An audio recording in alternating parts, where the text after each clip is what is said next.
Welcome to the Nomad Network, your first stop for complete and comprehensive Chicago Bears football coverage. Dive deep into analyses, updates, and all things Bears. Subscribe to our YouTube channel today and never miss a beat. Thank you in advance for your support. We promise to bring you the best because together we're unstoppable. Go Bears!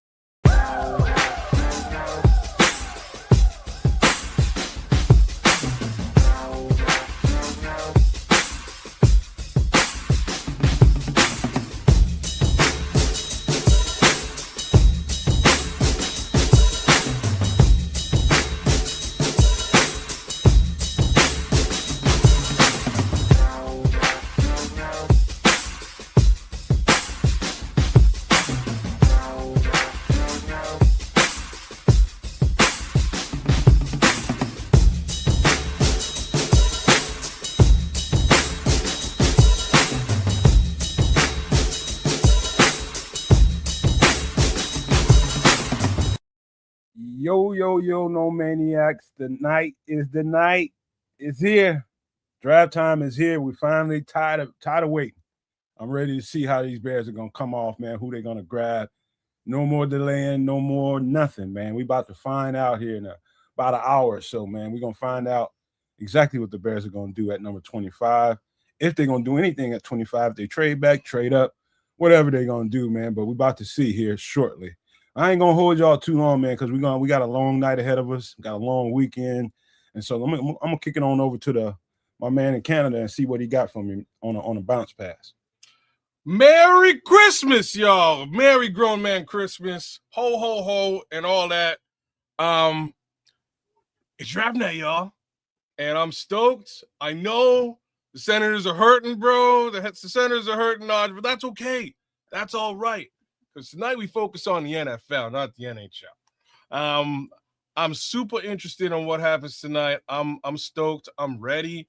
I got all sorts of coffee, all kinds of coffee we'll be drinking, and we're going to have ourselves a good time, man. Hopefully you guys enjoy yourselves, and it'll take a little while for us to get to pick number 25, but I guess we'll keep our ears and eyes open for what goes down with these other teams in the NFL, because it's all about how, shit falls, how the snow falls on Grown Man Christmas, right? Hey, man, what it do down there, Trip? Tell me, who am I? I'm going down. I'm going down, baby. Who am I? Hey, fellas, do me a favor. Hey, fellas, do me a favor. Hold it down for a second. Whole world. Who am I, kid? Who am I, kids? You're Mary J, bro. No, I'm Dirty Diana singing about my boyfriend, Coach. I love my wife and care about my kids of Rabel. Ooh, that's who I am. I'm going down because I'm getting that inside dope, inside ski. You heard about them 2020 pictures is what you're talking about now. You know what I mean? It's been going on for a minute, the whole collusion thing. But hey, you ain't heard that from me. You just heard it from everybody else in the NFL. But you know what I'm saying? That's the kind of news that drops, on draft day. So not only do we have the final night of waiting for the prospects to get chosen, but now we got a little salacious scandal going on. Ooh, scandals. Trip's all about them scandals stuff. And by the way, man, we got the Superback in the building. The Superback, Suge Sierra, is in the house. Suge Sierra. Superback. Can you hear us, son? Can you hear us, Sean? Can you hear me? Yeah, we got you, bro. I can't hear you guys. You can't? No? I can't hear you guys. Toodle. Take me off and let me log back in. All right, come back. Yeah, because we definitely over here. Well, hey, what you say? Some news drop? So what news drop, Trip? Huh? News? What? Who? What news? I heard some news drop. What happened? I don't know. I thought. We talking about when Mr. Rossini looks at the kid and be like, "Huh, I wonder." Oh. And then the kid look at his father and be like, "Is you really my daddy?" Yeah. That's messed up, man. Hey, they messed up. You cold-blooded, man. Hey, man, I wasn't the one knocking boots. You know what I'm saying?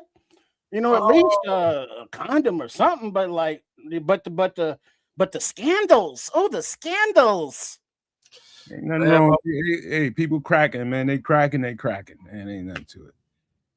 It's just natural life, man. It happens out there. It happens. Skeet. Man. Sean, Spooge. Sean, if you can hear me, give me a thumbs up. Can you hear me yet, Sean? He can't hear me yet. Because he's out someplace, IRL doing stuff. Welcome in, everybody, man. We just trying to get Sean's technicals together. He only got like 20 minutes for us anyway, but we're gonna try to get him right. Sean, when you hear a voice, man, wave at us, do a thumbs up or anything. Yeah, it looks like you're checking the settings there. Yeah. All right, you gotta come back in. All right, so we work out the live technical issues because it is live, it is draft night, and it is the Superback. What about now, Sean? You hear us? In public, you got kids, you got Nomad, you got Triple R, and you got the draft. Let's go. You don't hear us yet, Sean? Give us a thumbs up if you hear my voice. Now we can see you, Sean. Oh, nope, he got to check out. He got to log all the way out. Well, it's Wi-Fi, cell signals, draft night. I think they're gonna be busy. I go right in there and tell that man, hey man, reboot your motherfucking Wi-Fi, man. we got the Nomad Network, we got Kids Canuck, and we got Sports Chicago style trying to have a live shot here. Y'all tripping. You got me effed up out here, man. What's got going on? Your Wi-Fi right. All right, let's see now. Can you hear us now, Sean? You got okay. That sounded much better. All right, there we go. Superback is there. In the building. Suge Sierra in the house. There it is. In the building, baby. What up? Happy draft evening, Suge. I'm finna put you right under pressure, Sean. I want to know, who do you think, based on what you know, mock projections, who you think is the best player possible at 25 that you know of? Oh, the best player. That's a tough one, bro, because there's gonna be there could be a cluster mess, so to speak, of players. I'm thinking I like Akeem Messidor, but he's been getting too much hype lately, and I didn't like that, man. I didn't like that because that means he's probably gonna go sooner. But I like Akeem Messidor, and I like TJ Parker, and I like McDonald from Ohio State. Well, if I had a gun to my head, Akeem Messidor. The guy is very violent at the point of attack, good hands, motor that doesn't stop. He's a dog, dude. He plays with an attitude and edge that we need. And, dude, I like him. And there are so many times I've listened to so many different quote-unquote experts. I mean, I don't need them to tell me, but I watched the tape, and sometimes you couldn't tell who was the better prospect, him or Bain. I could. Bain just – yeah, no, I didn't say all the time. I said sometimes. Yeah. There's sometimes where he was doing it, man. I was like, holy cow. So if he can do that on a more consistent basis, man, oh man, oh man. Hey, Sean, I always thought it was a pipe dream in the first place that Akeem Messidor would be there at 25 to begin with. And I do think they covered him. That's why I've been saying for the past few weeks, if there's any inkling that they think they might not be able to wait at 25, if they move up, it's going to be about Akeem Messidor, in my opinion. You think so, huh? Okay.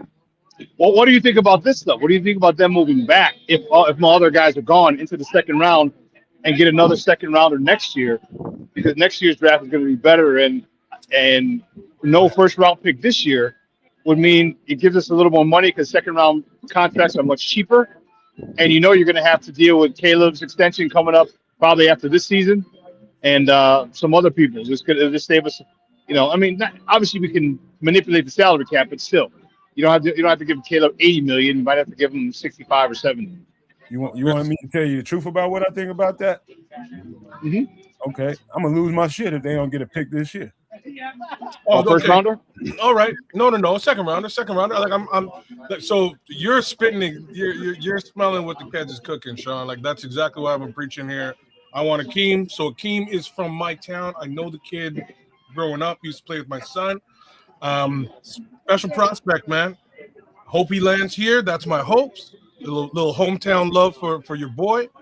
Outside of that, if they can't get him or maybe a Dylan Thieneman like that, or Blake Miller, those are the three guys that I'm kind of leaning towards at this point. If those guys are gone and that's not looking good, you trade back into the second and hope you get another pick for this draft. Yeah. Oh yeah. If you can extend your picks in the second, you can really line things up real nice this year. You know can't. what? Plus, it's a big gap. There's over 100 pick gap that the Bears don't select in, and I think Ryan Poles may want to get into that. It's like from like 120. What do you pick? 129? Is that where we at? And then we don't pick against like 139 or something like that. So it's over 100. No, 129 to 231. Like we don't have. Yeah, so 100 over 100 slots that we got to wait. So I think I wouldn't be surprised if Ryan Poles like no. I got to get back into this draft. Well, even if he gets another second, he could trade back. He could trade that second and get a 5 and a 6 and a third later on if he really wants to stock up. But yeah, that's my thoughts. If you can't get your hands on Mesidor, Blake Miller, or again maybe it's like a safety Thieneman, Emmanuel. Yeah, to get out of Toledo is one that I really like as well. He's nice, man. Right. So those guys, if you can't get any of those guys, you might as well get to packing and jump deeper into that second and get some real quality in the second. All right, Sean, I'm gonna do a quick pop quiz for you. Who's the best corner you saw in the draft? Ooh. I'm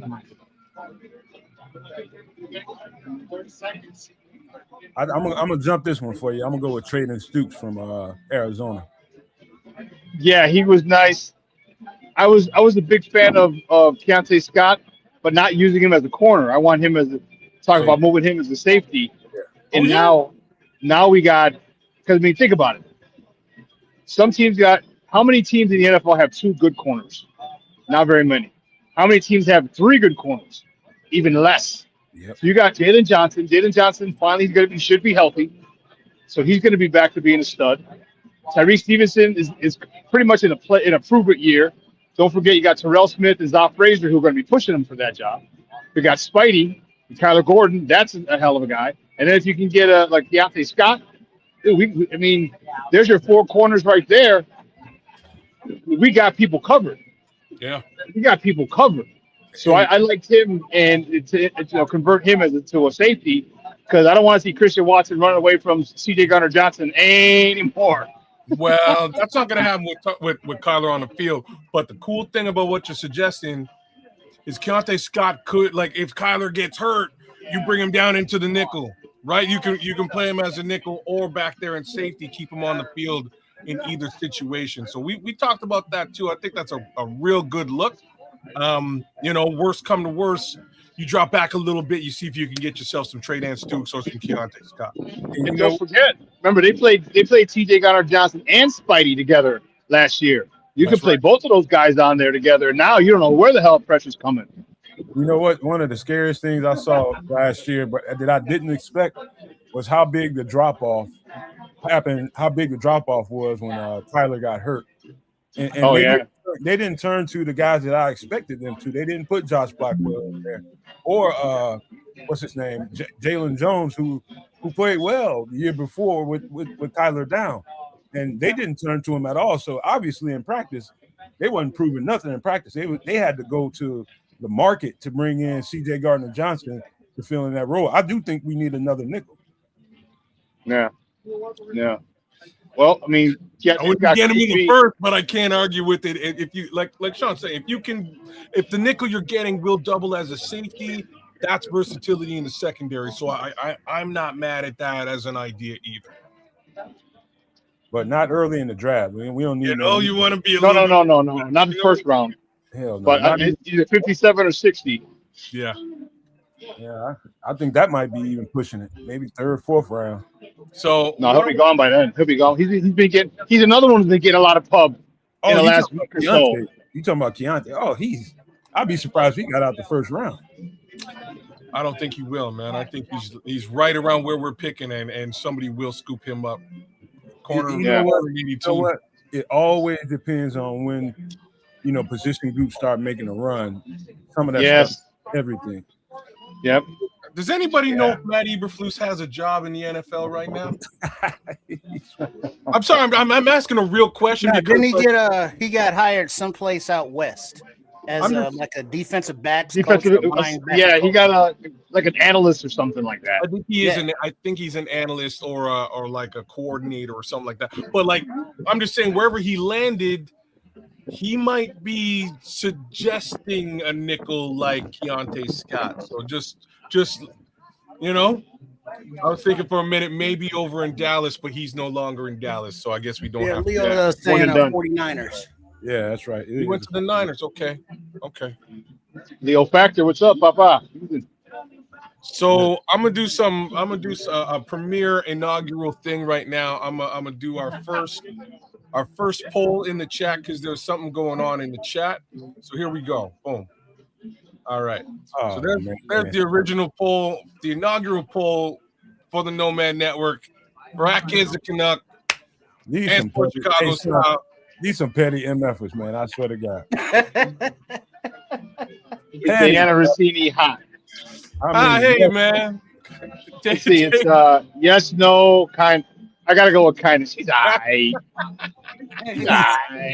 Don't let these cats get you messy, man. They messy, man. Oh, yeah. We got the Superbacks vote already. There you go, Chad. Hey, so did you hear what came out? That there were some pictures sent to the New York Times where there are pictures of Vrabel and her kissing in 2020. This is really what Tripp had to bring to light again today, and I say again because he brought it up the other day too. Before the 2020 pictures came out, with the 2020 pictures, like stuff is, the homie said he had to have some conversations, right, Mr. Vrabel? He had to have he gonna have to have those conversations over again because, I think the topic has changed to, oh snap, this is a 4-year-long thing. Oh shit, make that a 6-year-long thing. Uh-oh. Hey, I come can't see the poll in the chat, kids. This was man. Let me see. 100% said she was hot, huh? Damn. Oh, so wait, hold on, man. Can you blow it up at all, or is that as big as it gets? Man, no, that's what she said. That's the damn shame. That lady had to quit her job, or she got fired. One of the two. No, she didn't have to.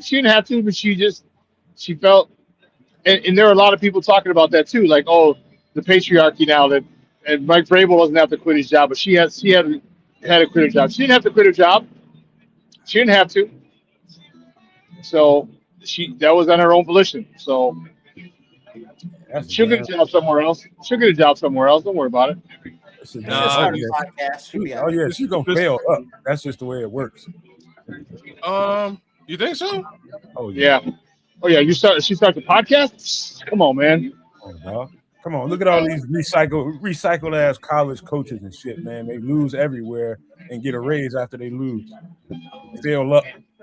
I don't know if that works the same for female broadcasters. You know what I'm saying? Like, that's really my thought there. This is a good old boy. She can go to like Yahoo. She can go to Yahoo or something like that. You know what I mean?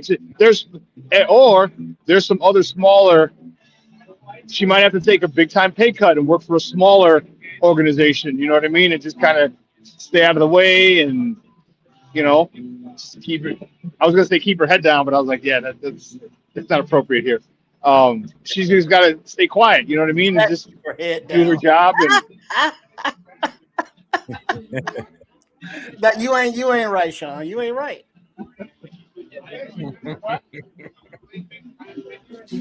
Well, I've been told this often. Yeah, I don't know if it published, kids. I don't see it actually in the chat. You know what? I don't know. I can't do anything with it. So I'm just gonna. Okay, we'll keep playing with it until you figure it out. We got all weekend. That's also what you said.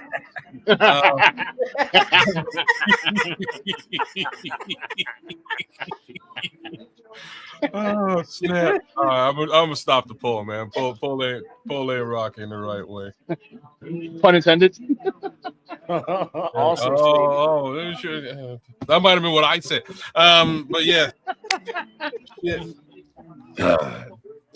We almost there, boys. We 5 minutes to go.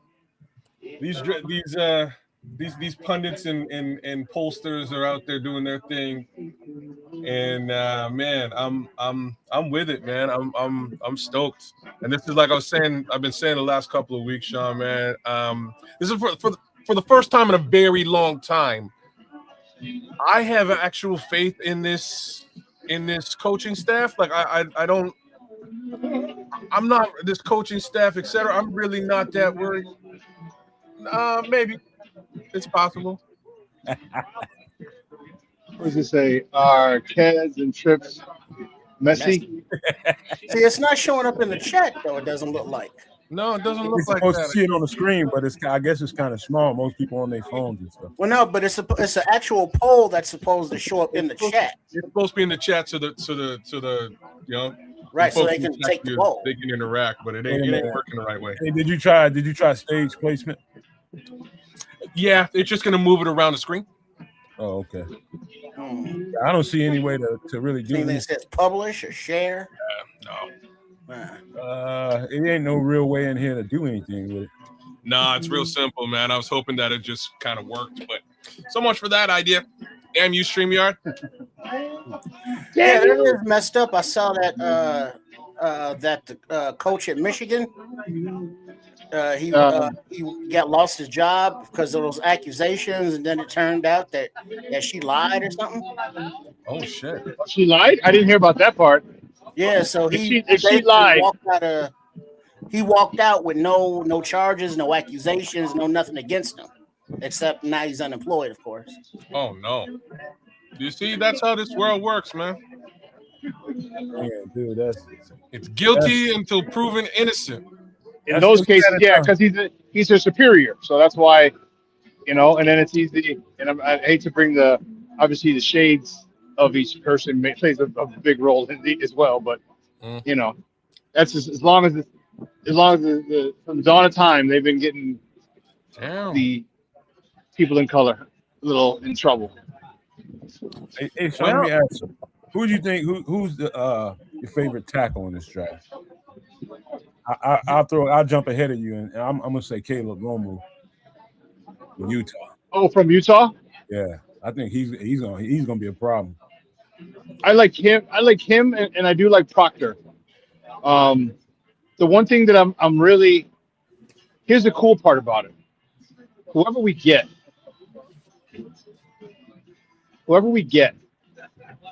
is gonna have some good ass coaching. Yeah, that's the most important thing.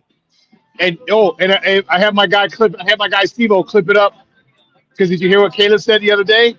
Herb asked him a question, and no, it wasn't Herb. I don't know what it was the day he spoke. Anyway, he said the first thing he goes, yeah, coaching matters. I was like, yes. Oh yeah. I'm like, have I not been saying that? I saw that. I said, Sean's somewhere happy as fuck. Have I not been saying that for the last 2+3 years? Coaching matters. Oh, I got a T-shirt that says "Coaching Matters," baby. Well, but you see, that's why I'm of the mind that knowing how Ryan Poles is and how he likes to maneuver and get more draft capital, and looking at some of the breakdowns that Nomad has done this offseason leading up to the draft, and the depth at some of these position groups, that trading back from 25 almost seems like a given, unless there's somebody on the board that is their blue chipper that they just can't pass up. And like, do you see a player of that ilk being on the board at 25?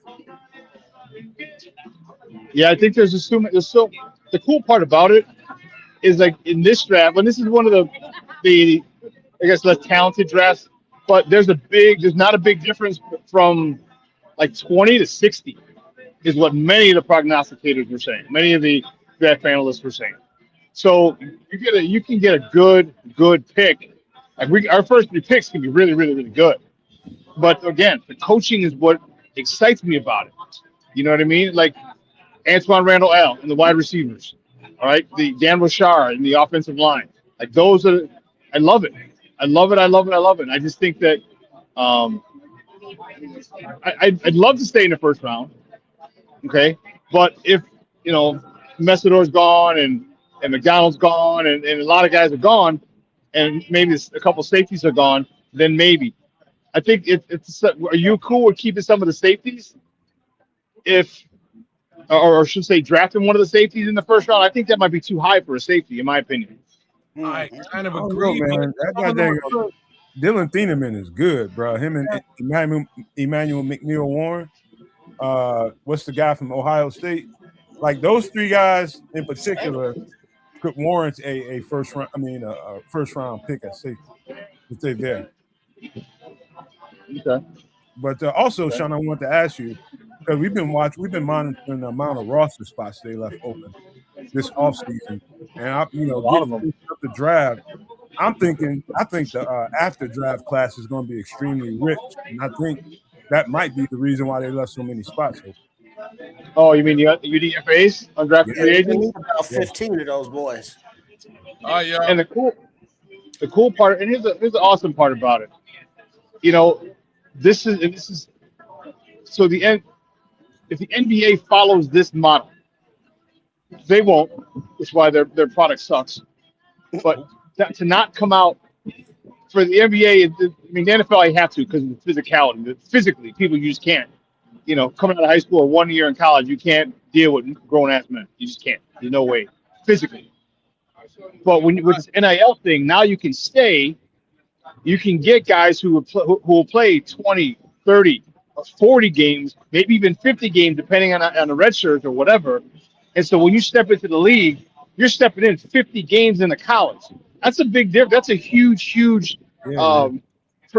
training ground, as opposed to a guy he's a 1 year starter. So that's what 12 games plus the conference championship, and if you get to the college football playoff, 13, 15 games, 16 games, and this guy's got 40 or 50. Like, come on, man! Like that's the cool part about it. So when these guys come into the NFL, they're ready. And also let's think about it. If you've been there 5 years, how many big games do you have in a regular season? A couple, 2, 3. You got a big program, maybe 4 or 5 if you're in the SEC. But then you got 4 or 5 big games in a regular season. You got the conference championship game, and then you got the college football playoffs.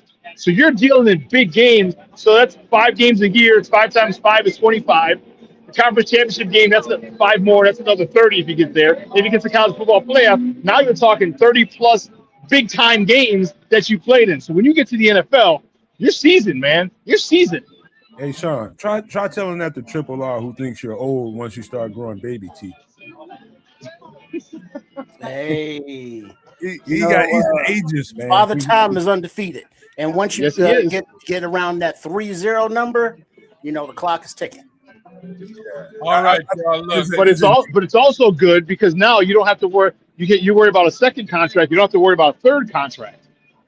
Yes, it's 2 ways to look at that. Not only are you getting ready players, but maybe that age factor does get into that second contract conversation, and then you don't have to pay. That is fair. But look, it's 8:02, 8:04. So are y'all ready? Let's get ready. Well, I can see the screen from here. Okay, yeah, they're about to make their first pick. Well, no, actually, let's do a sync up check. I mean, I'll go with the Mongols. Let's not have any premature draft announcements. I'm sure Kids has the intro ready to run. Now we got my man coming out with a cowboy hat on. Wait a second. Speaking of intro, this is about.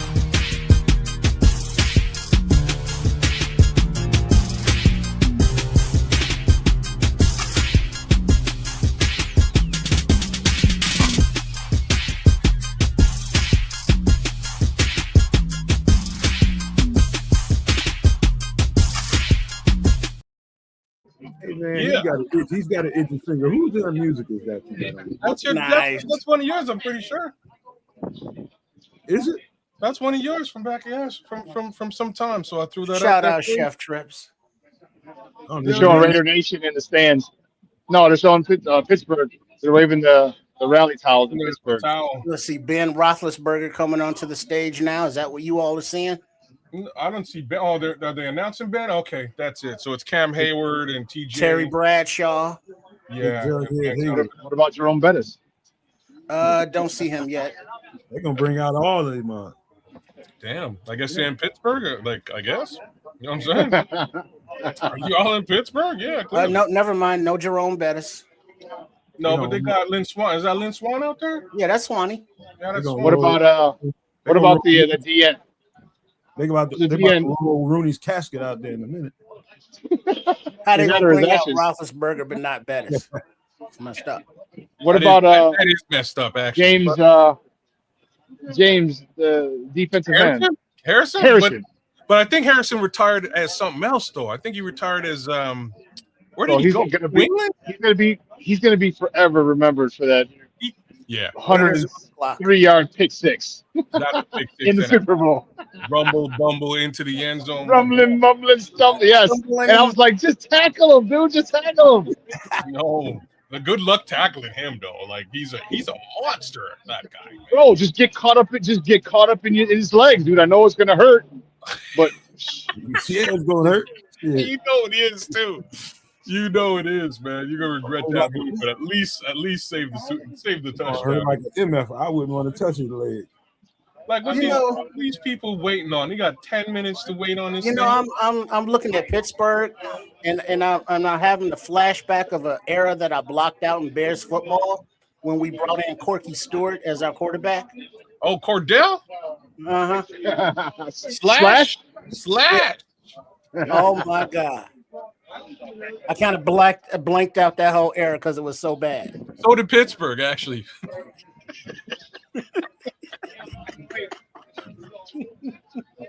You think Mendoza is good enough for the first pick? No, but he's checks every box. Yeah, and this is a really down year for the draft. That's why a lot of people were. I mean, if the Bears stockpile second round picks for next year, I'd be happy to pick and slop. Let me tell you, because the way Ryan Poles is hitting these triples and home runs in the second round, man. I think that opening game with Cordell versus San Fran haunts me till this day. That's why I blocked it out, Paul. The kid's got some heart, though, man. I'll give Mendoza that. I'd like to tell you, if he doesn't go somewhere that has a line that can take care of him, he's gonna struggle. He's gonna struggle hard. Yeah, and he's going the Raiders. So like, there's that. So they got to protect him, and then they got to get him. They got to get him a wideout. I thought they might trade for DJ Moore, and then I was like, nah. If I'm the Raiders, I'm not asking for DJ Moore. I'm asking for Rome Odunze, because I want those two to grow together. He needs a nice young wide receiver that he can grow with and be the 1-2 punch for the next 5 to 7 to 10 years. You know what I mean? Yeah. So, I mean, and I love DJ. Don't get me wrong. I shed a tear when DJ was traded because that hurt my soul, bro. But you know, I was like, man, well, that's a good-looking Mendoza family. They're all dressed up in their Easter blazers. In their Sunday best. Yeah. I was annoyed when he didn't want to go. I'm like, come on, bro. I know you're not the first person to do it, but come on. I think he said his mom's is ill or something like that. Right. Yes. Really? I don't know. She's got multiple sclerosis, and that's everyone knows that. So if she's deteriorated, then okay, then I get it. Then my I need a swift kick in the nuts. Okay, but I would have. I'm like, come on, dude. Like, get there. They're gonna put you up. You know what I mean? Like they're gonna roll out the red carpet. Like if she needs a wheelchair, you know what I mean? Like you're the number 1 overall pick, presumptively, the number 1 overall pick. Dude, they're gonna take care of you and the fam big time. So, but Nemo though at this point. Yeah. And who's that? Is Grandma over there with her sandals on? Her toes out. Oh, here comes Quagmire. What the hell, bro? Here comes Quagmire. We're 10 minutes into the show. God. So that means the Bears. So hopefully you have enough food and a lot to talk about because the Bears ain't picking till 10. If they don't trade out of the first round. If they don't, I know. Hey, and let's not forget. See, and everyone forgets. And I said this on my show yesterday. Let's not forget. Just because they cut it down to 8 minutes, doesn't mean 8 minutes the next person pick. Once they get to, some people are going to go 6.5, 7 minutes, maybe almost 8 minutes for the pick. Then they got to call it in. Then they got to get into the jersey maker. They got to find the name. They got to heat press the jersey. Then they got to get it back to Roger Goodell to get on the stage, and then they bring him out. That's all time. Yeah. So it's literally still talking 10 to 15 minutes per Wait, pick. the pick is in. Hey, Sean. Hey, somebody on the show last night called Triple R Booger McFarland.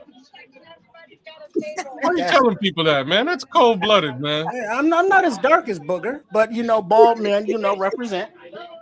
That's cold blooded. Big Boog, I told you, Big Boog. I bet you he ain't having no problem with the lady.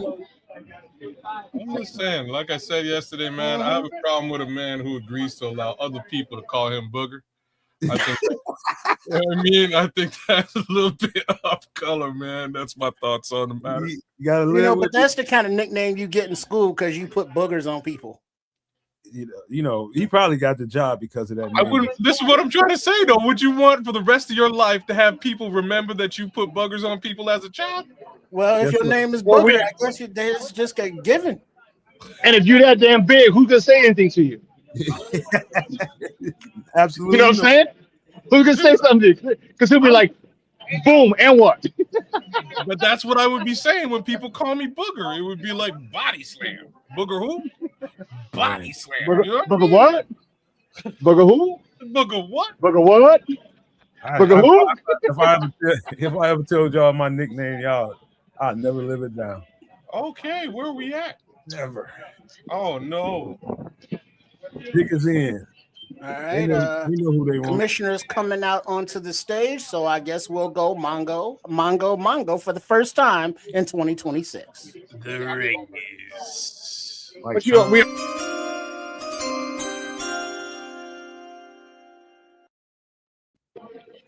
With the first pick of the 2026 NFL Draft.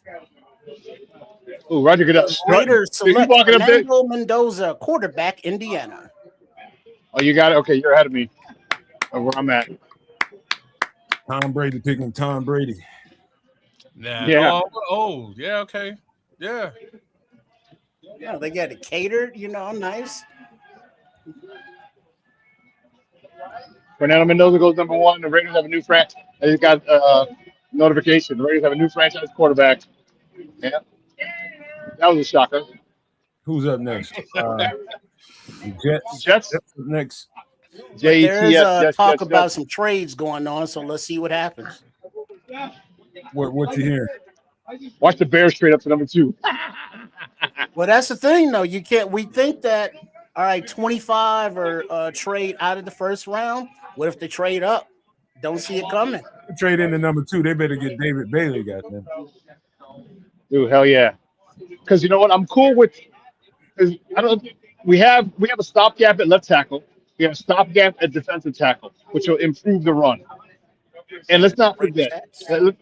Let's not forget, everyone. Grady Jarrett is going to have a year of training, all right, to prepare for this season. Last year he was rehabbing because he hurt that knee. You and I both know, Nomad. You and I both know there's a big difference when you're rehabbing and training for the season. Huge difference. I was telling them that all year. I don't know if it got through. I'm glad you said it because they were very disappointed. And that's why Andrew Billings was jacked up. Remember, he tore a pec. So how the hell do you expect him to bench 400 something pounds? How do you expect him to hold offensive linemen when his pec's jacked up? You know what I mean? Like, yeah. That's why he was unsuccessful last year. That shit's real. Yeah, it is. Like we probably saw about 60% of Grady Jarrett all year. And he's gonna come back big time. And his presence in the locker room with Shamar, I can't wait for Shamar Turner to come back and hopefully get through that because it happened so early in the season. Will it be 4 or 5 or 6, something like that? And I think because he reminds me a lot of Grady Jarrett. He's a dog. He's extremely violent, and he has a motor that just don't stop. You know what? Just don't stop.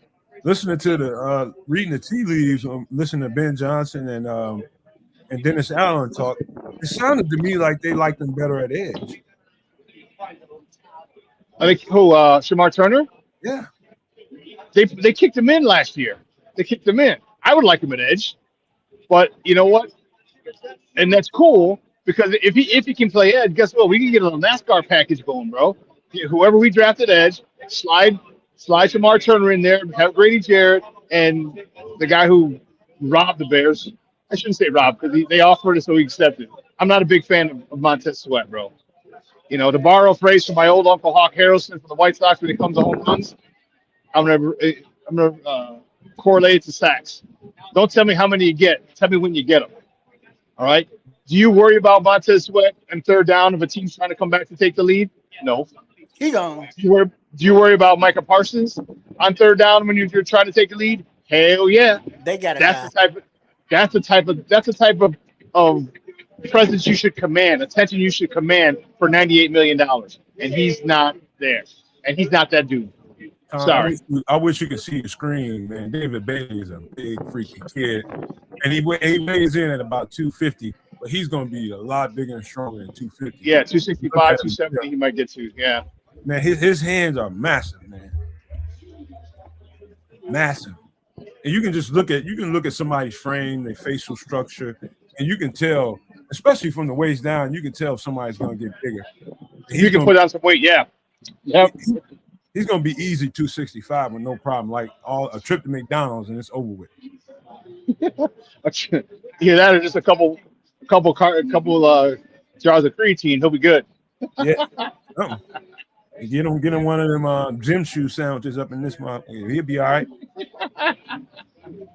Have him go through an NFL offseason with a creatine. Hey, I tried that one time, man. That thing messed my stomach up so bad. Creatine? Yeah, it messed me up. It can fly through you sometimes, man. I know what you're talking about, man. Says the pick is in for the Jets. Oh, here we go. We're Mongo list here, man. What's up with the Mongos, Trip? Yo, just go. Don't worry about it.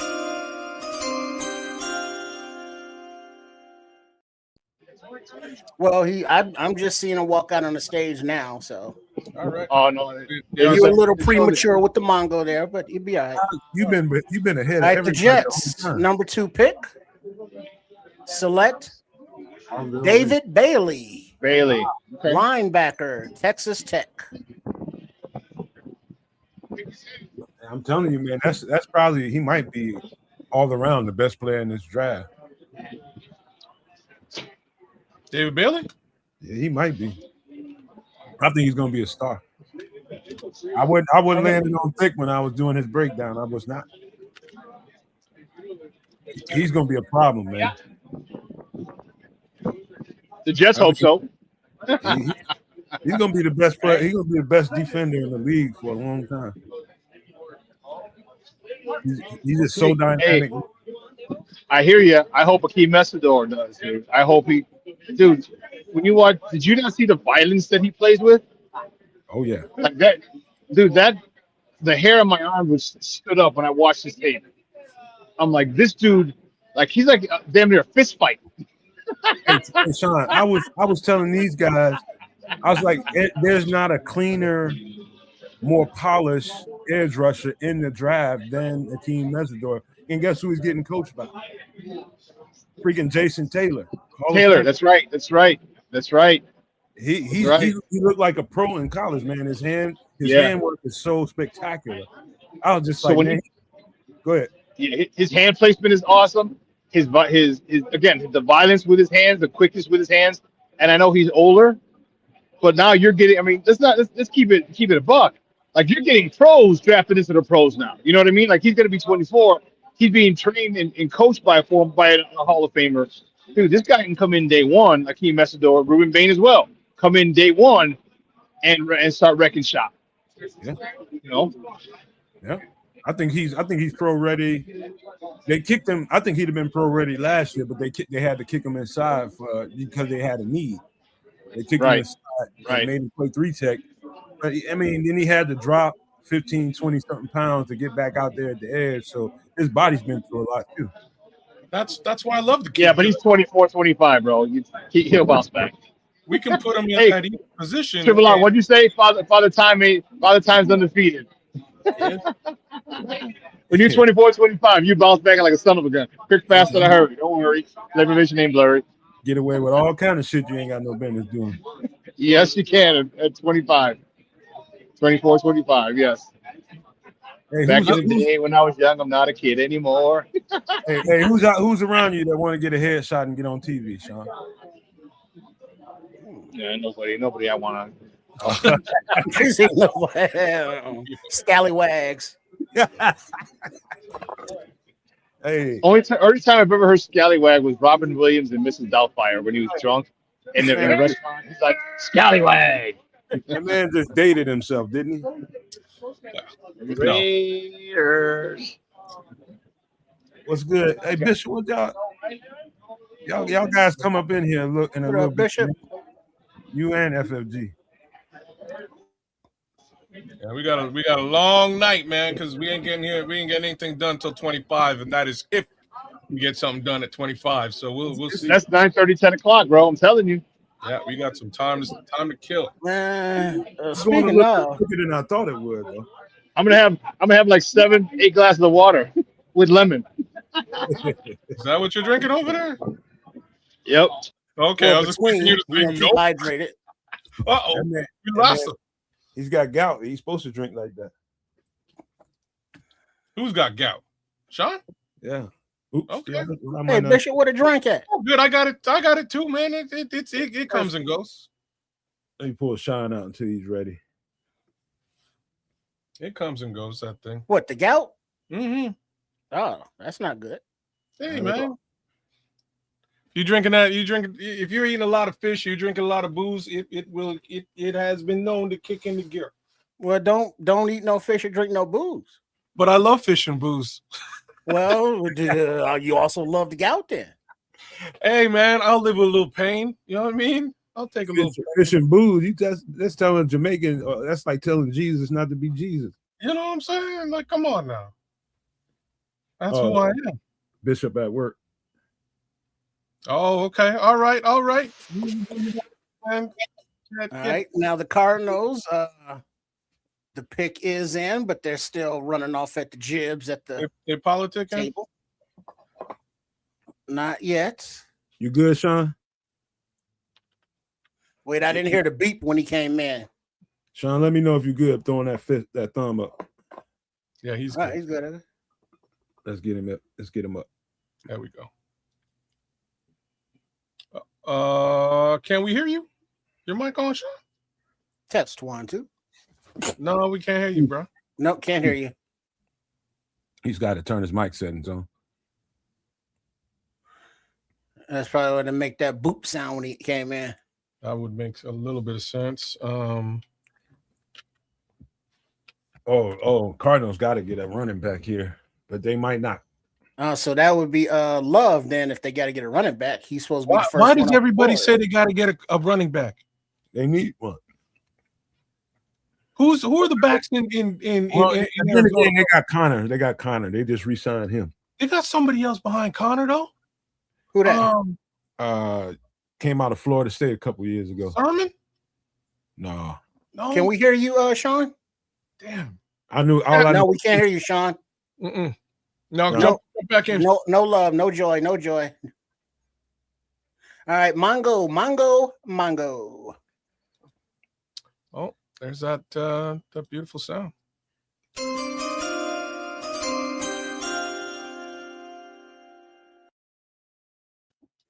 All right, the Arizona Cardinals with pick number 3 in the 2026 NFL Draft select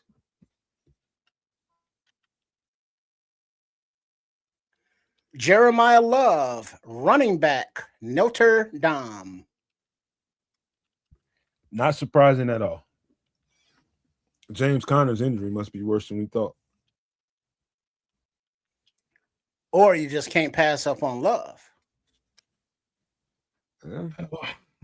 There's so many puns to be used here. I'm just gonna leave it alone.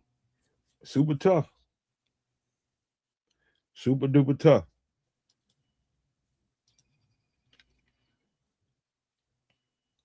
Kind of look like Sterling Sharp a little bit. That's his pimp Unc right there. You can tell from the hat. Oh, yeah, Unc ain't playing. Right? Uncle Cat Daddy. I like that the coach up there with him. That's cool. I see what you mean by Sterling Sharp there, though. Yeah, okay. Kind of look like Sterling a little bit. Sterling got that round head, though. Yeah. He about to That have round a face. He ain't finna have his hair much longer. He gonna be bald in about 6-7 months. Oh wow. Stress? That's just the way hereditary, brother. Mm. Oh And boy. Smith didn't have a hair that long either. You got that You ready, Sean? yeah. Yeah, can you hear me? Yeah, we Check got 1, 2. We Can got you hear me, guys? Yeah, we got you. All right, bet.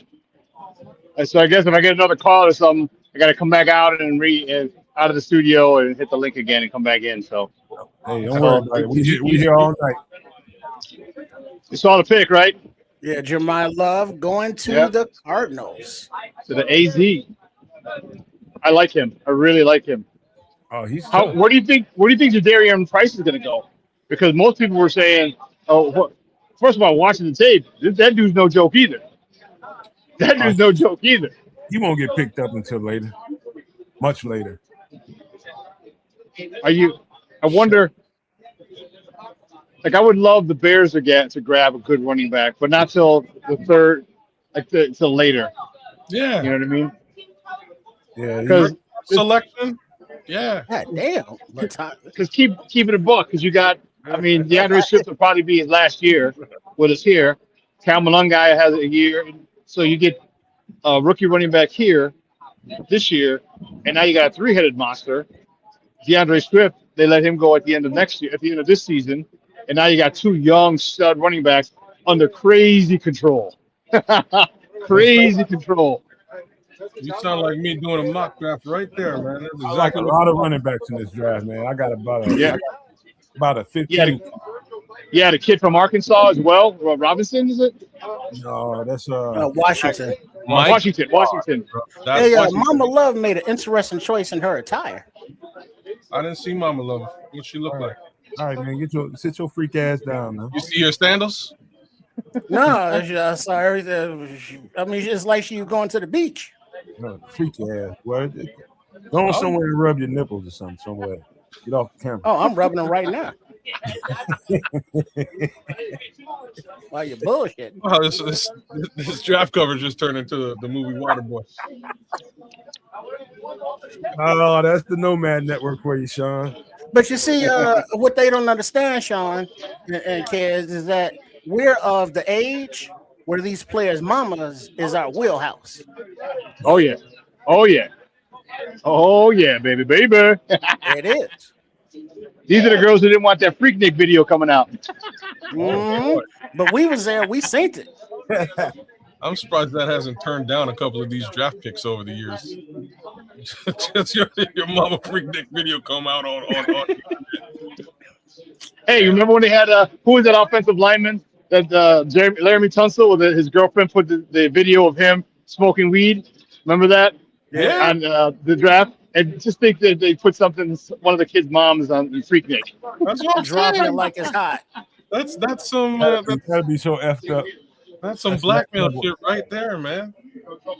Yeah. Like, that's my mama. Wait a minute, man. Oh, my mama. Oh, my mama. Did you just bust out a weed picture? Sonny, he got the weed picture. He didn't say it. I ain't seen one of them since my uncle. I ain't seen one of them since my uncle, man. Probably about 20 years ago. Yeah. Oh, you mean the clip? Yeah, the weed. No, so it's a spear. Yeah, it's a spear. It's a little spear. Oh yeah. So because you don't burn and that's a refined smoker right there. Okay, I ain't never seen one of those actually. Yep. My guy, dude, I got it here. So my guy who has the cigar socials like every other week, he has a guy who makes his own cigars. He grows the tobacco weeds and everything down in Honduras, and so he found he partnered up with a girl who had all the accessories. Like they sell the single ashtrays, lighters, and she had a whole bunch of these things. Nice. So when I saw it, I'm like, "Ooh, yeah," because you know where I got this from? From I got it from Pee Wee Herman in Blow. Remember when George his Young. character, yeah. Yeah, his character. He was Mongo. I'm Mongo.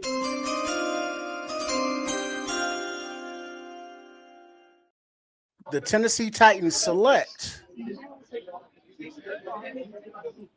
Carnell Tate, wide receiver, Ohio State. Wow.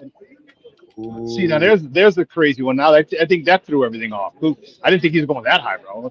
No, he's good, but he ain't that damn good. No, not number 4 overall. Good. I thought this should have been an offensive lineman for their quarterback, man. Yep. Who's the QB in Tennessee? Is it Danny Dimes? Cam Ward. No. More. Mayonnaise? He had a terrible season last year. We had a terrible team. Yeah, I wouldn't. Yeah, they should have went. You're right. They should have went protection instead of wide receiver. Come on, man. It's old as the day. It's as old as the day. I mean, as old as time. Wait a minute. First I got a question. So, Sean, Nomad, who are your receivers above Tate? Got me on the spot. I think some of the smaller receivers are bad. Kid out of Arizona State, Tyson something or other. I think Bryce. What's his name? Is even better. Bryce Lance. Yeah, Trey Lance. Bryce Lance. Yeah. I don't know if he's. I just don't think that Tate. I don't know about better, but then I don't think any wide receivers should have been taken this high. That's what I'm saying. Yeah, but Bryce Lance is good, and that kid Tyson, the kid out of Arizona State, Sun Devils. Okay. Trayden? No, that's Trayden Stoops. My bad. I know who you're talking about. I just can't call his name. Tyson's his name. Tyson something. Tyson will close fist when you're ready. Oh man! So this could be the curveball right here that makes an offensive lineman drop. That makes whoever drop. So let me ask you guys this question. Makes it more attractive for players to trade up, even. What are you saying, Sean? So let me ask you this question: If George Tyson, thank you. If there's McDonald and Messidor available to us at that spot, now that's a long shot, but it's still possible. Who would you take? I still take Messidor, bro. But I'm biased. Messidor, me too. Thing. Me too, because I said I think we got a stopgap with Big Nev and the resurgence of Tracy. I was gonna say Tracy McGrady, Grady Jarrett, and Shamar Turner. Yo, I want them two Ottawa boys on the same line. Like I want that in a major way. Nev is from my city too.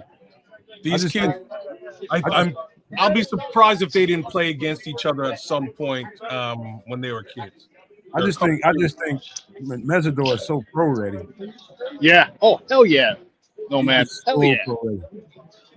Pro ready. He's body. I mean, he's 24. So think of. I mean, he's got all the off seasons of lifting. Like he got grown man strength. Yeah. With an F. Strength. But this is the thing, and this is what I've been telling the Nomaniacs. Like, look, the path to get to the NFL from Canada is a different deal. He might have done a couple years university here in Canada before making his way to the US side, man. He's going all over the place to get here. So that's going to account for a year or two extra, just sort of building your way to this NFL draft. So I get the path. I'm not too worried about that extra year or two that he's got. I consider that experience, and you see it on the field. And the real upside with this player for us, again, he can go inside and outside, so that's some versatility. You can stack the line with Austin Booker on the edge, put him at 3 tech, and really get after quarterbacks. It's a bit of a versatility move as well, in my opinion. Did you say put Austin at 3 tech or someone else at 3 tech? Oh no, put Akeem at 3 Akeem at 3 tech, and put Austin on the edge, and now you got a pass rush with 3 guys. Well, you got the NASCAR package that the Giants did against the Patriots. I'm all for that NASCAR package, bro. Yeah. I'm all for that shit. That's what I'm All talking for about. that. The pick is in, but they on the commercial, so don't worry about it. Okay. We'll give him a little bit of time, but I will get. Come on, I don't know. Did I miss your hand? Did you? Still ain't ready? Okay. No, he ain't ready. You're not ready. You're not ready. There's so many dudes I like. So many dudes I like, man. I think the Bears are gonna have a hard time if they pick that pick at 25. They're gonna have a hard time going wrong. Well, it all depends on who gets taken, because they, it could be very easy for them, or it could be very difficult depending on who's left.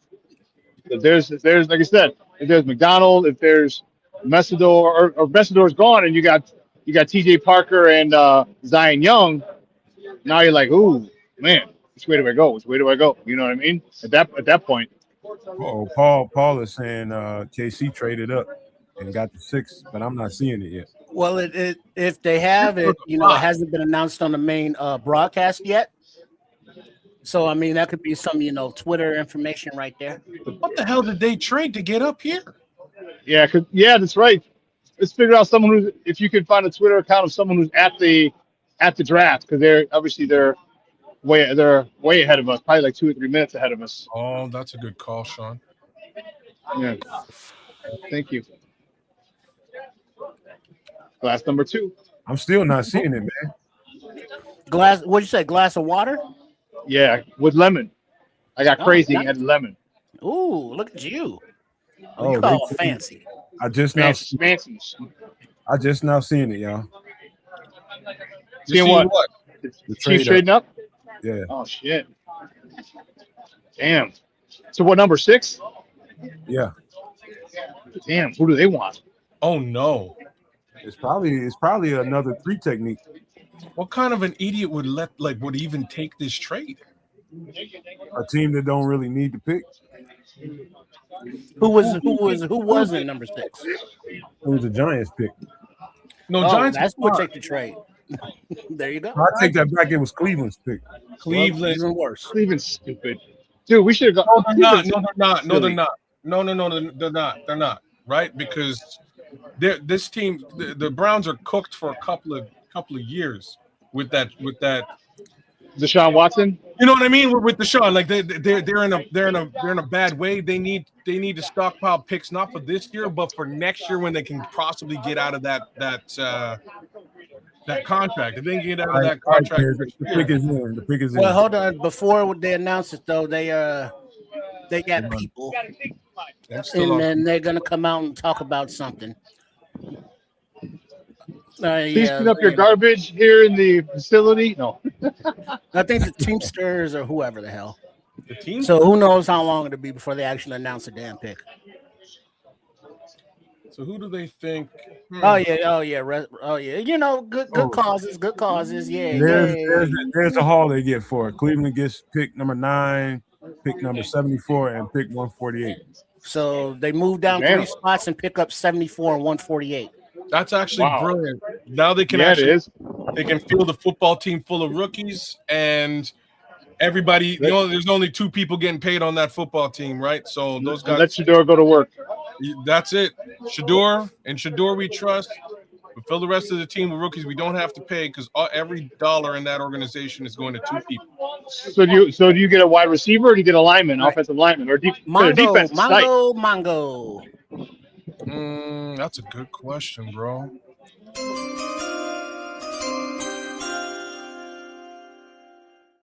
This pick, I gotta hop off, and I'll hop back on in about 20 minutes, half hour. The New York Giants select Arvell Reese, linebacker, Ohio State.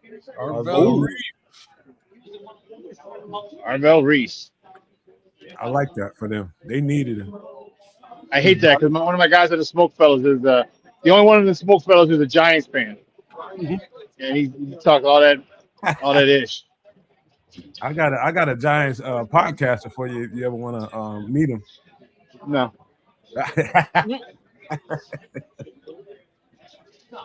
Oh man, I like what they got for it, man. I thought they came up pretty well, and you only moved down a few spots. Yeah. Now, but here's the question: it's not what you get; it's how you use it.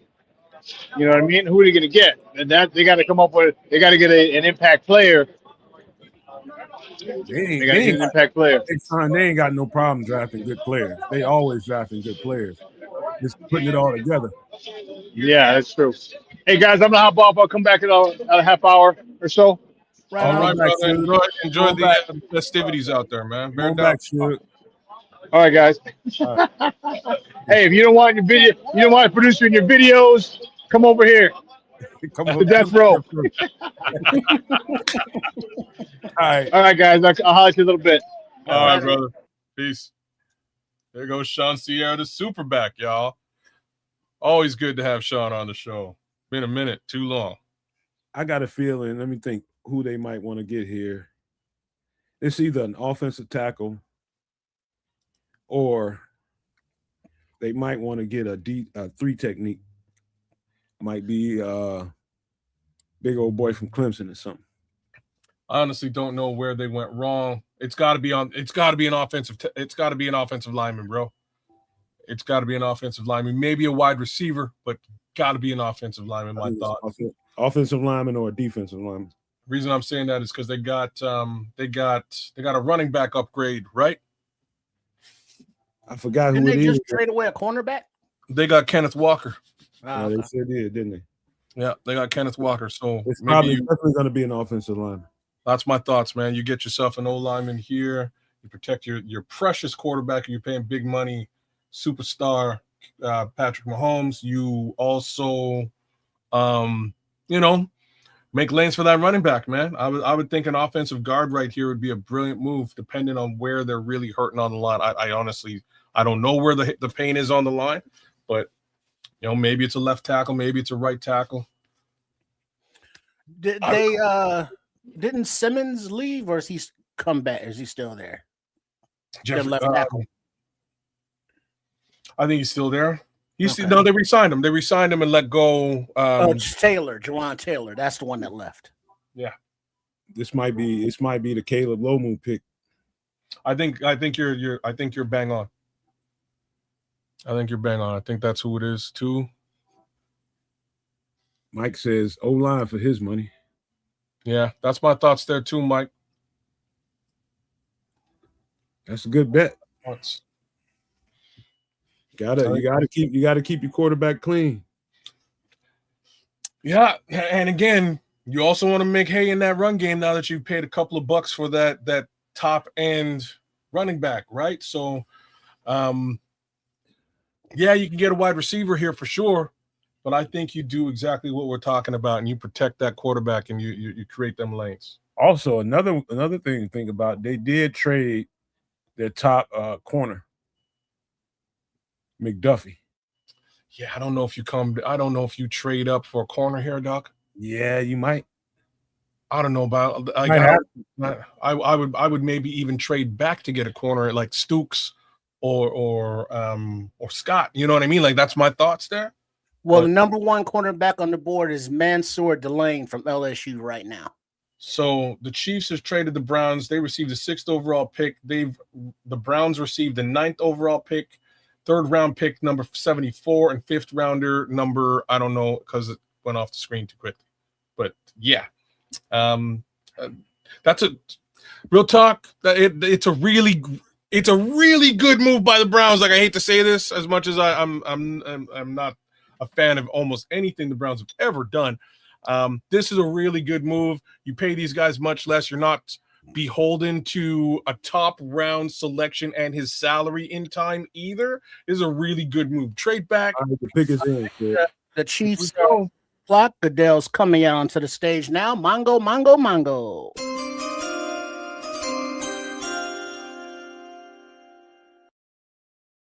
The Kansas City Chiefs select Mansour Delane, cornerback, LSU.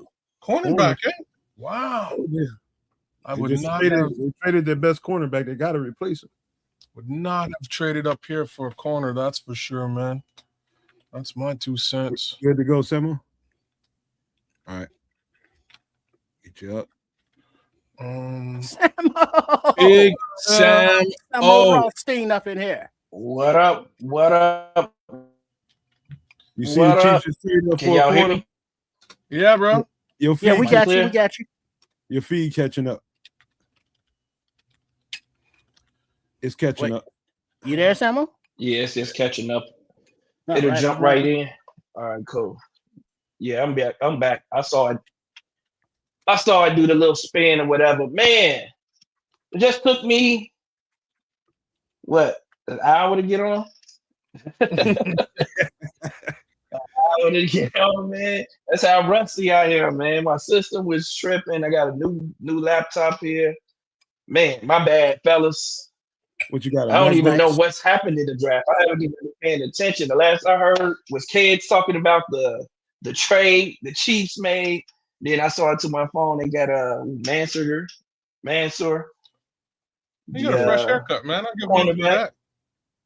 He got the. Hey, somebody Man, got the ticker appreciate on the you. bottom. I don't mind this outfit either. Who did the ticker on the bottom? Good job on that. Who do you think it was? I mean, Nice. it could have been one of y'all. Good job though. Thank you. Thank you very much. I'll take all the credit that I definitely deserve. But yeah, no, I'm keeping the ticker up, so we'll have a good list of who's gone where, when, and what. Mansour, Delane, LSU, cornerback has gone to the Kansas City Chiefs. They've traded up to get their favorite target early in the draft. So let me ask y'all this: Bailey went too. Samuel, Wow. I know you've been doing them in the chat. How many of your mock drafts have played out this way thus far? I know. None. So your Carnell Tate bracket is busted already. Carnell Tate that 4, that's crazy. The Giants end up with Arvell. What are the Giants, man? What are they doing? They have how many pass rushers do the Giants have now? They just I took just want to know, what do they think Arvell he Reese. is as a pass rusher or a linebacker? That's what I want to know. He's probably listed as a linebacker. linebacker. He's listed as a linebacker. But I know what you're saying, man. That front seven in New York gonna be a problem, man. Sick. That's gonna be sick. But like Mike is saying here, that. that's pushing a lot of talent down the board with these off the wall picks. That's what we want. That's exactly what we want to hear. Yeah, for sure. Exactly. Now, wasn't Mansour Delane? He was hurt last year. No, man, that wasn't Mansour Delane. Was it him that was hurt last year? Probably thinking No, about man. Probably thinking about Terrell. No, I'm thinking about no, I know who I'm thinking about. I'm thinking about the corner from Tennessee. Yeah, Mansour is nice. Oh, Hood. Colton Hood. Not Hood. The other guy who didn't play this past year. I can't think of his name right now. I know who you're talking about. I can't think of his damn name. Yeah, he's nice. He's a dog. He's a dog too. But yeah, Mansour, man. So the Chiefs move up and get the best cornerback in the draft. What did they trade? Did anybody talk about that?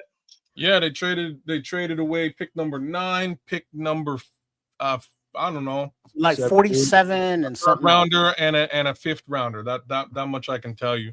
But I think it was pick there's the bus and not Lynn Swan. Oh, Lynn Swan? you didn't even bring the bus on the stage. Right, let's go Mongo. Well, that's good for the Chiefs. I mean,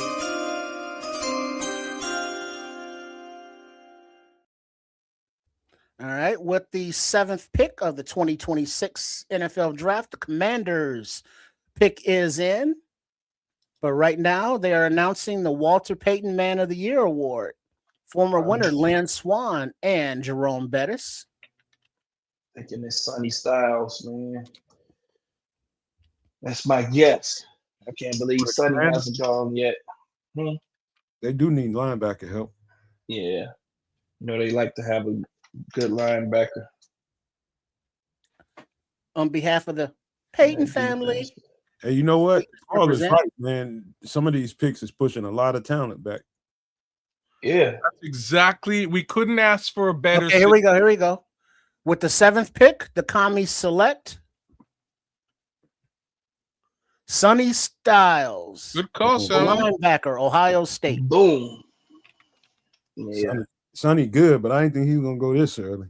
Sonny is going to be a dog, man. I think Sonny just hasn't even – and it's the perfect place for him to go, in my opinion, because of the head coach. Dan Quinn knows good linebacker play. He's going to coach him up real good, man. He can turn that dude into an all-pro easily. He has all the talent in the world. That boy's so damn big. A good call, sophisticated thoughts, man. So big, man. Big and athletic. Man, freakishly. Yeah, I think he had the best athletic numbers in the combine. He did. He blew everybody away. He blew everybody away, right? By far, and that's why he's Sonny Styles a damn meta-human, man. Exactly. He's an alien. That dude is an alien, right? Man. Freakish size, speed. He's just still learning the position too, man. I mean, moving over from safety to linebacker. I did his breakdown last year, and I did it again this year. And I remember telling him this. He's just starting to play linebacker, so he really don't know the role. He's just waiting until he gets real comfortable in the shit. Oh no, he's just an athlete, man. He'll play all over the place. And same thing with his brothers. Between the two of them, they blew the combine apart, man. Him and his brother. His brother's got the one of the fastest times on the 40 period in the combine this year. And this young man's measurables are off the charts. You name it, and it's a special thing to look at. So I'm not surprised that he's gone top 10 here at all. You seeing the comp they giving him? Who? No, they give him Brian. Brian, yeah, I can see Brian Urlacher. Yeah, I definitely can see Brian Urlacher. Much smaller Urlacher, maybe. Like he's got the height and the length, but not that. Like, you know what I mean? Urlacher had it's coming. I mean, that Urlacher played in a different time. Kids, look at all these linebackers now, man. They're all small. All of them are like 230, 240. You big, you fat at 240 at linebacker now, which is crazy. You a fat boy, yeah. Man, Urlacher was solid, bro. You know what I mean? But we'll see.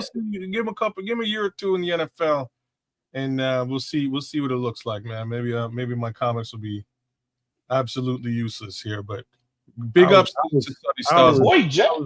I was going over the moon with him last year. The boy Jack, man. Hold on. Wait a minute, man. So he went before the safety? Yeah, he did, right? Caleb Downs? Yeah, Downs is not big. Yeah. This is what we want, Sam. We want the safeties. Wow. We want the DTs to get pushed back. We want the DTs to get pushed back. The further back they go, the more potential for the Bears to get access to those three positions.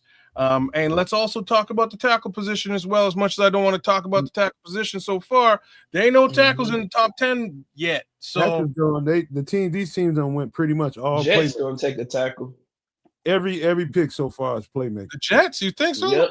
Yeah, Jets gonna take a tackle. Yeah, they need offensive lineman bad. They're gonna be the first. Name a position they have, brother. There's gonna be an offensive tackle run in the teams. I'm just saying, I don't know what position the Jets. Not the Jets. I mean, I'm saying the Jets, but I meant to say the Browns.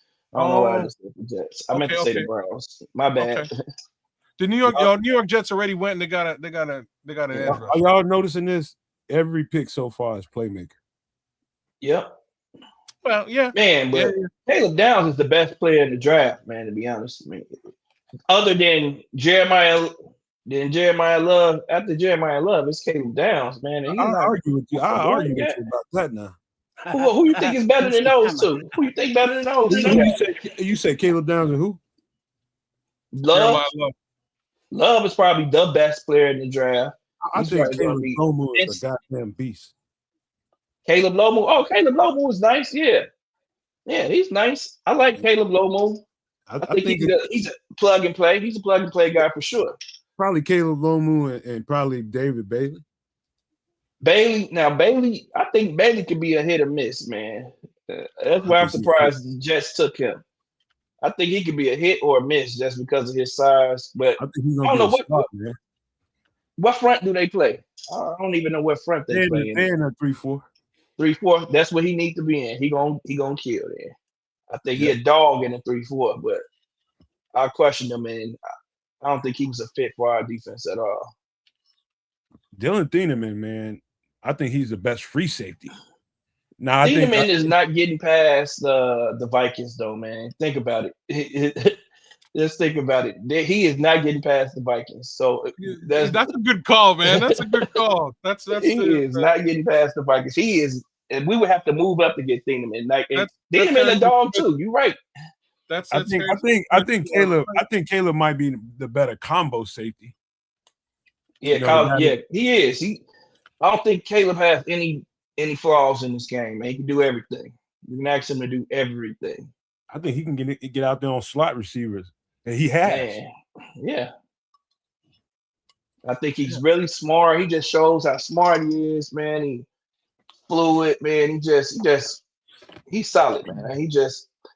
That's just a dude you're not gonna have to worry about. He's just gonna come in. He's gonna be one of the best players on your defense immediately. Makai Lemon that's like DJ Moore. Yeah, Makai Lemon. Yeah, I'm not into all the receivers. I love the high receivers, the top receivers in this draft. I love Jeremy Bernard, man. I like a few guys, but I don't like the receiver class a lot. I think there's some talent there, but I don't think there's like any guys that's just complete dog. I think it's full of weapons. It's full of weapons. Yeah, you got it's full of guys you can weaponize. Yeah, but no, just complete dog. Yeah, I don't see just a complete dog. Nah, I don't see one of those. It's a few running backs that can probably transition to receiver or, play a hybrid role too. Yep. You know who I like? Skylar Bell, man. I don't know why Skylar Bell isn't getting more play. I like Skylar Bell as my favorite receiver, to be honest. He tough. I didn't get around to his breakdown this year. The boy tough, man. He can do a little. He can do it all, man. He'll route you up, and he got the speed. He'll route you up. I think he just went to the wrong school, man. He went at Connecticut. You're not gonna get a lot of play there. They're gonna question your talent level you played against and all of that if you're playing with Connecticut. I don't even know what conference Connecticut is in. They Big 12, I think. Big 12 now? Oh, okay. So they played some decent teams. I might be wrong. I'm just assuming they're in the Big 12. No, they ain't in no Big 12. They got to be in the Big East. Big East, probably, yeah. That probably make more sense. Man, they shifting conferences so much now. Goddamn Goodell's starting to get a little slower. Yeah, why is he walking like it's a laborer to get to the stage out there? Who is that? Goodell is? Yeah. I wish I had a TV in front of me, man. You got to get kicked in the balls by somebody every time you go out there.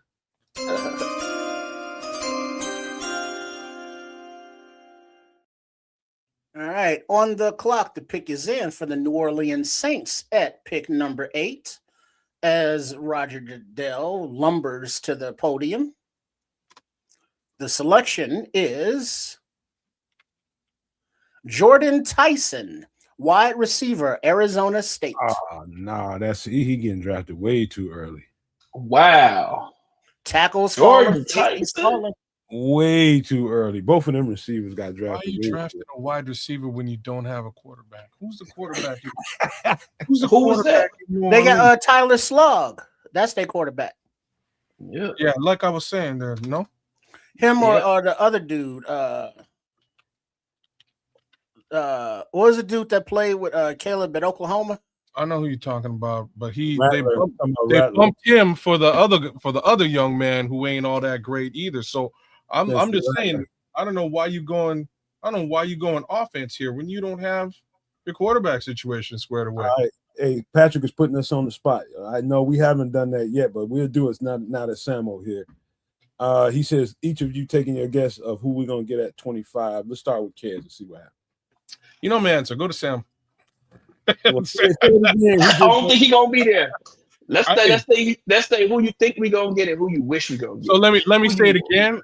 The more that stuff like this continues to go down, the more likely he's gonna be there. You see what I'm saying? We just got how many wide receivers we got in the top 10 already. That's really not supposed to go down. It's not supposed to go down. Just pick your guy. My guy's Akeem Mesidor, bro. All right. That's my guy. What say you, Samo? Man, I say Emmanuel McNeil Warren. Okay. Ooh. Yeah. Yep. What about I don't just because I don't think Mesidor gonna be there though. If Mesidor is there, my guy is trading back. But if I had to make a pick, Like the way this board is going, if Miller's there, I'm taking the left tackle. If the like a McNeil Warren is there, maybe I take him. I don't know. Depends on how the board falls. Get back to me when we get to 22. All right, I'm gonna just go off the reservation since Keds took Mesidor already. I'm gonna go with Caden McDonald. Okay, all right. I have a strange feeling right now with the way that this draft is falling. Both of those cats are going to be in and around 25. Both of them. Maybe if Blake they Miller. are, man, we trading back. I'm gonna tell you right now. If they are, they're gonna trade back, man. If they aren't, you mean if they're gone? If they're both there, then the Bears may trade back because that's gonna mean a lot of good players are gonna be there. They might just be like, you know what?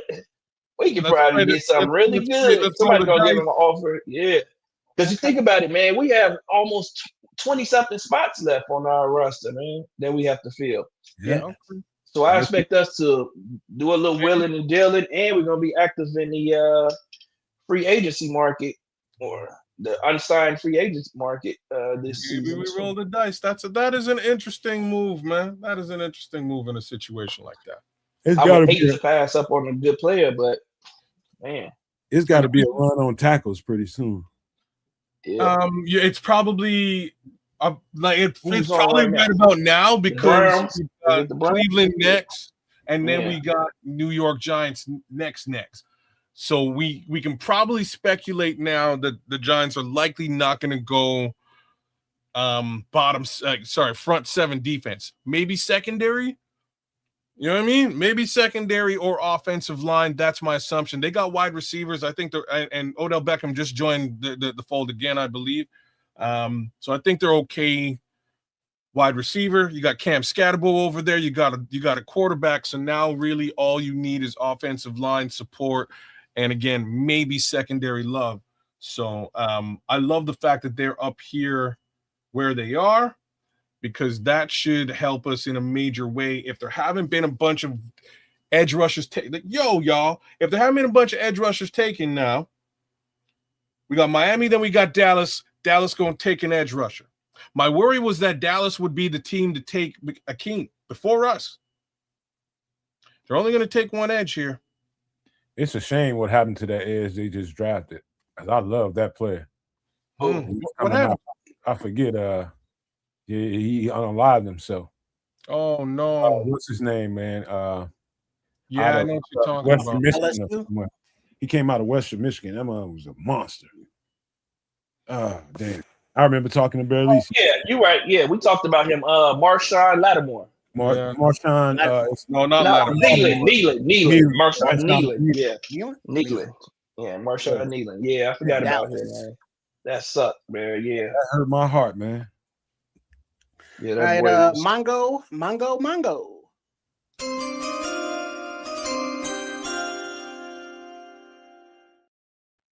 All right, with the number 9 pick in the 2026 NFL Draft, the Cleveland Browns select Spencer Fano. There you go. Offensive tackle, Utah. There you go. Offensive lineman. I knew it was coming sooner. Tell y'all, man. Yeah, that was the speculation. Well speculated. I think I might have been misquoting, man. I might have been talking about Spencer Fano, not Caleb Lomu. Yeah, Fano was the best. Yeah. He's the best line tackle in this draft. I done messed that up. I was Lomu dog too. I told you he'd probably go before Blake Miller. Oh yeah, Miller probably gonna be like the 3rd or 4th. Miller might be available. I just don't think the Bears gonna take an offensive tackle unless they trade back. Unless they trade back, then they may take an offensive tackle. I just don't think they will. Trade back. Look at Patrick calling Bane to the Cowboys. I think Bane gonna slip. All right, the pick is in for the Giants, but we are still interviewing Fano as he hugs his family in real time, wearing his lays and such, representing for the culture. Okay. Spencer Fano gonna end up being one of the top 3 linemen in the league in a couple of years. Yep. He's just that good, man. Athletic, just freakishly athletic and strong. big ass hands. He's like like Andre the Giant kid or something. Yep. Real plug and play guy, man. They just got better. All right, Mongo.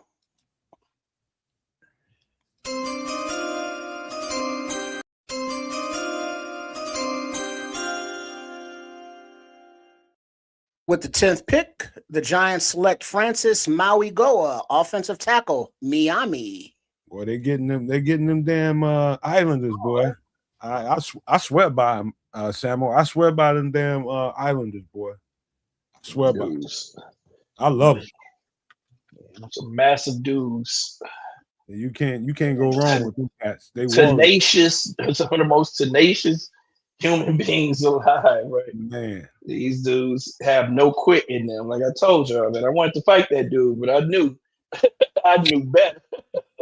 I saw one slap another offensive lineman to sleep. Slapped him to sleep. I mean, snoring sleep. I was like, man, you ever put them big fat ass hands on me, man? I'm gonna pull a gun on you, man. He said, don't worry about it, man. I don't like that motherfucker. That's how he talk. I don't like that motherfucker. Them some big dudes, man. Look at the hands on this cat, man. They are. They some of the nicest dudes with the peaceful, but they got a demeanor about them, man. When they step on that field, it's just like Dr. Jekyll, Mr. Hyde. They just turn it on. Hey, new Cardinals running back Jeremiah Love will make $50.5 million fully guaranteed on his rookie contract. The most fully guaranteed money ever given to a running back in NFL history. Yep.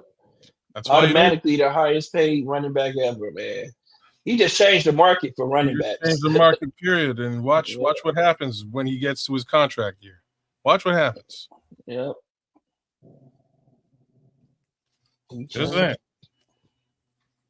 That's why people like talk about positional value so much, because of stuff like that. The NFL doesn't really want to pay players at certain positions, and they draft them high. So now he just changed the market. So now the next veteran to get paid is gonna be like, this dude a rookie. You think I don't want to get paid in the first year? That's how the market outplayed him. Yeah, I outplayed him. So you got to pay me more than him.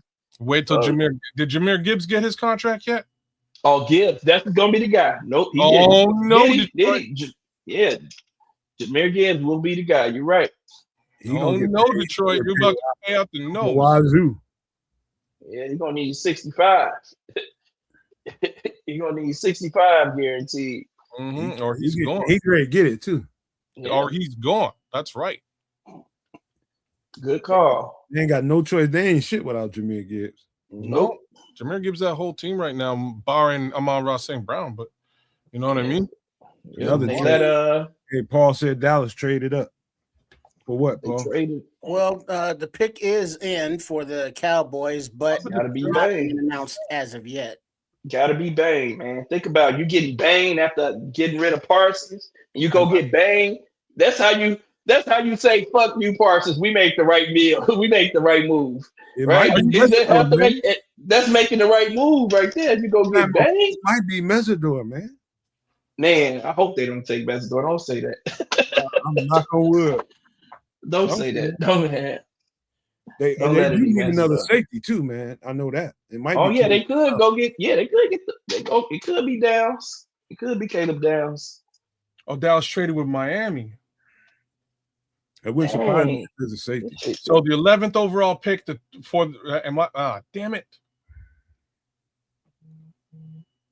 If this Caleb Downs, I wouldn't be surprised whatsoever. I wouldn't either. Sean just texted me. He loved that pick for Cleveland.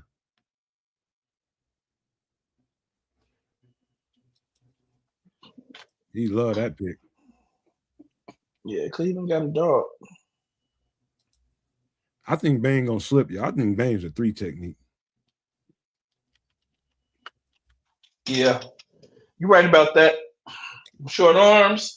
Yeah, he could turn into Aaron Donald. He could be Aaron Donald. Put on a little bit more weight. You ever notice how thick that trunk is he got? Yep. I mean, he is powerful below the It weight. stands out. It stands out. No, you know what I mean. Man, it's a Pause. yeah. It stands out. It's made for the interior, man. It is. You know, him and your boy Robinson, man. Him and your boy Robinson got almost a similar build. I like Robinson, man. Robinson's serious. Much later so back. Miami get 177 and 180 in that trade back. I think that was a bullshit ass. That's bullshit. That's all you get is 177 and 180. They only moved up one spot or two. Yeah, Okay. 1 or 2. So that's good. They probably use that to come back up. Hey, since the Kansas City Chiefs GM said it's going to be a lot of trading in the first round. I'm just saying, if you move up one spot, unless you have really had the fear that Miami, like this is, I don't think this is a very intelligent trade at all. I just want to put this out there. It's only Miami you're trading with, and they were ahead of you by one spot. So unless you really had the feeling that Miami was going to take your guy, you just threw away 2 selections for no good reason. Sometimes they thinking somebody else going to trade up and get him too, though. So okay, that is a good fleecing by the Miami Dolphins if that's really what went down. That's how you get them. You like, I got somebody else on the phone right now. Yeah. Hey, Kev, what do you say? What they gonna give us? That's how you fleece. What y'all think? What do you say? Oh, 177 and 180. Hold on, Kev. Tell them to hold on. Yeah. We gonna take this one. They gave us 2. All right. Hey, Trip, you awful quiet. What you looking at, a Playboy magazine or something? No, he eating food, man. He got food. No, no, the bowl's empty right now. I'm just scrolling through the seeing what's happening. Playboy magazine. Looking at feet again, man. Oh no, you see if I I had a screen on I had the screen on mute. Oh, okay. While I got to know myself. Hey, Sam, we don't call him Trip no more. We call him Quagmire. Quagmire. Giggity. Yeah, Quagmire. Oh, yeah. That's fitting. Yeah. I'll say that. It's fitting. All right. This is about to get interesting, man. I wonder what these guys are doing. Okay, well, okay. The run on offensive lineman is happening right now, y'all. This is probably what they're gonna do, and that worries me just as much. Maybe they get an O-lineman here. Well, like, look though, their offensive line is actually pretty good. I'll put that out there. Dallas. Yeah, I don't think they're gonna take an offensive lineman. All right, now we are looking at the Cowboys draft room. Downs or Mongo. Oh yeah. I mean, not Messidor.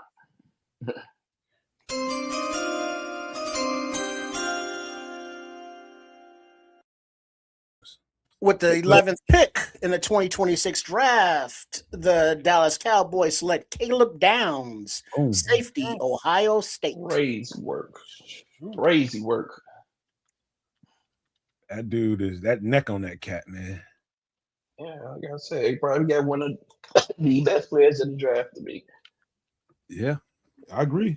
You can't. I wish I could say something to the negative of Caleb Downs. There ain't nothing. Yep. I'll be trying to find a way to be critical, but I can't find it. Who did they trade up with? Miami. One spot. Right. They got duped. This the same way we got duped when we traded for Mitch Trubisky. This the same deal. It wasn't as bad, but same thing. No, I want nobody taking Biscuit in the first damn round. Nobody was future first rounders and shit. Like that was just dumb fair. Like I'm sorry, Ryan Pace. That was just stupid. This is not super smart either with respect to the the Jerry Jones and Steven. This is not brilliant. But they got their guy. You know what I mean? They got their guy. I'll give you that. They still have another first round selection and a couple of picks. Maybe they trade back and they recoup what they just traded. I doubt that because I expect them to be looking at an edge rusher then. I didn't expect them to go with the safety here, but given that Downs was still available, great move. Rams traded in at number 13. They got another spot. Now the Rams just traded in. Goodness gracious. Well, what do the Rams need? excuse me. Miami is on the clock right now, and the pick is in. But the Rams, I guess, are at 13 and Baltimore at 14. I bet you they probably go Malachi Lemon or somebody. Who, the Miami? No, the Rams. The Rams. Well, Dolphins. Who are they taking? Who are they taking? Yeah, who the Dolphins need? Yeah, they need lots. They need a lot of shit. This team is in shambles. I have name a position, and it's up for grabs. That might be Ty Simpson for them. I wouldn't be. Who do you think best player available right now is? For them, Ty Simpson. Ty Simpson. No, they just they got Malik. They got Malik. Oh yeah. I forget about that. They need to get him some help, I think. So they need a receiver. Did they trade Waddle too? Did they trade Waddle? Or another offensive lineman? They do need a receiver. So this definitely they need a receiver bad, but all those receivers gone already. So now it's like, what do you do? You know what? That might be why the Rams traded up in there, because they think Miami, if they don't get Malachi Lemon or somebody like that, they probably want to go do it. Yep, they got to get them some help because they don't have any weapons. They got a great running back, but no weapons. What about arm day? What about the O-line, man? They might Waddle's with the O-line. I don't know what they have for O-line. I don't even know. This team is cooked. Well, they need some definite O-linemen. But they let Bradley Chubb go too, so they could use an edge. They let Bradley Chubb go. Oh, let Bradley Chubb go. Knock Waddle's on wood, Simon. Knock on some goddamn wood. I don't know. This could be your boy, man. This could be your boy right here. Who that? To be honest, it could be a key. Who, Mesidor? Right here. No, man, there's other edge rushers still available, I think. No? Calm down, kids. I'm just saying. I'm okay. Dane and Mesidor are the best two edges probably on the board right now. All right, the Dolphins. They are both in Miami. Is still waiting to be announced. Pick is in. Well, it's in, but waiting to be announced. You know, they got to do their pomp and circumstance and all that stuff for the TV audience. To be frank here, this team could be waiting. Like, you can wait on Bane. Man, look at how happy these Dallas Cowboys are to get fleeced. They're super pleased with themselves. Man, he's the best player in the draft, man.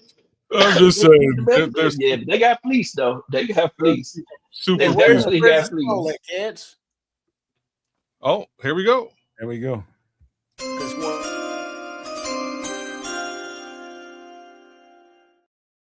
That's not what I said. Where's the scroll at, kids? What scroll? Ticker. Bottom of the screen. Oh, the ticker? Well, I'll put the ticker back up. All right, now that we've already announced it, the Miami Dolphins select Caden Proctor, offensive tackle, Alabama. Offensive line. Popped up on my phone, man. Now he went extremely high, guys. His stock went right for a minute. To me, he only fits in a power kind of offensive line. They're gonna be running a lot of power. Man, he don't fit wide zone. Not like us. I don't think he fits. The boy is too big, man. I don't know. Injury concerns to me when you that big. Yeah. Injury, you 350. Playing how many 350-pound offensive linemen have you seen in the NFL, man? 360. That man bleed gravy and shit. Right. Like, man. Usually mulattoes don't get that big, but he's huge. That boy is huge, man. I know some big. I didn't want him for that reason. I think he's a little too big. He's athletic, big for his size, but I think that putting him in our offense was just going to lead to him getting hurt, asking him to move around a little bit too much. That cat will pat you across your shoulder and make you have to go get surgery. Look at that brother moving the run game, right? He came from Alabama, white G. So that didn't get the weight off of him. Alabama didn't get that weight off of him. It's going to be hot down there. And then if you ask him to lose weight, is he going to be the same player like that? That's why it's just too many. But what's the equivalent of Bigfoot from the polar, the Arctic? Either a Yeti or the abominable snowman. Okay, so according to Red Baron, Caden Proctor's pops found his female Yeti. Female, yeah. Man, they might take I don't know, man. They one of these days Stafford gonna retire, but I don't think they're thinking about that right now. They trying to get another piece so they can win the championship. Oh, they sure as hell ain't going wide. Oh, they lost their safety too, though. They lost their safety. This could be your boy. Sure This enough, could right? be. Yep, I forgot. This could be that safety. What's his name? Oh, the Oregon safety. This could be him. Oh, Thieneman, yeah. This could be Dylan Thieneman because they just lost. We got Hey man, y'all. Kobe Bryant. You should have seen him slap hands with Goodell, man. Goodell hand got lost in that dude palm. Dude is huge, man. He's a mountain. That dude is a mountain. Boy. That's a big boy. Ooh, man. Like if he make a mistake and just fall on somebody, man, they just He gonna hurt somebody. Yeah, he gonna hurt somebody. Man, that's a big dude. Can you imagine? He's always been big too, man. You just imagine playing with him. You go out there with your kid, man. Talking about that boy ain't 12. Ouch. We need a birth certificate. No. Hey, Samo. I seen that shit happen. I see that shit happen. I've done it, bro. I've done it. I'll tell you the truth. Yeah. Hey, There was one boy who played. He looked like Williams. We were looking at the other day, man. They played him on offensive line, and then there was like, fuck it, he's just gonna run the football. And there was nothing you could do with this child, man. Nothing. This kid was so big, bro. Damn, been a man child, been eating 12 pieces of chicken since he was 12 years old. Hey, speaking of big kids, is your daughter grown into a big ass head yet? Who? Samos? Oh yeah, she's big, man. She's a big girl. She is on the 99th percentile for height and weight. So she's a big girl. She's gonna be a tall girl. Hey, you better start teaching her how to rebound. Volleyball. Oh yeah, she's athletic as heck already too. She's jumping off the couch onto things, jumping off one thing onto another at 2 years old. She moves really well. Her hand-eye coordination is sick already. And she been using the fork since she was about 7-8 months. So like, like, oh. I'm like, how do you know how to use this fork like this? Because I'm hungry. Proctor is a goddamn dozen eggs at a time, a damn pack of bacon, shit, a roll of loaf of bread every goddamn rip. Well, that Miami Heat gonna make that boy miserable though, right? Oh, that humidity, baby. It's not the heat, it's the humidity that gets you. Humidity, yep. He probably kind of lean for a big dude though. He is. He kind of lean for a big dude, but he is. He can move. He can move his ass off. The boy can move like he a dancing bear. God. Not that. But can you do that for 18 games, man? At the speed that he gonna have to play, that's what I question. Like that's a lot. Just gotta lay off the sandwiches late at night. What's the big guy we had, man, back in the day? Offensive long line. ago. Yeah, used to play for the Eagles. We got him, the real big guy. He was probably one of the biggest guys. He had gained a lot of weight too. I know who you're talking about. I just can't think of his name. Can't think of his name right now either. But yeah, that's who I think about when I see him. Like he could he could be a dog like him, or he could be the guy that Cleveland just drafted last year. Was that last year or the year before? Who was overweight and then Big DeJuan Jones. Yep, DeJuan G started playing well. Then he got hurt, and the injury started coming. So that's what I start thinking about when I think about Caleb Proctor a little bit. Even though he's way more athletic than DeJuan Jones was.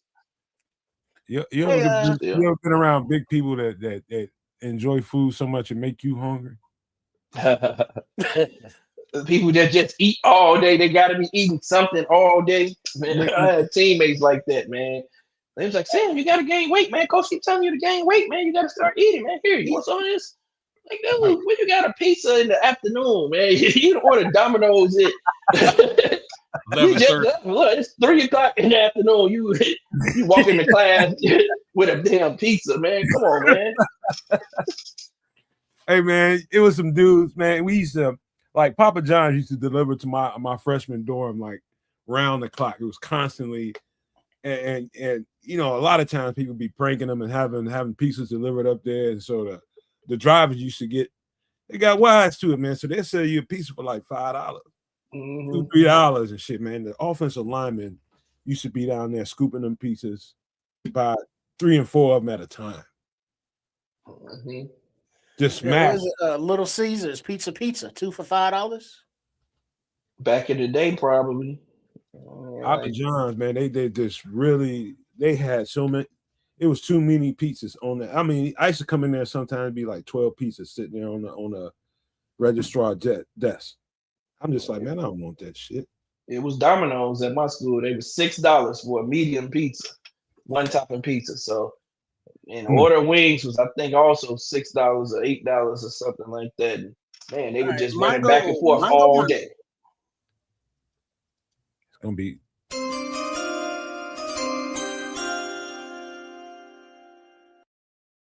They got the camera on Ty Simpson. All right, the Los Angeles Rams with pick number 13 in the 2026 draft. They don't need to get my man a scooter or something. They think you're talking about Aaron Gibson, Samuel. Aaron Gibson. Select Ty Simpson, quarterback, Alabama. That's crazy. That's crazy. He got picked hella high. So I guess ain't nobody trading up to 25 for Ty since he's already gone. They just screwed us. They keeping McVay in the game because without Stafford, I don't think he had too much of a future. But they just shored that up just now. All the quarterbacks that are coming out of the draft next year, though, there's some good ass quarterbacks coming out of the draft next year. So they must think that this is the last year for Stafford. Yeah, it is. It must be. He must have told them, like, I'm retiring after this year. And like, we got to get our quarterback this year then to prepare him for next season. That's last crazy. Run. This is last run. It's a Super Bowl or bust for them. Yep, it has to be. Yeah. Otherwise, you wait till next year. You got all these good quarterbacks coming out of next year's draft. You could have traded up next year. Man, Baltimore don't got the same front. They don't got the same coach. They might do something totally different, Leo, but I know what the history would tell you. Bain is a fit for them, by the way. Yep. Bain is a fit. Yeah. Bain is definitely a fit for them. That's what we don't need to happen, really. We need to keep Bain on the board here. You feel like they're going to go back to back, ain't you, kids? No, it's so here's again. Dallas is still yet to pick. Dallas has 2 selections in the top 25. They need edge rusher help. I'm well aware of this. They traded off. You know what I mean? They traded off their edge rush. Parsons is gone. I expected them to select an edge rusher with the previous pick. They did not. They're definitely in the market. That worries me a little bit. I think Simpson's gonna thrive in LA. Man, this guy looking good for the Bears. I'll say that. Right now, it's looking great. I don't know if Baltimore goes back to defense here. Maybe they go offense. Like they don't really have, they really don't have a wide receiver. Like they don't. Nope. They don't. The weapon is Lamar. He's the weapon. He's been relying on tight ends to get it done for years. I don't know. Offensive lineman. Barlissimo just dropped the bomb. I was going to send you an invite, but I didn't know if you was going to be available. See, ain't Barlissimo on the other side of the world or some shit? And he how the hell is he scooping us? And if I'm not mistaken, man, he did the same thing last year too, right? He sure did. What's crazy is we're using Barlissimo or using the same like app to get our shit. Like I'm 90% sure he's using the same. Are you on DAZN? Are you on DAZN? Barlissimo? Because I'm still waiting for these. Matter of fact, I've been late with every single one of these. He in bed chilling too, bro. Laying back like, oh, okay. He waiting on 25. I feel you, barely. I'll send you one tomorrow, man. I'll send you one tomorrow, and you can use it if you want to, Barrelissimo. That is the best guard in the draft for sure. He said Barrelissimo, the CIA. Straight up, man. What kind of servers he got over there, right? You never know, man. You never know. He got his own surveillance drones. Man. Okay, Ty Simpson. That Ty Simpson is crazy, man. You say, man, like I said, the draft falling nice for the Bears, man. It is falling nice. We have so many options. Another selection we didn't really see coming in pre-25. So again, that continues to push a lot of talent back towards the Chicago Bears. I'm here for it. Well, but then that's also pushing it further back into the second round. Yeah, too. This is where we may wind up. We may wind up trading back as well, like Sam was saying, because again, if all three of your top the guys, you know what I mean, on your you gotta trade back at that point, right? You gotta go get some fast. You might want to scoop up some picks because you gotta think about it. Only one cornerback is gone. One tackle is gone so far. We still got 2 tackles. No, a couple tackles. Yeah, 2 tackles. Yeah, that's right. 2 tackles. No, 3 tackles. 3. Proctor and the Samoan. Oh yeah, the Samoan guy. Yeah. All right, Mongo.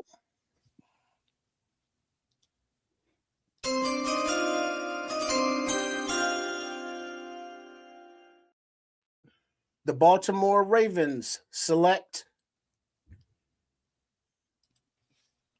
Olivia Keionte, guard, Penn State at number 4. How did he know?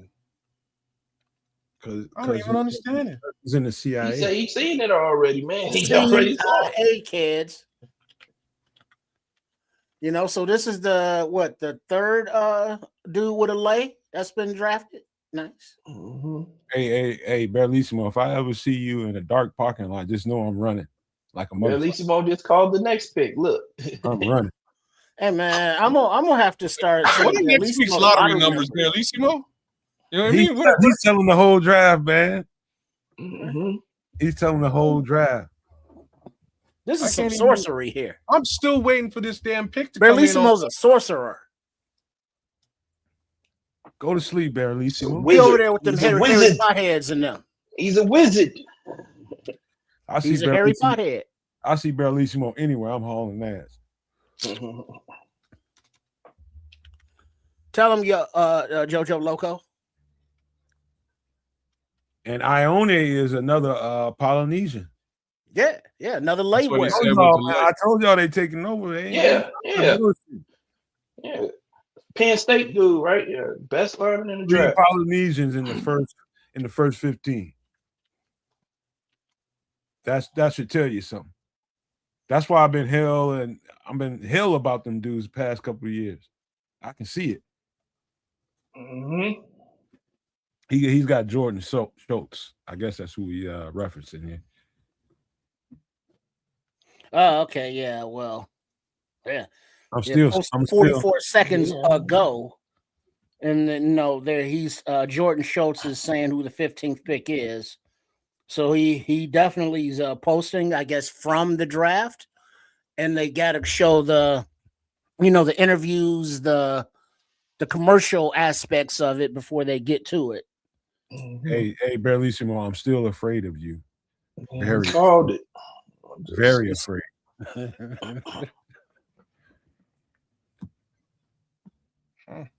You wild for this shit, Barrelissimo. I'm really liking the way this is falling down, though. Now, let me ask you this, kids, Samo, Nomad. Are there any players that have fallen that you didn't think would fall that if you're the Bears, you would consider trading up for? Nobody. Maybe Blake Miller. I expected Blake Miller to be around 20 or something, but I would say Thieneman. To be honest, that's the guy. Thieneman, he's coming off this bit soon. Yeah, Oh, I would say That's or, why Tito. you would have to trade up for him now. or Lomu. But Because Lomu, now the Bears are at 25 and we're getting up to 15. So you're getting within 10 picks. So it shouldn't be as expensive, obviously, as moving into the top 10. And you're So not right- screwing me up. You're screwing up kids. He wants to do his No. Like I do, but like I'm just gonna go through some of the potential prospects here for the Bears right now that are still on the board. Thieneman, Lomu, Caden McDonald, Peter Woods. That looks good. Peter Woods. Yeah, Peter Woods, Akeem All right, if you Mesidor, want to talk about somebody that fell a little bit, that's probably him. Blake Miller, And TJ Parker. TJ Parker's much further back, but Are you potential. confusing Miller over Monroe Freeling? No. That's a no. Monroe Freeling is there too, though, right? Iron Anchor is he's falling back a little bit. What do y'all think of Keldrick Falk? Anybody scout Falk? Not that pleased with him. No? I told you, man. I don't think we did it over here on the show. What the hell are you talking about? I can't remember everybody. So Keldrick Falk, man.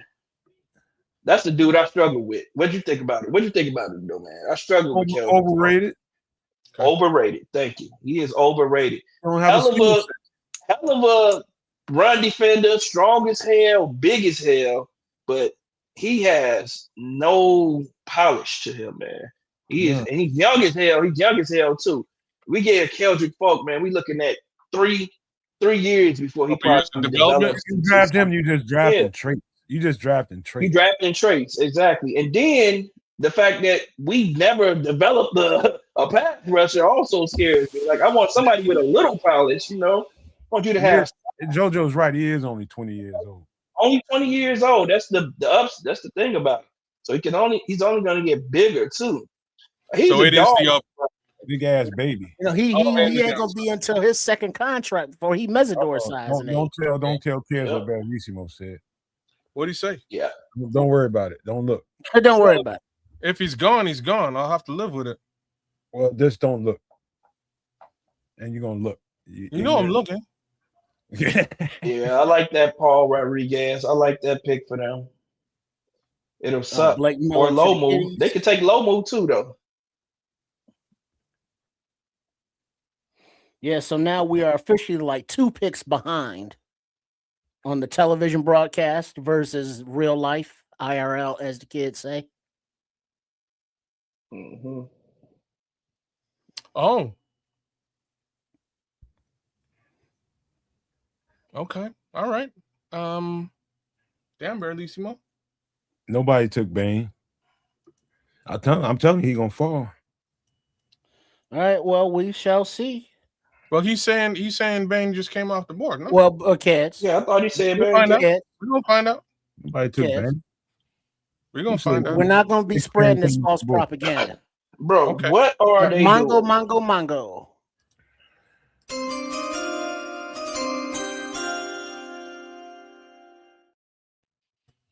The Tampa Bay Buccaneers select at 15 Ruben Bain Jr., edge, Miami. Wow. Yep. Wow. Coach, when they got him, coach. That defensive coordinator, who is their head coach, don't be playing, man. He know that's the way to a championship, man. And he got a little Shaq Barrett in him too. What was it? Who they have? Shaq Barrett when they won the Super Bowl? Yep. Yeah.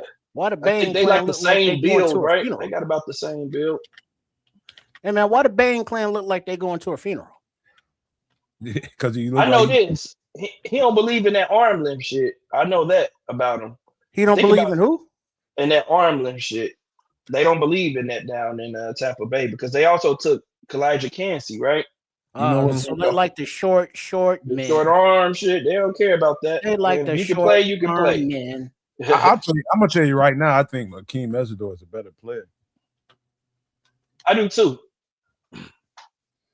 Because I think Akeem Mesidor just stop it, Ralph. Stop it.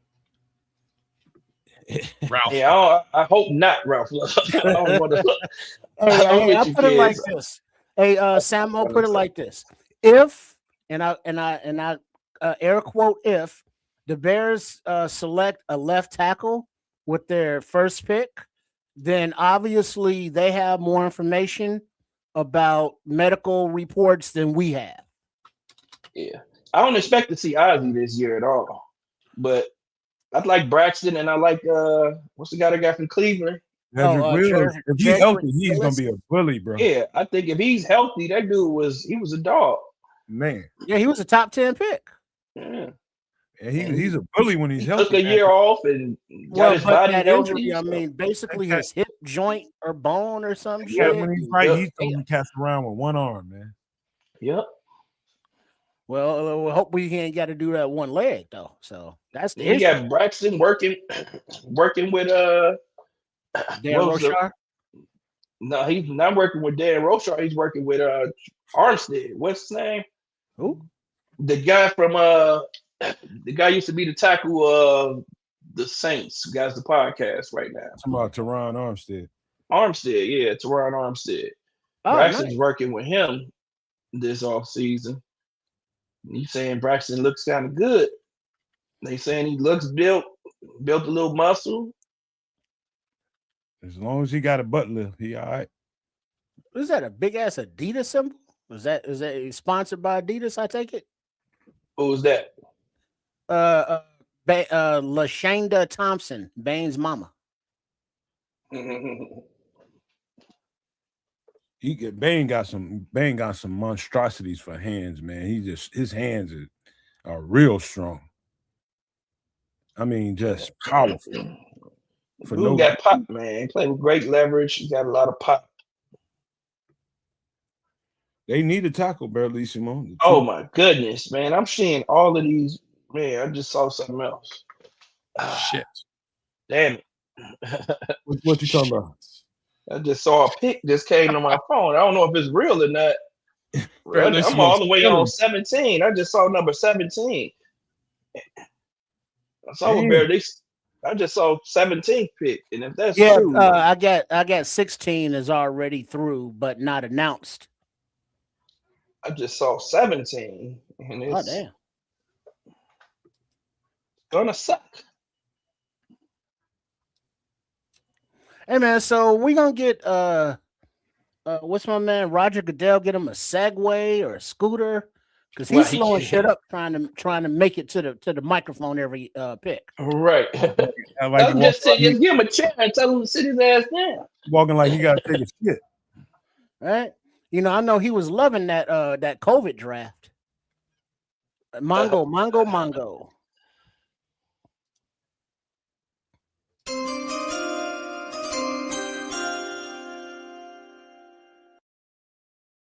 16th pick of the 2026 draft, the New York Jets select tight end from Oregon, Keionte.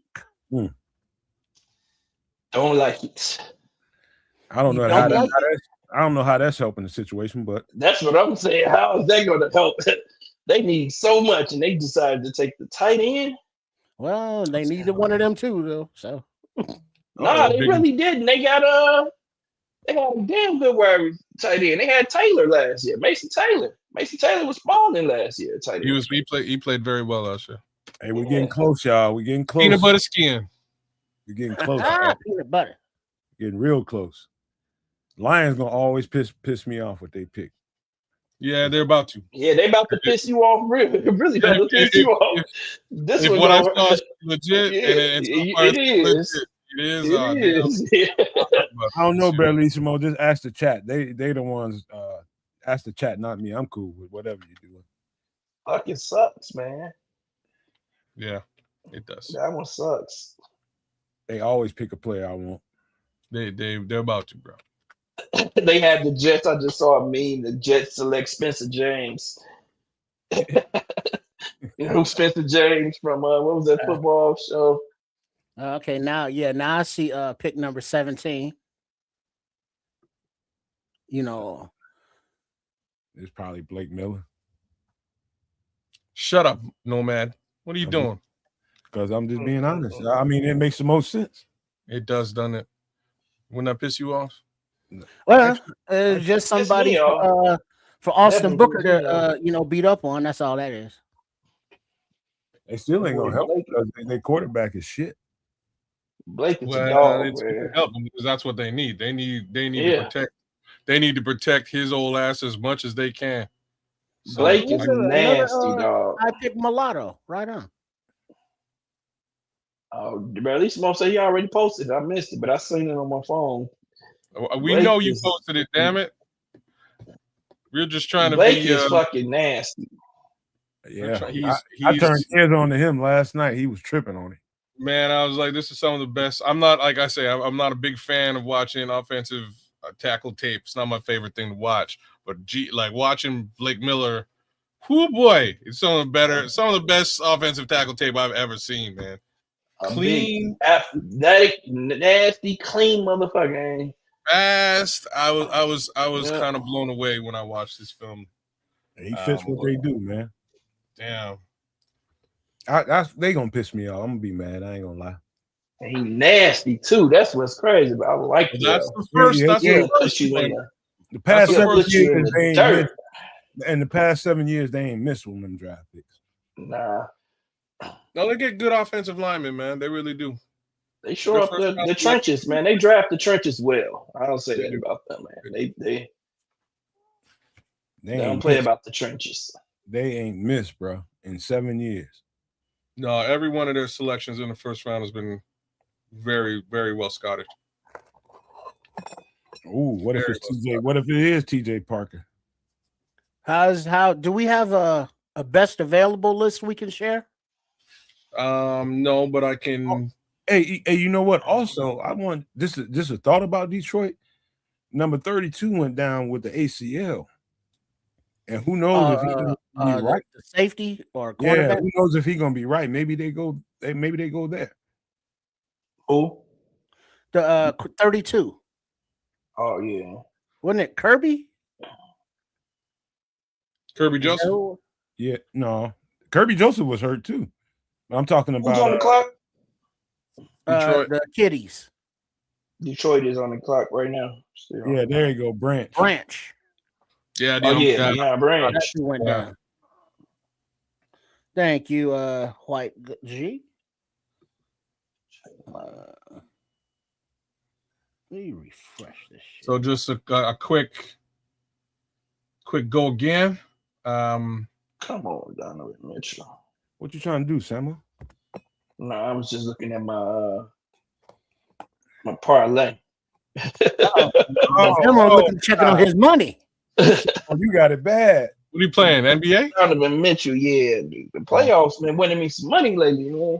Okay. Donovan Mitchell looking like a bum tonight, though. He gotta step it up. So we got Keldrick Falk left. Sorry. Colton Hood. Dylan Thieneman. Oh, Thieneman too. Caleb Lomu. Caden McDonald. Those would be your tippy top guys that I would talk about right now. Bears need to step it up, man. They might need to. And now here's the facts of the matter. We might need to do something because all the playmakers coming off. Rodriguez. This is the thing. So if the Bears really want their edge rusher right now, I've already told you about the Dallas situation. That's a real thing. Mongo. Oh, here we go.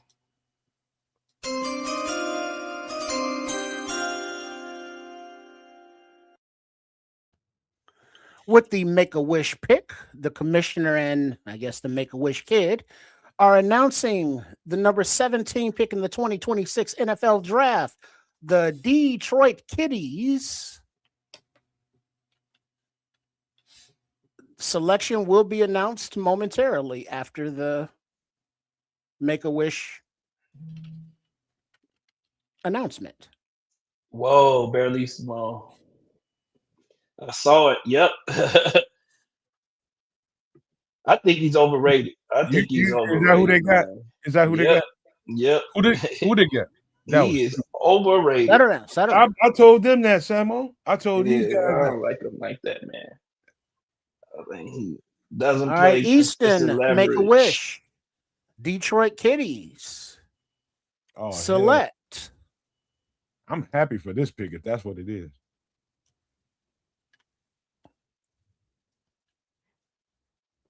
I would love that, Illinois Jones. Blake Miller, offensive tackle. Okay. It's just like I thought it was going to be. I thought they selected Caleb Banks, man. No, we were talking about the Vikings. We're picked behind the Vikings. They need a run stopper. Yeah, they do, but they didn't need this. Caleb Banks ain't him, man. He ain't it, dog. Caleb Banks is going before Peter Woods. Come on, man. That's crazy, man. Peter Woods, I'm gonna tell you something. I'm gonna tell you somebody's tape, Samo. That cat, he came up missing sometimes, and he don't like I would just say endurance for him is a problem. That's because they trying to move him around too much, man. They got him on the edge. They got him playing 5, 4. He ain't the same cat in the fourth 3, quarter. 2, 1. Yeah, he's not. He seemed like he wasn't interested in football last year, man. Like something was. He was just going through the motions last year, man. Either that or his ass house too motherfucking much. So looking at now that I know Nomad said that Miller could probably play left side, but looking at his highlights here on the right side and some scuttlebutt about the Kitties switching Penei Sewell to the left side, left tackle, does this pick reinforce that, you think? Nope. It just keeps him on the right side where he's keep him on the right. Yep, it keeps him on the right. So how do you think Penei Sewell will do at left? He ain't gonna go over there now. I wouldn't put him over there. I wouldn't. Well, no, they're showing Blake Miller as a right tackle though. If they put Blake Miller at wait, hold that thought. Mongo.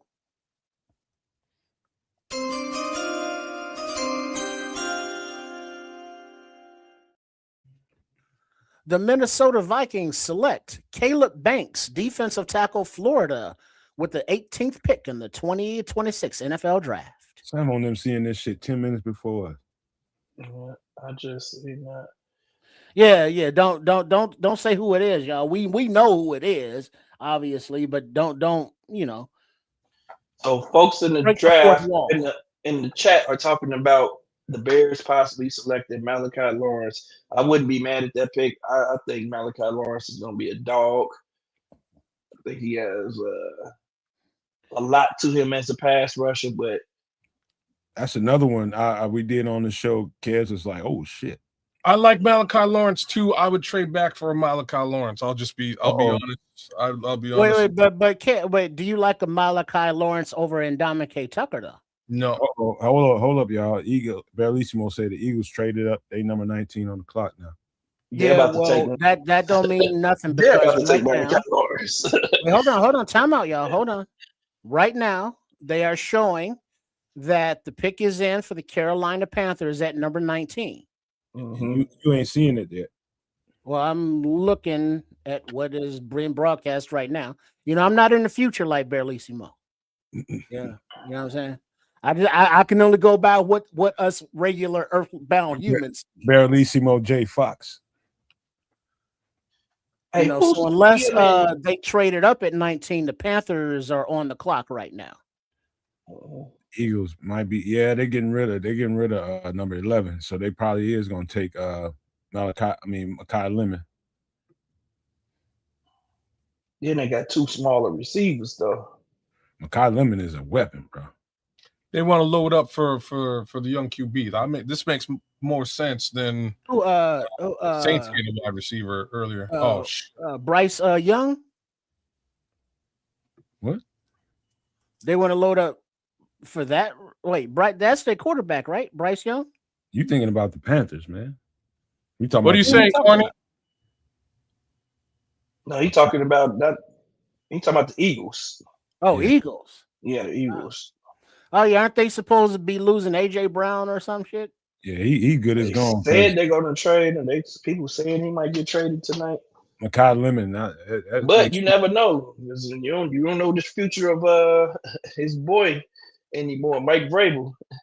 If he was getting traded, that's where he was going. Hey, you leave, coach. I care about my wife and children, Vrabel, alone.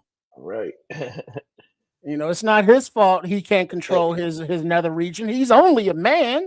Hey, I know he threw that woman all under the bus. She said, "There's nothing to see here." He just been like, "Hey, we caught. Fucking we caught. Right. I'm gonna save myself." He's like, "I'm gonna save myself. Like, look, I'm gonna be apologetic. Like, I'm going to therapy anyway. Shit. He's like, "Bro, they got pictures." He probably tired of smashing anyway. Shit. Right. He been smashing for a long time. 6 years worth of smash. Like, yeah, a whole bunch of smash. Skeet. Oh shoot! Wow, they get the Cowboys re-upped right back. Look at this. Can you imagine that? Because Mike is a big dude. If Diana's son grows to be big like that dude, and his name is also Mike. Yo, since when did the Eagles and Cowboys trade with each other? Exactly. So the Cowboys basically got better than they had before. Because when did they trade out? Remember they traded the two. Yeah. So they got their selections right back. And they got them right back. And now didn't I call that though? Didn't I? Better than the picks they traded out. I called that. Away. That's crazy. Fucking Jerry.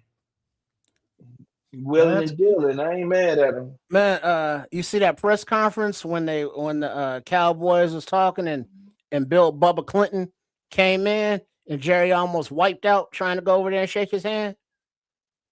No. Jerry almost bit it, but he caught himself. And I was like, oh. Jerry old ass. Because that would have been some ratings right there. Right. The fucking crypt keeper. Uh-huh. Old ass. You trying to go I bet you Ryan Poles right now is moving too fast. Ryan Poles making a deal right now. No, somebody's stopping him from making it. That's what I'm saying. Somebody's like, "Don't do it." That's Jeff King's new job, ain't it? Okay. I mean, trading back. I hope not trading up. Like, yeah. He's trying to trade up, is my thoughts, and somebody's Mongo. You called it. Who called this?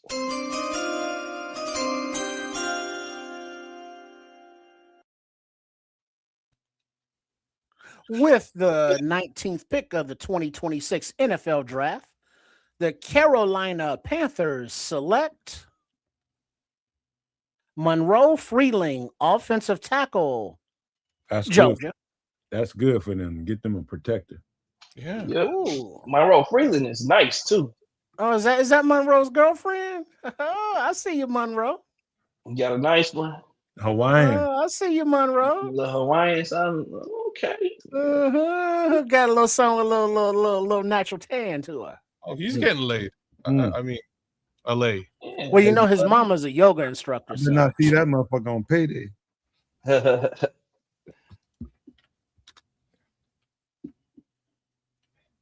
He's a good protector, man. Mm-hmm.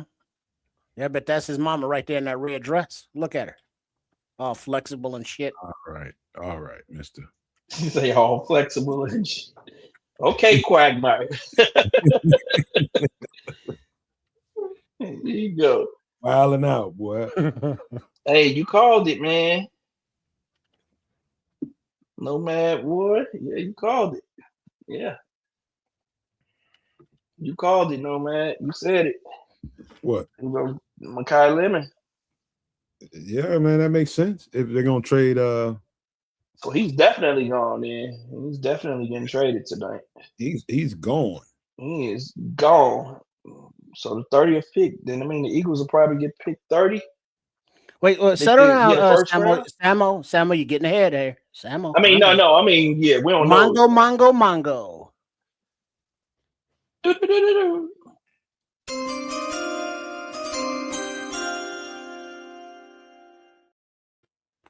With the 20th pick in the 2026 NFL Draft, the Philadelphia Eagles select wide receiver from USC, Makai Lemon.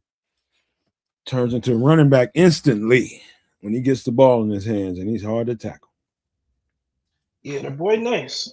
Remember that breakdown, kids? Remember that breakdown, kids? Wait, but No. now doesn't this reduce the trade value of AJ Brown? No, that trade is already done. Obviously, shit. Mm. That trade is already done. Oh, it may not be. They might use it later on to get some capital here. Get some capital back. You know what I'm saying? That it can work that way too. Yeah, so they recoup something. I think he gonna eat there. Yeah. Well, you know, as long as Hurts get him the ball. Oh, he can get him the ball because they've been having some issues with that old line and they pass completions. They like the short area passing game, and he eats in that. You just get the ball in his hands on the screen, and he turns into a running back. All right. Paul is saying Mesidor, Falk, Lomu, Woods, McDonald, Thieneman, McNeil Warren, Mekhi Lawrence are all still on the board. I can't believe Caden McDonald's still there. Yeah, I think Caden McDonald's is man. I think he's an acquired taste, dog. Like he's a big guy. I don't think he is as good as everybody makes him out to be. I think he's all that. I think of him as a run stopper, yeah, but that's the only thing I'm thinking rusher. That's the only thing I'm thinking about. Samuel is run stopping. Oh, he gonna eat the middle up. So I think he'll eat the middle up. You're not running up the middle with him in the game, but other than that, like I just don't. It's just too high for me. He's gonna make the make the offense get right, because you better double team. Hey, Barrelissimo, I'm with you. I don't like Thieneman. I didn't want to say it, but I'm not a Thieneman fan. I'm not a huge Thieneman fan. I like Thieneman, but I think he's a little overrated too. Oh, I'm gonna argue with that. He makes it up with his speed. I think he makes up a lot with his speed, man. If it's Thieneman or Emmanuel McNeil Warren, I would take Emmanuel McNeil Warren. McNeil Warren has probably some of the best instincts in the draft. Yeah, and he's just a playmaker, man. Just makes so many impact plays, tackles for losses, he forcing fumbles, he intercepting, can cover tight ends over the middle. I like him a little bit better, a lot better. That's why I was hoping the Vikings took Thieneman. Man, this is about to be interesting because we're only a couple picks away. Yep. All right. Right now, at 21, the Steelers, the pick is in. Then that means the Bears are just 4 away if they decide to stand pat. They may very well go with the safety. Or trade, man. There's so much out there, man. I do know this. TJ Parker. We didn't even put TJ Parker on that list, did we? He just showed. He done dropped, man. He's supposed to win. TJ Parker is that first 10. I wouldn't be mad at TJ Parker either. I think he's solid, man. He reminds me too much of Sweat, though. Who's still available that you did not think would be here at all? Thieneman. KC Concepcion. KC Concepcion. Yeah, I forgot about him. Denzel Boston. I'm thinking maybe they go wide receiver here, which would be crazy. Damn, I forgot about KC Concepcion. Yeah. Again, Woods, King Mesidor. Let me look down here just a minute. Caleb Lomu's still available. Jamar McCoy. So there's a plethora. Omar Cooper.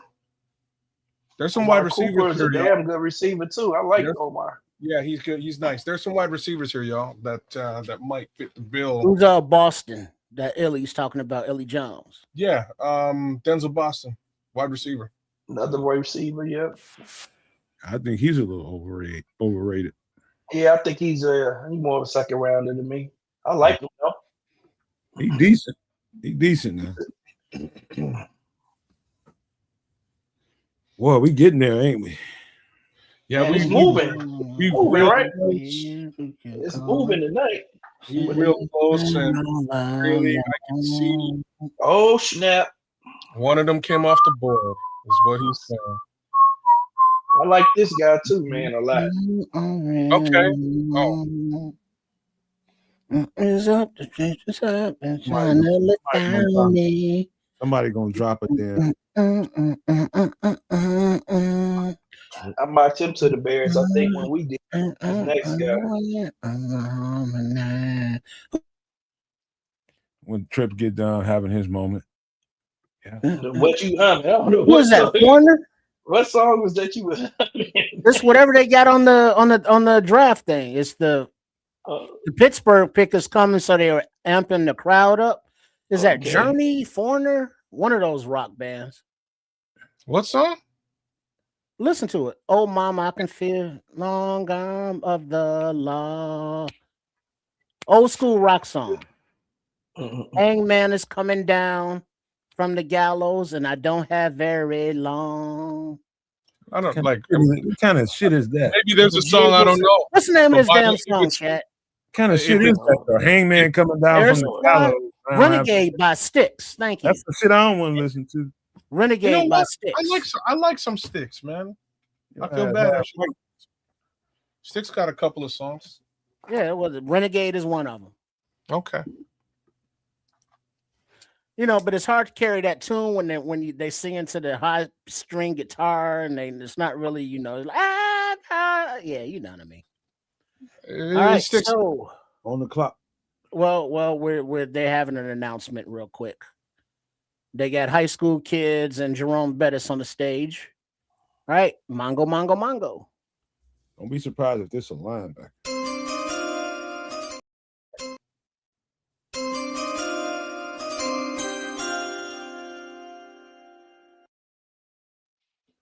All right, with the 21st pick of the 2026 NFL Draft,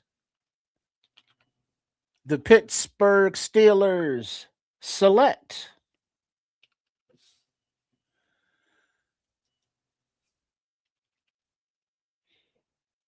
Max Keionte, offensive lineman, Arizona State. That's a good pick for them.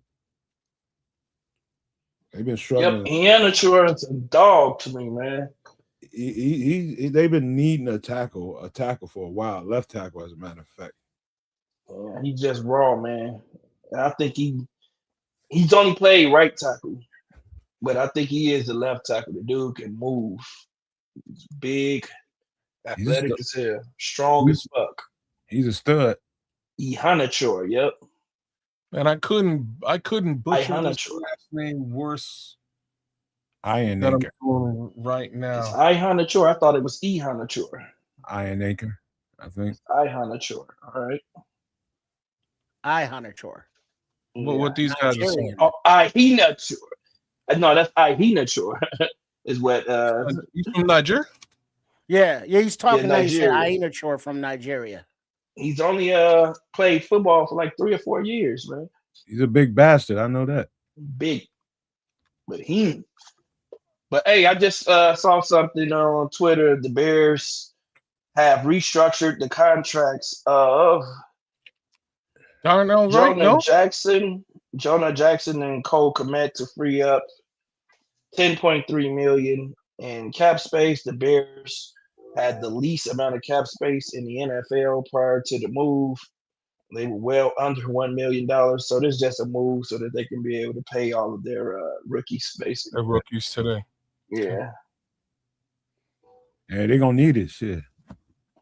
Motherfuckers There also signals that Cole Kmet's going to be here throughout the remainder of his contract. Motherfuckers had like $5 in their bank account. They're not going to find another wide receiver of that caliber at that price, man. They just aren't. A couple of years ago, we were talking about Cole's price tag. At this point in that contract, it's super manageable, right? Super manageable. Yep, it's cheap. You're just not. It is cheap. You're just not going to find another guy at that caliber at that price. Yep. Cole Kmet ain't going nowhere. Mm-mm. And Jonah Jackson, which is surprising. I thought they would have did the other guy, the left tackle. Left tackle. Yeah, I mean left guards. I thought they would have. Tooney. They probably Yeah, tried. He was just Tooney like, instead. no, man, y'all give Well, me my. Tooney, how much longer? You know, what I mean, Jonah Jackson, a few years younger. Yeah, he got another contract or so in him or two. Tooney, that's it for him after this one. Yeah, he's gonna be on his way out. So really, like, man, you want to have the left tackle of the future on the team, and maybe the guard of the future on the team to get some, whatever Joe Tooney has in the tank, and have that rub off on them. You know what I mean? Like, hold on, it's the Chargers pick came real quick, and they love offensive line. Yep. Yes, they do, man. Yes, they do. Good old, you know who.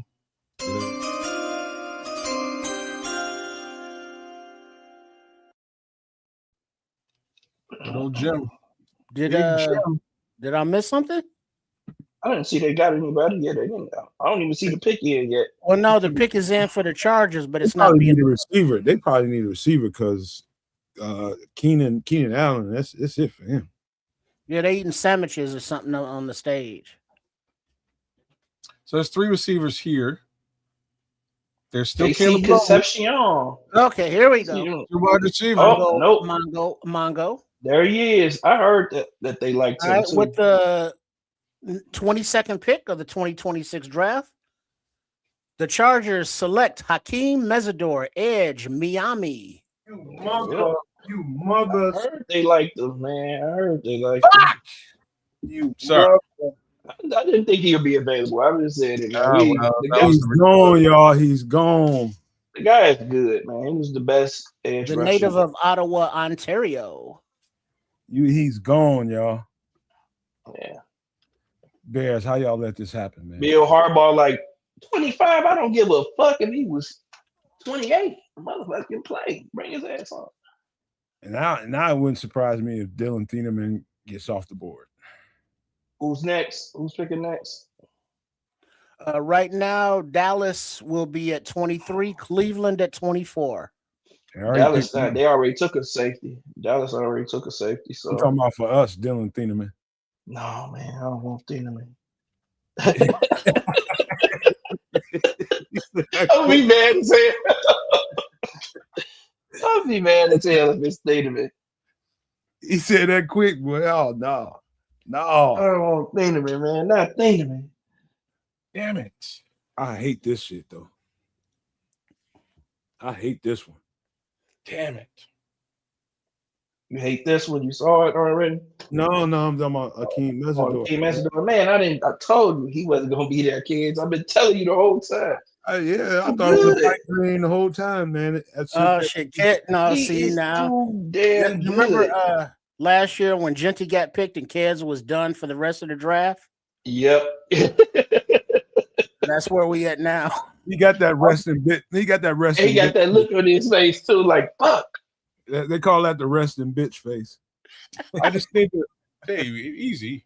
I need to check out his mom's is really where I'm at, man, because she's gonna be roaming around here a lot. Hey, settle down, kid. Settle down. Hey, man, she got a lot of money now, or at least access to it. Sorry, baby, if you watch. She ain't got nothing. Her son got.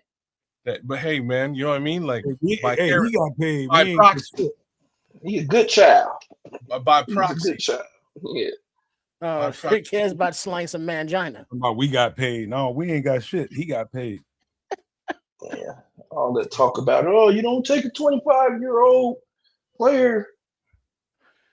Remember when they said, you look like my son? Son!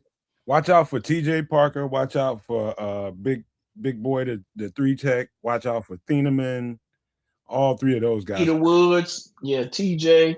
Keionte Terrell, the cornerback. The long shot is Malachi Lawrence, because Malachi Lawrence, man, he has a lot of good traits. And he got a build like a Khalil Mack type build, and he had a Khalil Mack type of combine results. We'll see, man. We'll see what the Bears do. I'm with you, though, Scrolls. I wouldn't mind McNeil Warren. Yeah, I would love that. There's some studs on the board, man. There's some studs. Straight up, I'm trading back. Like I told you, if he's gone, I'm out. Blake Miller gone. Akeem gone. Trade back. Right now, we're looking at Peter What Woods. What up, Miguel? Dylan Thieneman. I ain't seen you. I'm glad to see you. Good to see you in here, Miguel. I ain't seen you in a while, but it's so good to see you. Miguel Goncalves. Good to see you, Doc. I love seeing the guy in the chat, man. Corny, man. The dream is over, Corny. The dream is over, bro. What if they fucking get another tight end? You say, well, damn, Cowboys. What the Cowboys just do? What if they get another tight end? Well, the Cowboys, they're on the clock right now. 3. There's no tight ends. Yeah, it's some tight ends, man. Only one tight end went off. That was Sadiq. Yeah, but there's no tight end at this stage of the draft besides Sadiq. I'm going to look at that tight end for you guys. Unless you want a tight end. Oscar Delp is the next tight end. I don't see them selecting Oscar Delp at. Oh wow, Cowboys did it! Wow. Settle down, Samo. We don't jump the clock. McNeil, they took McNeil Warren. We not gonna say nothing until we announce it. Damn. Settle down. Go on, fucking tell it. No, don't tell it. They should trade back at this point. You're probably right, FFG. Yeah, we should trade back, man. At least a few picks. Nah, man. If McNeil Warren there, man, I say take him. You got business going on. Miguel got business popping. Who are you looking at, Samuel Jordan? Yep. Look at Jordan. Jordan to tell you. Yeah, that's what I've been looking at. It's just hard. You got to refresh it. You got to refresh it yourself. Yeah. Yeah, that's the problem. Yeah, I don't know why. Usually, last year was just updated. I don't know what's going on this year. Elon Musk, old cheap ass. Oh, Bellissimo just told it, man. Don't look, kids. Don't look. And you're gonna look. I might as well say. Mongo. But I told you they needed an edge. I told you. Hey, Bellissimo, that dude.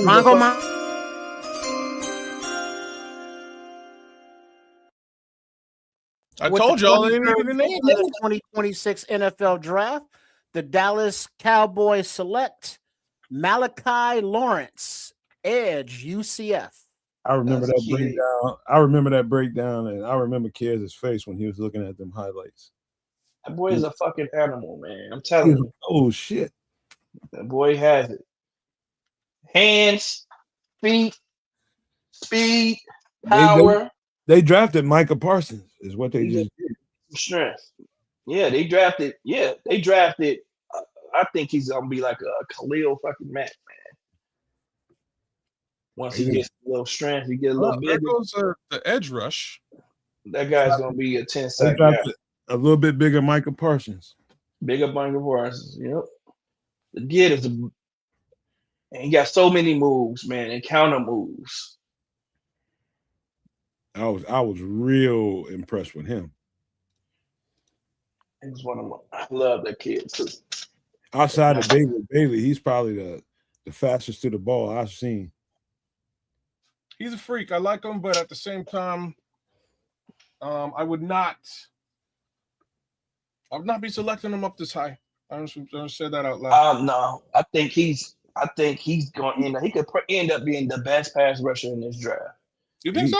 He's that Hell good. Yes. He's good, man. He can end up being the best pass rusher in this draft in the next few years. Not immediately, kids. Now, right now, for the next about year 3, I'm telling you, the kid's gonna be down. He's gonna be a dog. He doesn't play the run well. He's not strong enough to hold the edge right now at all.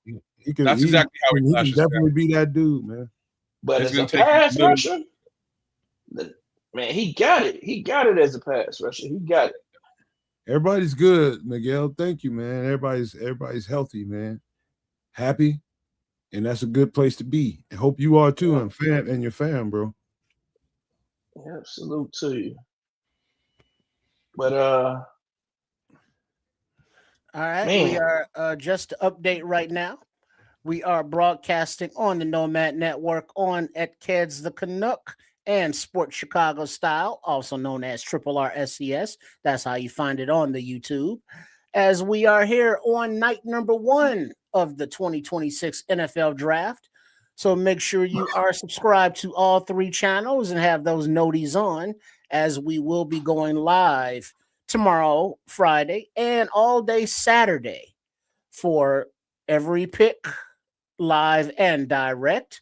Right now, we are looking at pick number 24, which is in for the Brownies. And then at 25, the Bears will be on the clock.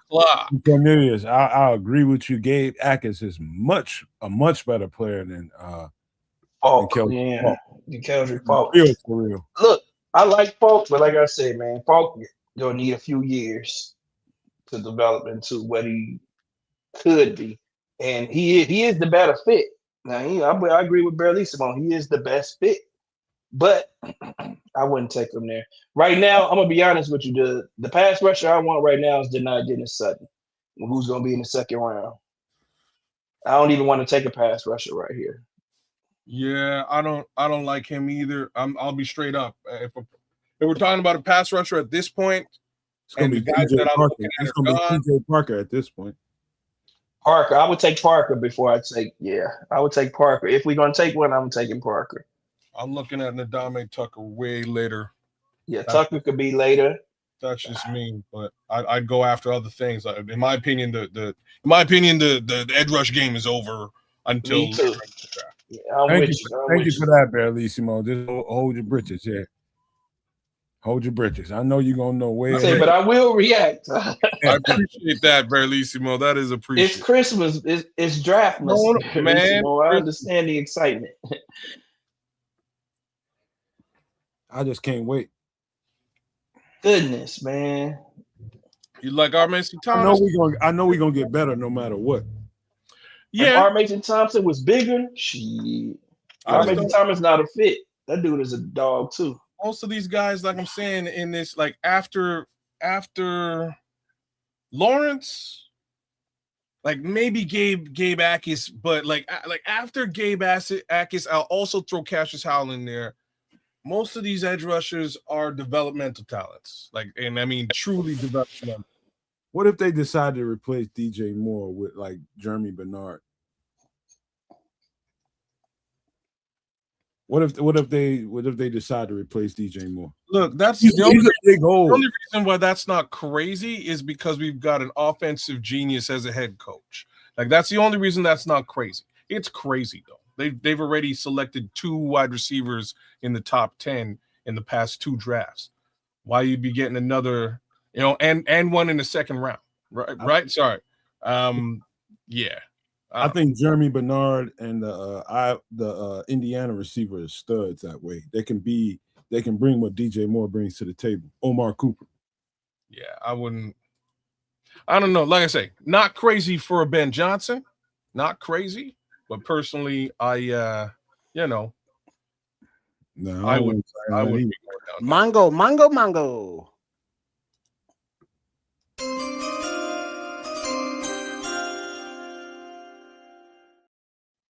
With the 24th pick of the 2026 NFL Draft, Cleveland Browns select wide receiver KC Concepcion, Texas A&M. That makes a lot of sense. They really loaded.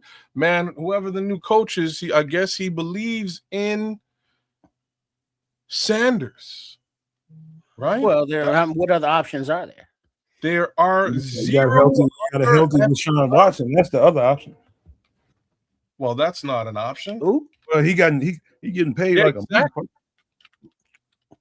If that was the case, they should have drafted him masseuse. All right, the Bears are on the clock. Nothing. That was a banger. Wait, I missed it. What was that? He said maybe they're loading up to help Deshaun Watson. I said if that was the case, maybe they should have drafted a masseuse. Oh, come on now. Hey, man. I'm sure he went to therapy or something for that. No. That's what they do. But right now, the Bears are on the clock, and with 2:28 remaining on that clock, and there's a lot of talent on the board. No word or hints of a trade back as of yet. So it looks like the Bears may be actually making a pick here. Sad. What do we got? Here's what's on the board. There's best available. Where is that at? Caleb Lomu, Peter Woods, it's probably Caden McDonald. That's probably who they're selecting here. Me. They're taking their time. Jacob Rodriguez, maybe. Nope. The pick is in for the Bears. Hell no.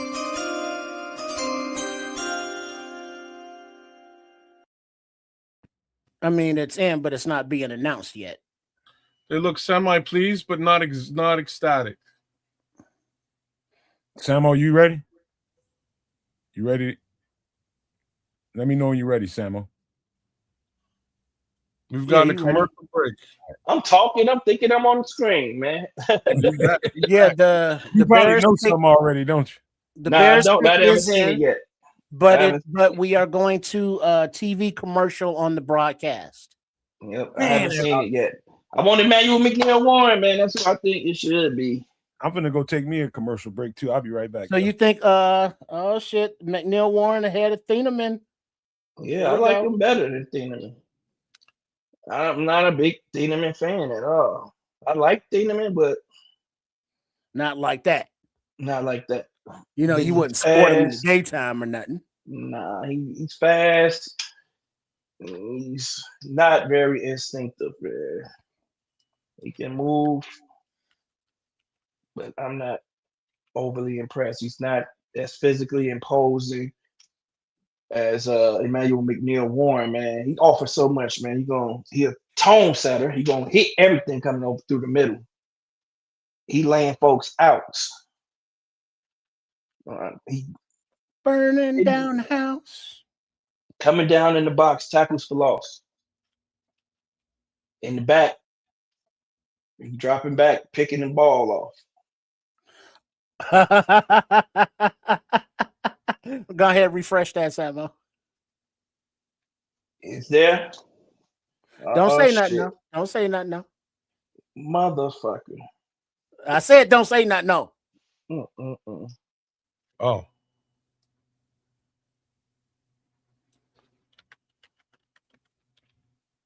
I don't know. You saw it? You saw it, Samo? Yep. You saw it? You upset? No, we'll wait until it's announced. You upset, Samo? Yep. Samo. It's probably because it's their boy. I've been calling it all. Mike Washington Jr. That's a reach, ain't it? It's gonna Mike be Washington. It's gonna be Thieneman. I know it. Don't tell it. Fuck it, Samo. No, we gonna wait. You know, until announced. He cussed. I know it's Thieneman. My girlfriend. I walked away. He said Samo was cussing. She said Samo was cussing. He pissed off. I know it's Thieneman now. I know it's Thieneman.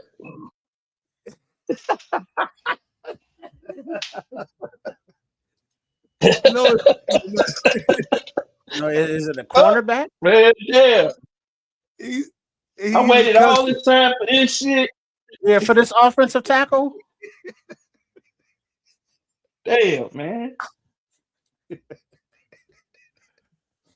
Man, all those centers out there. This is the one they take at 25. My girlfriend don't see Samo as no cussing. She like Samo cussing. Of all the fucking players that are available right now, that's who the fuck y'all choose. This is not. Come on, man.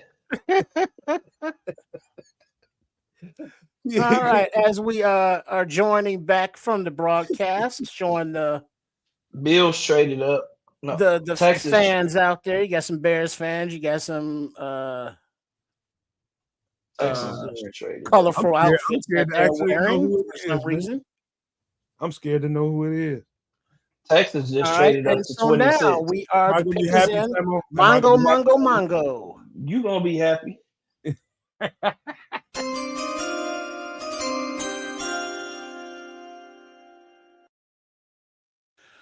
With the 25th pick in the 2026 NFL Draft, the Bears select Dylan Thieneman, defensive back, Oregon. I told y'all. Is that not one of the first guys I told y'all? He looked like he about to put a rap video out. I told y'all, man. He's solid, man. He's not able to come down in the box, man. He just a deep safety. Hey, boobies. That's somebody. What we need. That's what we need. We got I mean, what's his name? Kobe to play the box. This motherfucker. He's sound, man. This is a good pick, man. Real good pick. Well, it's the last viable person to select in at 25. Everybody else is gone. So I cannot argue with this selection personally. I would have especially given the fact that the Bills just traded up. I would have traded out with whatever the Bills were offering. I'm just saying, if you could get Emmanuel McNeil-Warren a little bit later on, I don't know where the Bills were picking before, but that would be what I would have aimed to do. So that's my 2 cents. Either way, I'm not mad at this selection. We needed a safety. Let's see what they do throughout the rest of the draft. I expect them to get an edge rusher later on. That would be my suggestion. I expect them to get a DT early, probably with the next pick. And then you're looking at, fingers crossed, Mike Washington with the third. I think this dude is I think he's the best free safety in the draft. Combo safety. Yeah. Other dudes, people like Caleb Downs and McNeil-Warren, I think fit that better. But free safety, I think he was the best in the class. They're saying that he's played half safety, half linebacker. So the speed, the versatility is what they like. Something that I think Dennis Allen is more attracted to than your classic in the box or deep safety kind of guy. Yeah, we needed this. So like I say, this is a position of need on that defense, bar none. Again, not necessarily what I've done here, but I'm not mad at it at all.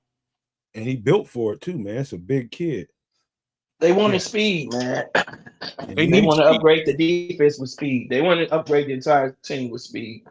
And he is the faster of the linebackers. So I understand it, but I just think that Thieneman was the better player.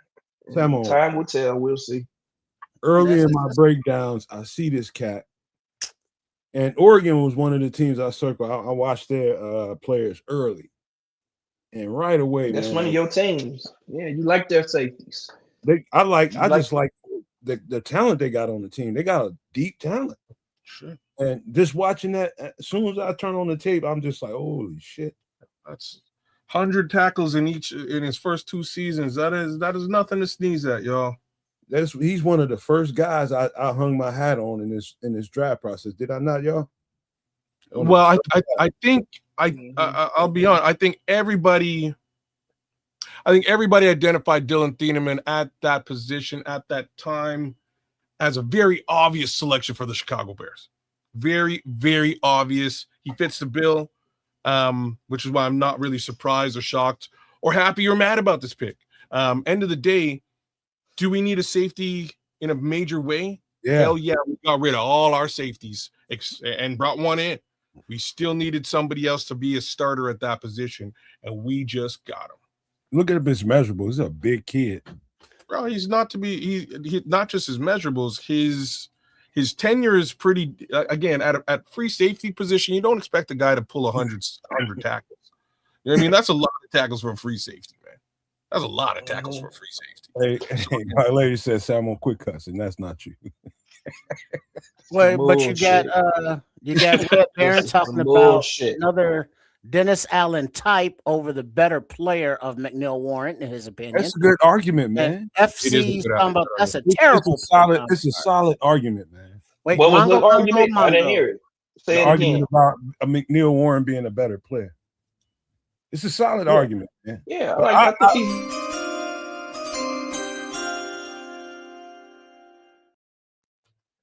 The Houston Texans trade up with the Buffalo Bills and select guard from Georgia Tech, Kalen Rutledge. The Bills will get number 28, 69, and 167, while the Texans get this pick at 26 and 91. I think Kalen Rutledge might be a goddamn psychopath.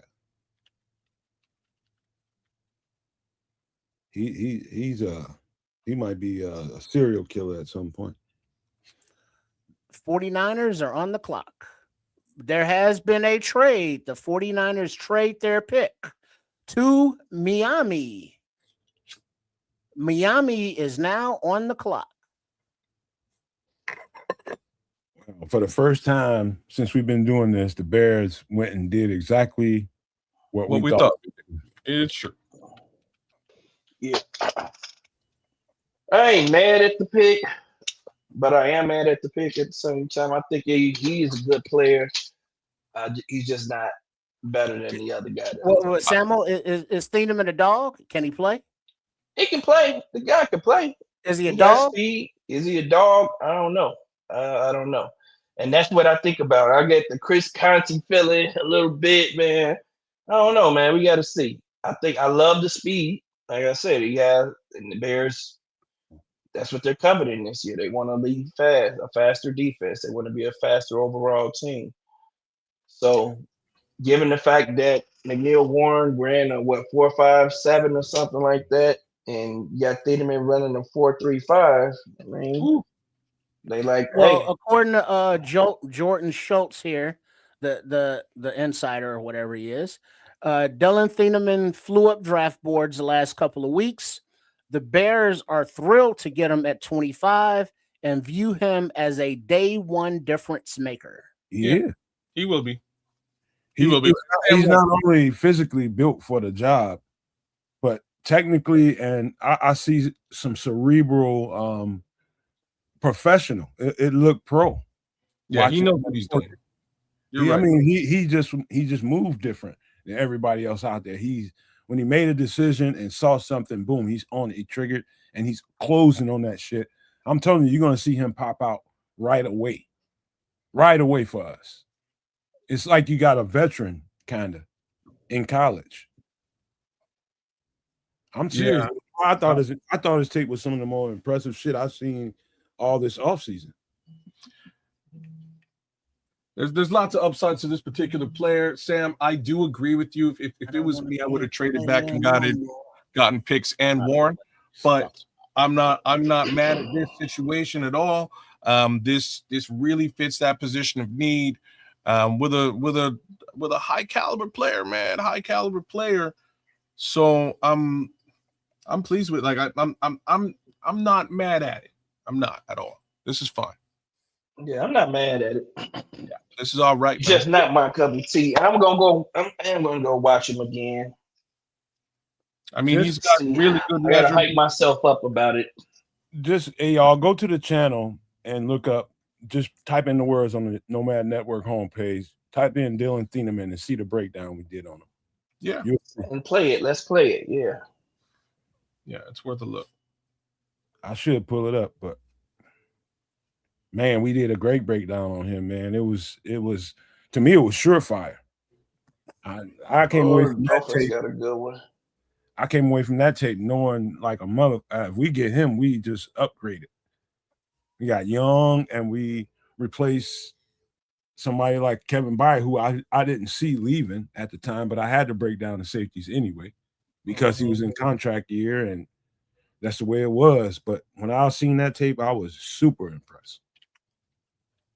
And I was equally impressed with McNeil Warren. I think he's equally as good a player. But man, this dude's gonna be. I think he's gonna be a Pro Bowler. And True said, fam, he's nothing like Conti. That's a lazy comp. I didn't give him a comp. I just said he puts me in the mind in comp. Because I didn't give it a comp. I didn't give him a comp for Conti. I say somebody said he puts me in the mind of Conti. Yes, he puts me in the mind of Conti because they have the same set of frames and the same complexion. They just jabbing at you a little bit. Nothing. Yeah, that's what I'm just saying. I wasn't lazy. Wasn't lazy about it because I didn't give him the comp. I just agreed with somebody in the chat. Right. It's like, Chris Conti. Hey, I will say this though. I do believe if Akeem Mesidor was at 25, it would have been Akeem Mesidor. Mongo. I agree.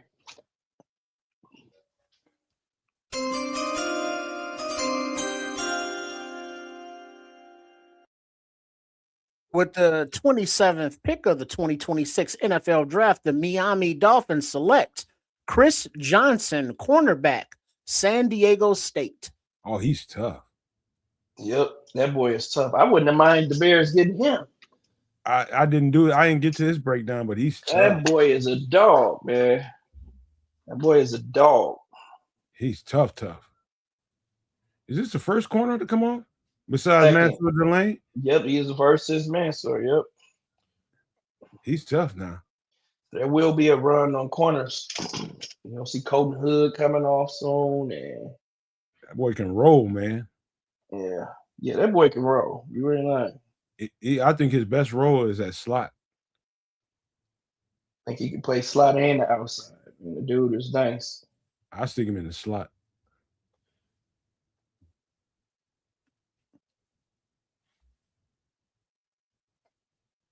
I think he drafted a little early, a little young, man.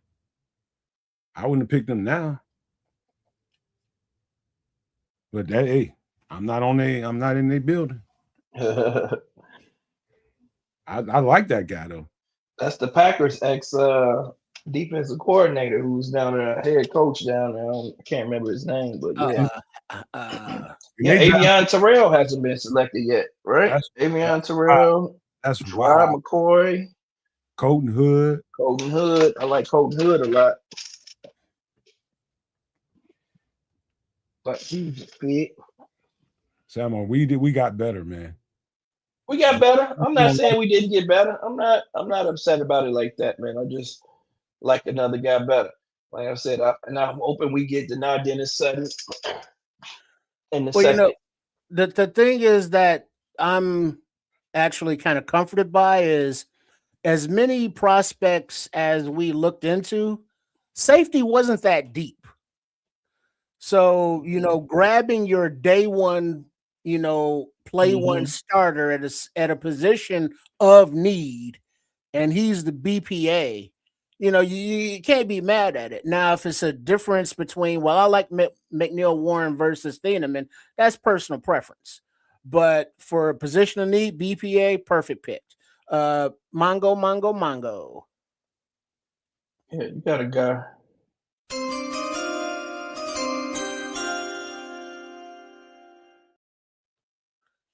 With the 28th pick, the New England Patriots select Caleb Lomu, offensive tackle, Utah. Bears could have went there too. Yep. Oh, so guess what that means? Guess who's moving inside?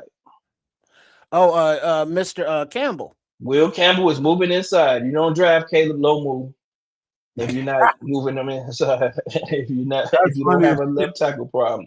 He got fucking. So they just drafted the left tackle 2 years in a row. He got shish kebab in the playoffs, man. Yep. You on mute, kids. They put him on a skewer.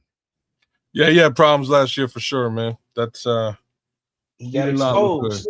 Yeah, he did not look good. Got exposed. Yep. Them short arms everybody was talking about came home to roost, right? And yep. You see what happened. Yeah. And it's like now, coach, I care about my wife and kids. Vrabel, got a new offensive tackle to work with. Hopefully he cares about the offensive tackle position. That big fucker can move, man. He can. Lomu's another big athletic motherfucker. They just definitely got better. That bastard can move. He ain't Their better. defense gonna be crazy though. You Yeah, know that. that's right, JoJo.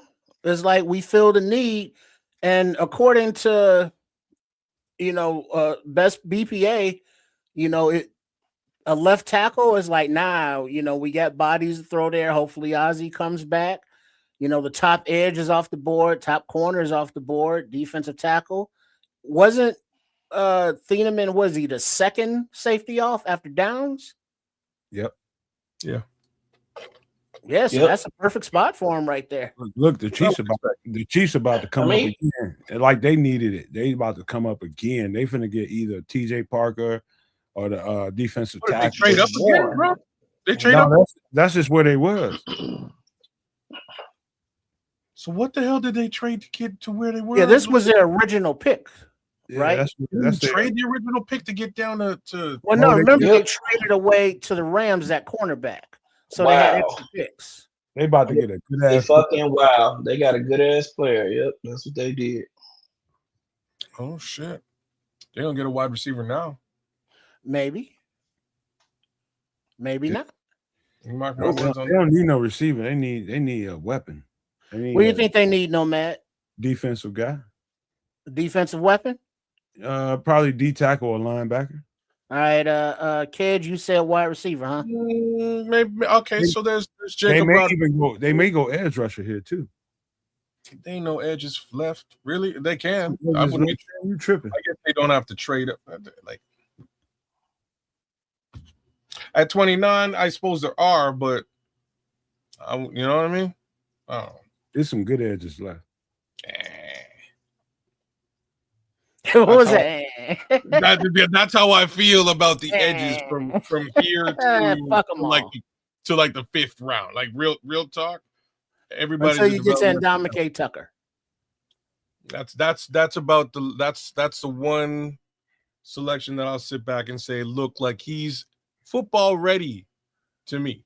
The rest of the Ndamukong Tucker. It could certainly be TJ Parker here. Could be TJ Parker. Could be. My guess, Caden McDonald. Really? I mean, he's here. Oh yeah, you right there. Man, McDonald ain't that. Yeah, corny. I didn't like the tape, bro. I didn't like the tape, but if they want to beef up that, their ability to stop the run, that might be the move, right? As opposed to the wide receiver, that might be the move. Peter Woods, there's another guy who's right here.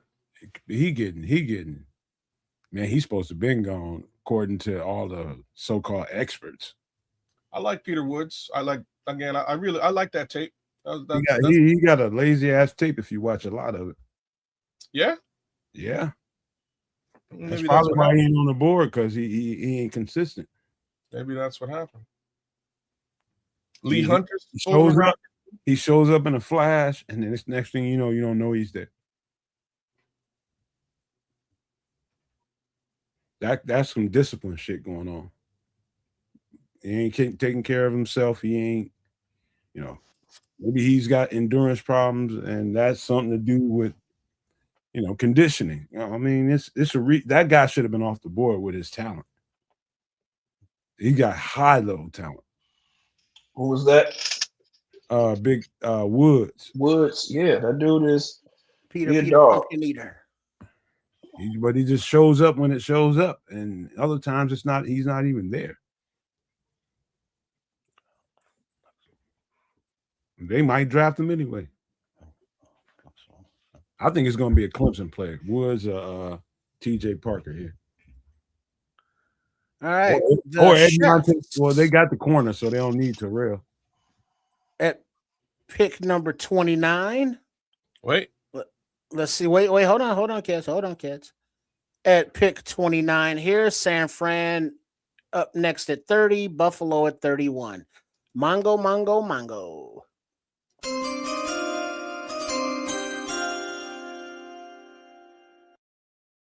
With the 29th pick in the 2026 NFL Draft, the Kansas City Chiefs select. There you go. Peter Woods, defensive tackle, Clemson. Right off. You muted, Samo. Mm. They're getting ready for the exit of big number 95. Dude, they just paid. His knee only got so much left in it. Peter Woods, you better get your motherfucking endurance up, bro. He can be a dog, but you're gonna have to get disciplined, homeboy. See, his family dressed like they going to a wedding. He gonna get his conditioning together. It's gonna be a damn funeral. Oh, San Fran traded the pick to the Jets. San Fran trades pick to the New York Jets. The Jets are now on the clock, and the pick is in. The Jets trying to get aggressive. What the hell y'all got going on? Nothing. They got not a damn thing. But you think about it, Peter Woods got Chris. Got Big Chris out there to help him, though, man. So that's a good Chris place Jones. for Pete Woods to go. Yep. Well, that's the one. Nomad talking about. He's about to be on his way out. Maybe. Yeah, he's on his way out. You know, you got a year, maybe year or two. You know, you get the young buck to learn under him. So let's see. Retire with Milton. Bro, Dylan played all over the field. He's fast and strong with good instincts. Him and Bryant came to play in the box and back. We all agree. We all agree it's a good pick. You know, it's just a good pick. There's some people like the other safeties better. You know, I understand. I think McNeil Warren is almost equally as good. It's like all prospect draft season. You got your mouth set for a particular player. Then that particular player don't get picked, and now you just got to, you got to clear your palate, for the player that was picked. Freaking Chiefs just got. And for anybody saying, that player sucked or this player is going to be good, we don't know. You know what I mean? We got to see him actually play. I'm actually shocked Dylan Thieneman last year. Failed that far. I'm shocked that he was available that late, to be honest. Yeah, I mean, well, those wide receivers that went early. It was going to be somebody, right? It was one of them few players. There was a lot getting close to that selection at 25. Unfortunately, we lost out on the edge rusher case scenario. Couple of teams traded up and snaked that out. What do you do, man? You get the best player available at the position of need, and I like I say, I can't argue with the Thieneman selection. Mongo.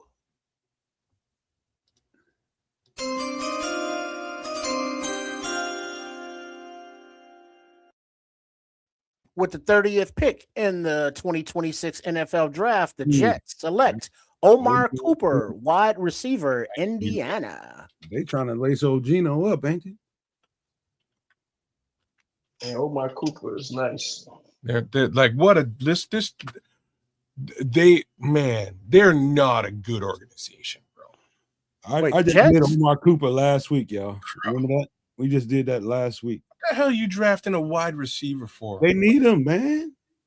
What Garrett Wilson sucks? That's all receiver they have, though. They need an entire team. They need a full team. Well, now they need one less wide receiver. They traded away. He's the best player available. And they traded up for him, right? But this is my point. It's not a BPA thing. If you're trading up, to go get a guy, and that's cool. But like you're aiming for a wide receiver when you need virtually every position.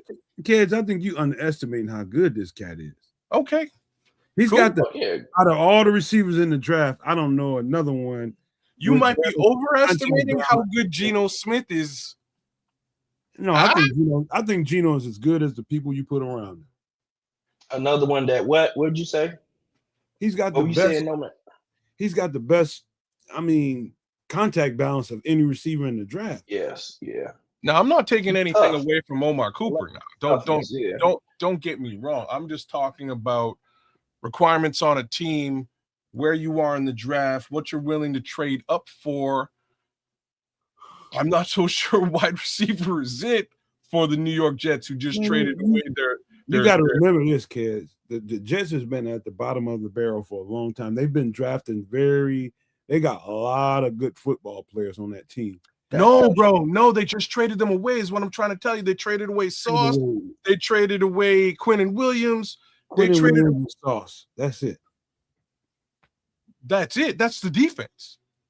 That's your secondary and your pass rush. The only one I think that it can hurt him is Quinnen Williams.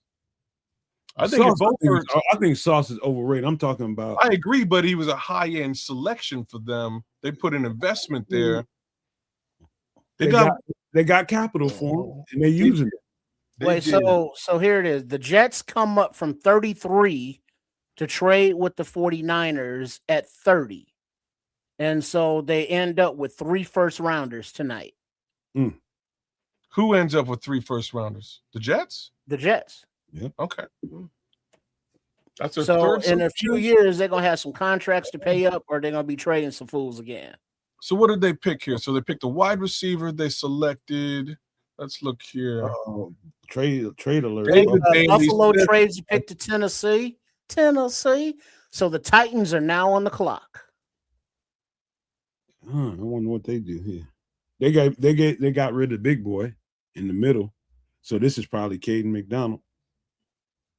Yeah, they want to come up. He was a big boy, man. These dudes about to draft Caden McDonald right now. You're probably right. Yeah, that makes sense.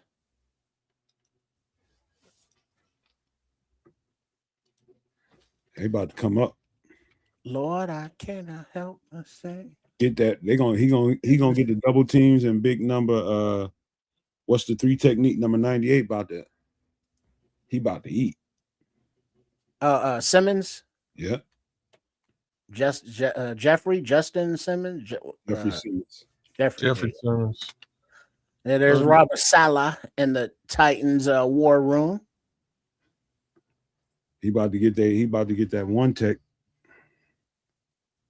I almost can guarantee you this is Caden McDonald. If this ain't Caden McDonald, man. All right. Mongo.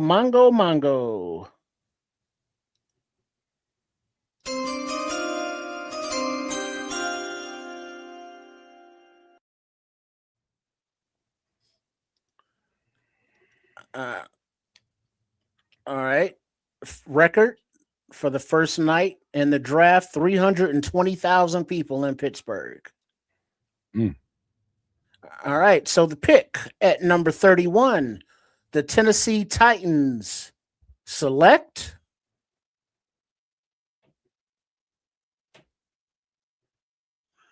Keldrick Falk, Edge, Auburn. You muted, Samo. They overdrafted him. And I like the cat. I'm like Samo, though. You ain't gonna get nothing out of him for the first couple of years. He's actually listed way higher than this, just from a draft projection perspective. He's listed actually somewhere closer to 15. So he's fallen quite a bit. I'm glad we didn't draft him. That's all. He's actually listed before Mesidor. I think he's going to be a good player. I just don't think he's ready now. And for what we need somebody that's kind of polished and chiseled, ready kind of now. And that's what I was looking for. Again, Mesidor fits that bill, in my opinion. Nadame Tucker fits that bill. Malachi Lawrence fits that bill. Cassius Howell is close. Those will be the guys that I would say are close in that respect. I don't believe everybody else, I believe, is developmental and really requires some work to be effective in all three elements of the DE position: coverage, setting the edge, and getting and rushing the passer. That's my take on the rest of these guys. I'm sorry, I didn't like the TJ Parker film to that degree. He has some of the stuff, and this is the thing about the majority of these guys. They have some of the stuff, not all of the stuff. Yeah, you know, I think the Bears would do themselves a favor by making a bold move and trading up into these last couple of picks here and getting Caden McDonald. I wouldn't do that. I would. I wouldn't do that. Samuel, you're muted if you're about to say My something. fault, fellas. What were you saying now? What was the last pick I saw her fault with? Is it trade up? Who traded up for him? No, Titans. I just traded up for Falk. Oh man. Yeah. They traded with Buffalo. Another in-division trade. Yeah, that's the other word. I don't know, man. That's a reach to me.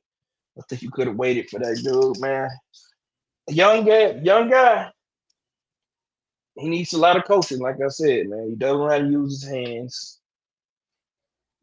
He got little speed. He don't have a lot of bend. He plays with good leverage. He's strong as hell, but he can be an immediate impact in the run game.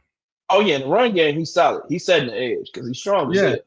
Yeah, he's a good edge setter, but he doesn't really have a bag of tricks. No bag. Yeah, you know what I mean? He doesn't have nothing in the bag. No, man. He ain't gonna be able to there's some of the shit he got away with in college, and nowhere in fucking hell he gonna get away. It's not happening. Exactly. It's not. I am gonna say he's fast. He's fast. He got good speed. Yeah. They're gonna treat him like a little ass boy in the NFL. They're gonna bang him around. He don't have grown men strength yet. So yeah, to trade up for him. But you know what? I get trading up for him. This is why. Because you're gonna need that 5th-year option with him. You know what I mean? You treat him like a quarterback almost, because he got to develop. So he'll be 25 by the time he gets to that 2nd-year contract, or 26 by the time he gets to that 2nd contract, because you'll have that 5th-year option. So yeah, give you a little bit more time to develop him. So I get it. I guess it's not a crazy move for them because they already had a selection in the 1st round. So you're right. The first round pick is going to start for sure. This young man might need some development. Worst case scenario, they roll out that 5th year and they get a little bit of leeway, a little bit of road. You know, I think the cat got a ton of upside. He hella upside. He's getting ready to go deal with some grown ass men now at 20 years old. And this is what I'm worried about. You put him on the field year 1, he's gonna get beat down. So give him a year in the gym and a little bit of a look with whoever is in front of him, and he will pick up and turn into a really nice developmental talent. Like, this is what I'm saying. These guys in this little range from a DE perspective, a little bit of development, and they can all be monsters. I just don't see them being impact players right away at the edge, and that's why I was saying again. Look at Paul with the Nostradamus. He said the Seattle gonna draft a running back. Who's the running back? Well, they just lost the running back. They could get Price. Mike Washington or Williams or Price. Mike Washington. Washington, rather. Whoa. All right, Mongo. Oh, y'all got it already, huh?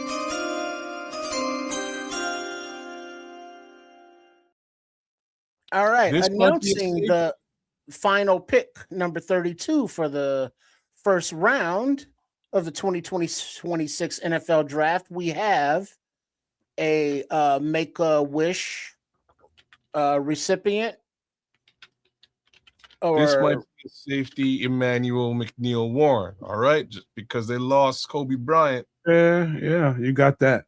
Yeah. It might be safety Emmanuel McNeil. I have to agree with that, bro. Or Price, the running back. Either would make sense to me. All right, big up to the kid. A running back or safety, they can't go wrong. And there's a brain tumor. Big up. They lost their running back, right? They lost the safety. They lost their Super Bowl MVP running back, though. Yeah. But they got another running back behind him. Who they have? I forgot. Charbonnet. Charbonnet. Oh yeah, I forgot about Charbonnet. And that the Samoan kid. Oh, I thought you were gonna say Velus Jones. I was gonna reach down and strangle your ass. George Holani. Yeah, Holani's really good.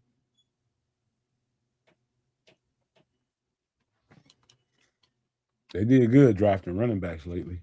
Yeah, we got a good player. Ain't nobody heads hanging. Nobody heads hanging. Rob Love. Homie, you gonna bust another blood vessel in your brain. What the hell is this dude doing? Settle down, man. You Make-A-Wish, kid. Leave him alone. Oh, okay. All All right, the Seattle Seahawks select Jadarian Price, running Price. back, Notre Dame. Wow, he went Boom. way earlier than I thought he would. Man, that dude a dog, man. I think he is too, but it's still early to me. I thought he was gonna go to second round, but yeah, they need him. They do.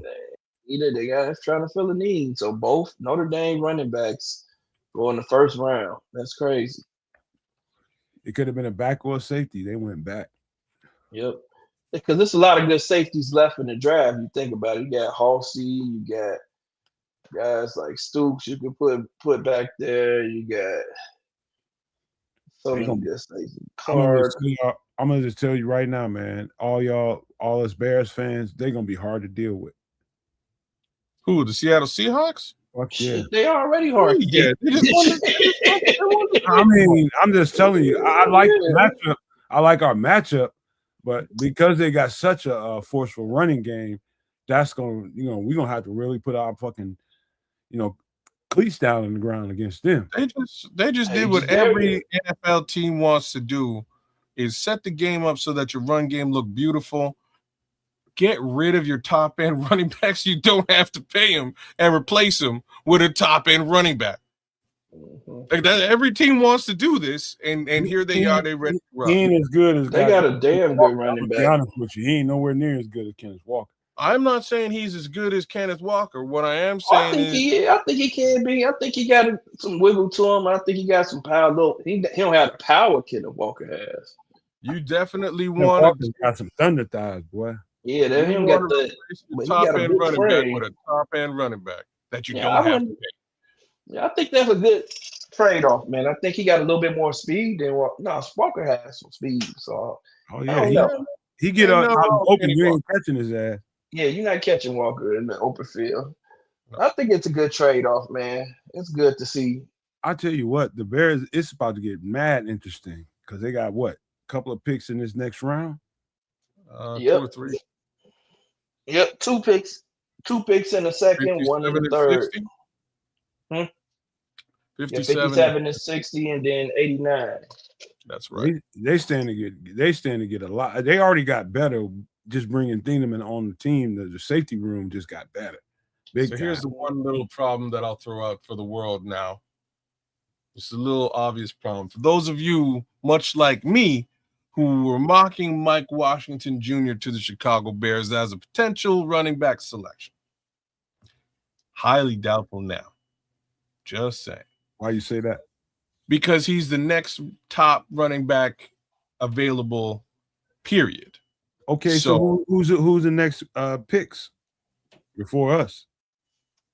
So like I say, we going at 57. There's a whole bunch of picks. There's a good chance he's gone. You're right. That's what I'm trying to say. Right. So we're talking. We're at 32 now. Green Bay, Arizona, the Titans again. Oh, the Titans probably just traded out of this. Somebody's here. I'm not sure who it is.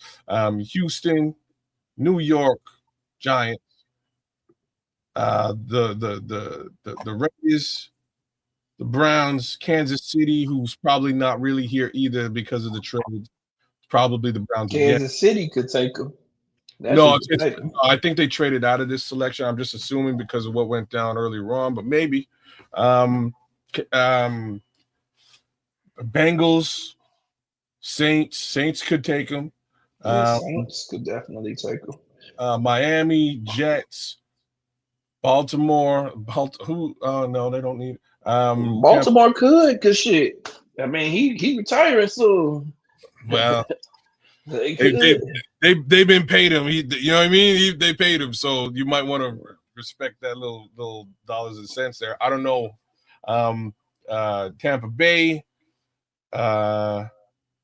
Man, there's a lot of Indianapolis, the Falcons, Minnesota, Detroit, Carolina. Well, hold on for a second. You know what I'm saying? There's a lot of selections before. SCL Bear Boy is kind of speaking something that we probably should talk about right now. Okay, based on what they just did, they're replacing what they let go. They let Kevin Byard go. They let Jaquan Briscoe go. They replaced Jaquan Briscoe with to me,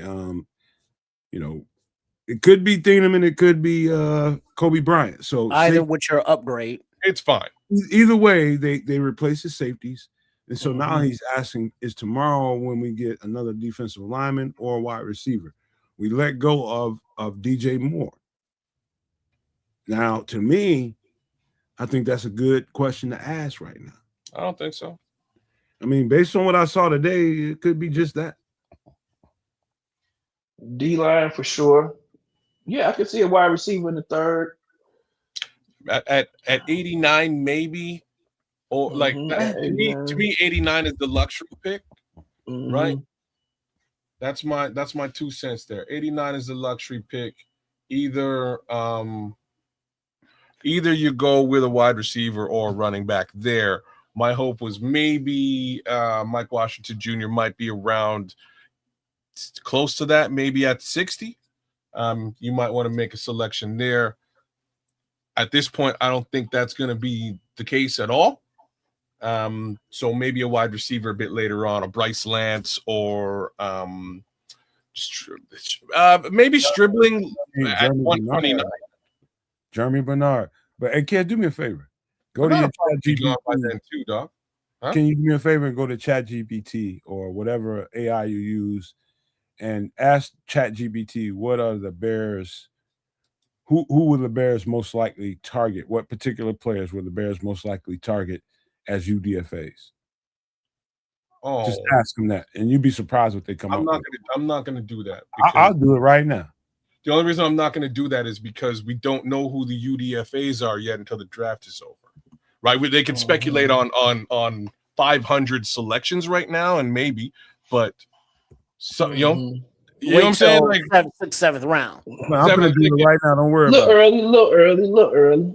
Yeah, I'm going to do it right now for you. Because they're saying that round 2 starts in a little bit over 19 hours from now. So, round what is it? Round 2 and 3 is at 6 o'clock tomorrow. Oh, they're shutting it down after round 1 tonight. That's it. Yeah, it's only round 1 on Thursday. You want to hear? Like, what the fuck? Y'all want to hear some? Y'all want to hear some? Ready to go? Y'all ready to hear a name? Okay, we got who we just did the other week. This week, Mason Rager, edge out of Wisconsin. Trading Stooks as a safety out of Arizona. AJ Halsey. Stooks. AJ Halsey. UDFAs. AJ Halsey as a safety out of Houston. I mean, no, that was a don't. You might as well not stop. Not of UDFAs, yeah. I'm telling you, man. I'm just saying, stop. Trading Stooks getting drafted tomorly. He'll be drafted tomorrow. Same with AJ Halsey. They'll be AJ Halsey. All them getting drafted tomorrow. What they're saying. Let me tell you what they're saying, man. Golly. I'm just telling you. Wait till the 7th round when at least it's known what's popping and who's been taken, and then that's a couple of names. Yeah, those guys will be long gone. Like, this is what I'm telling you. They'll be long gone. They'll be drafted tomorrow. Okay. Yeah, right? Those guys ain't make it to UDFA. No chance. Both those guys getting drafted. No chance trading Stooks is an undrafted free agent. Stooks is probably not going to be there at 57, man. Hey, Scroll if he is, we should take him. You need the paid version of ChatGPT. Yeah, I got the paid version, bro. I'm just saying. That's why I asked you, son, bitch. Why you ain't do it? But I'm telling you, it's gonna spit me. I use it all the time. It's gonna tell me. It's confused. Yeah, it's confused because the draft not over. Yeah, it's gonna make some stuff up, right? And I don't want to come on. I don't want to do what you just did and come out here and say some ridiculousness that just won't be. Stooks as a UDFA is wild. That's wild. Hey, that is wild news, bro. Kids, can you pull up something with like top available? I can try, but like facts is you pull it up, Trip. I don't think think it's up to the minute ChatGPT. No, not ChatGPT. I'm talking about just on the real board. It's available right now. Okay, yeah. Hold on. I'll take a look. So we know at least who the top 32 are. I'm gonna run through that right quick, and then we'll look at. There should be something up there with best available that that they're putting up. I'll give you an idea as to what that looks like in a minute. Just give me a minute while this runs. Yeah. Samuel checking on his money over there, his parlays and such. How's it working? Already. I have to rework it. I lost already. Ain't that how it always is, man? Jamal Murray killed me, so I had to rework it real quick. Man, I don't know who playing who right now. Basketball playoffs. I ain't been watching no damn basketball. I'll be dead ass honest with y'all. I've been all football. I only like the playoffs, man. I only like the playoffs. I don't like basketball. I only watch the playoffs because they play a little harder there. Stakes are higher. So, dog, Cornelius, you just don't know how good of a pick that was. And Cornelius is with me, man. He wanted Akeem, man. He's right there. I feel with you. I feel for you, Corny, man. That's what I'm saying. He wanted Akeem. I wanted Akeem. If Akeem wasn't on the thing, I would have exited stage left, what's his name? Snagglepuss. Yeah, man. Exit stage left. Even. All I know is early in the process when we first started breaking them guys down, I had to jump right out there and talk about him. He was. You're right. You were right to do so because again, the positions of need were the positions of need. Safety, edge, DT, tackle. But we see that, obviously after the Bears picked, there were trades that happened. So there would have been trade partners possibly at 25, but they did not want to miss out on, Thieneman. That's, I guess, their BPA. And it's like, nah, we could trade back, obviously, but we don't want to. So, I mean, their choice was Thieneman, not McNeil Warren. You got it. You got it. Those are their two, I assume, their top two guys were likely Mesidor and Thieneman, and that's what they were aiming for. Again, maybe a tackle was in that conversation, but by the time 25 came, the vast majority of the tackles were already gone with the exception of Lomu. So is what it is. They made their selection. I'm not mad at it. I actually applaud it given the safety situation and the position of need requirement there. As long as they hit one of those four positions, I was only going to scream if it was a left tackle. You know what I mean? I was only going to scream if it was an LT. It wasn't an LT. Yeah, no, that wouldn't really piss me off. You know what I'm saying? Like it wasn't an LT, so I ain't mad. It is that position of need, and I know he's going to be an impact player and a starter for this team. So I'm all right, y'all. You know what I mean? I'm good. I'm happy with it. I think it's going to really help out. Mark Carrier. We never thought he was going to be available, man. He shouldn't have been there. I thought he was a top 15 pick. He has the speed. He has some game. The boy got game now. I'm not saying that he's not a good player. And I see the vision with, adding a lot of speed in the backfield. We can cover a lot of ground in the back. Like, wide receivers, like, he's faster than freaking Justin Jefferson right now. Justin Jefferson ran like a 4.45 or something. Like, so he's already faster than Justin Jefferson. So, and we also have Kobe Bryant back there who ran like a 4.4 with 4.4 speed. So, man, we got some fast, hard-hitting safeties right now in the backfield, and we can play up and down. So you can move them around. I don't like the slender frame of Thieneman. That scares me a little bit. He's big as shit, Samo. Huh? Big as shit. He's going to get bigger though, Sam. Just like we're talking about Falk. Give him a year and a bit in the NFL. He'll be strapping, man. He'll be big, man. I'm not worried about that. I'm gonna tell you his measurables. Give me a second. I like this BPA right here. Who just put that up? Yeah, I put it up. Let's see. On the clock at the start of round 2 for pick number 1 will be the 49ers. And the BPAs, cornerback McCoy from Tennessee, safety McNeil Warren, cornerback Avion Terrell, wide receiver Denzel Boston, defensive tackle Caden McDonald, edge Zion Young, edge Cassius Howe, cornerback Colton Hood, guard Biscontis, linebacker Anthony Hill Jr., tight end Eli Sowers, Love Anthony Hill, cornerback Sissy Brandon, wide receiver Zachariah Branch, wide receiver Chris Brazell, wide receiver Jeremy Bernard, Gabe Yakis, edge, linebacker CJ Allen, Jacob Rodriguez, and so on and so forth. Keionte Scott. So he's 6'1", about 205. Just scroll down to the bottom there, Chip. Dylan Thieneman. 6'1", 205. 25 plus 2. 57. He's a big dude, man. So right around. Yeah, he's solid, and I think he's jacked. He's not. So odds are one of these players is going to the Chicago Bears at 57. This is like 25 plus 32 is 57, right? So that's like exactly where they would love to get Keionte Scott or TJ Parker. And below this is do me a favor, Stooks. Go to the next page. Yeah, go to Jaydn Stooks. Click on Jaydn Stooks. They have him further down. They got Stooks, Malachi Fields, Moore. They got Moore ahead of my boy, dennis-sutton. I'm very happy with the picks, Devontae. I'm very happy with it. I got no complaints, Devontae. Like I said, no complaints, man. Solid pick. I have my wish, but I ain't. It ain't about me. I'm happy that they got. You want to see any positional groups? No. I want to see it exactly. Devontae is, in fact, play a couple moves here or there. If we probably looking at Akeem Mesidor if he's there, but he got. Mm-hmm.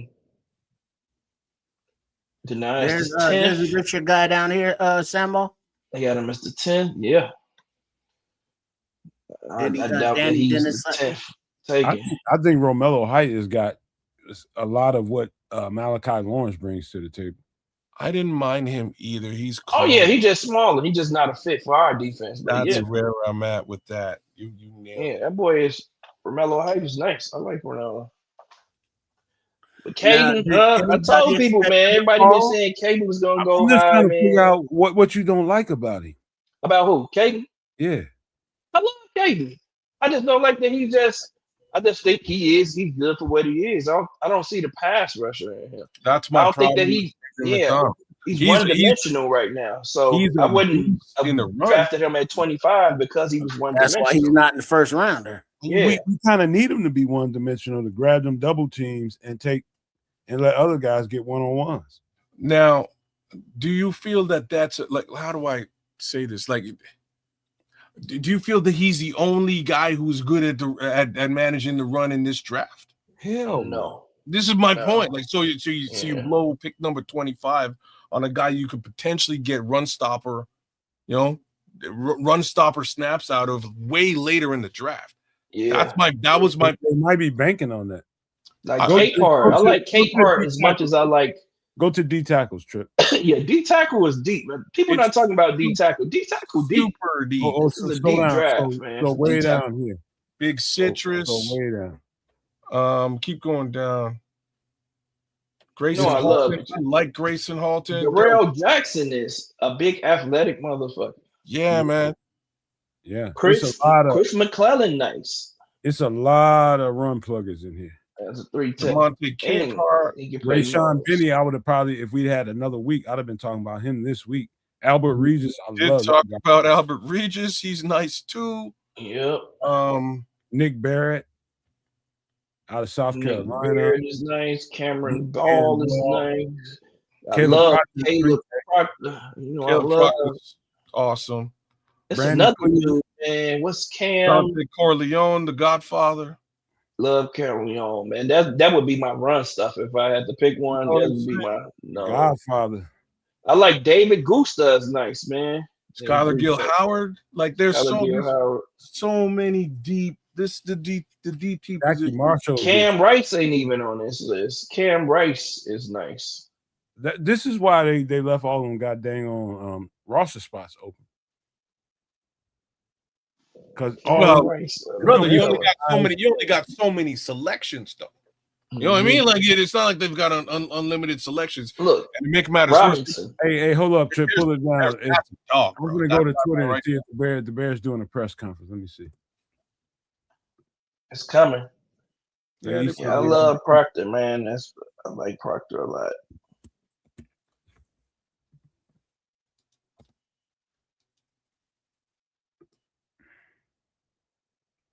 Let me see. Let me see if I can find it live.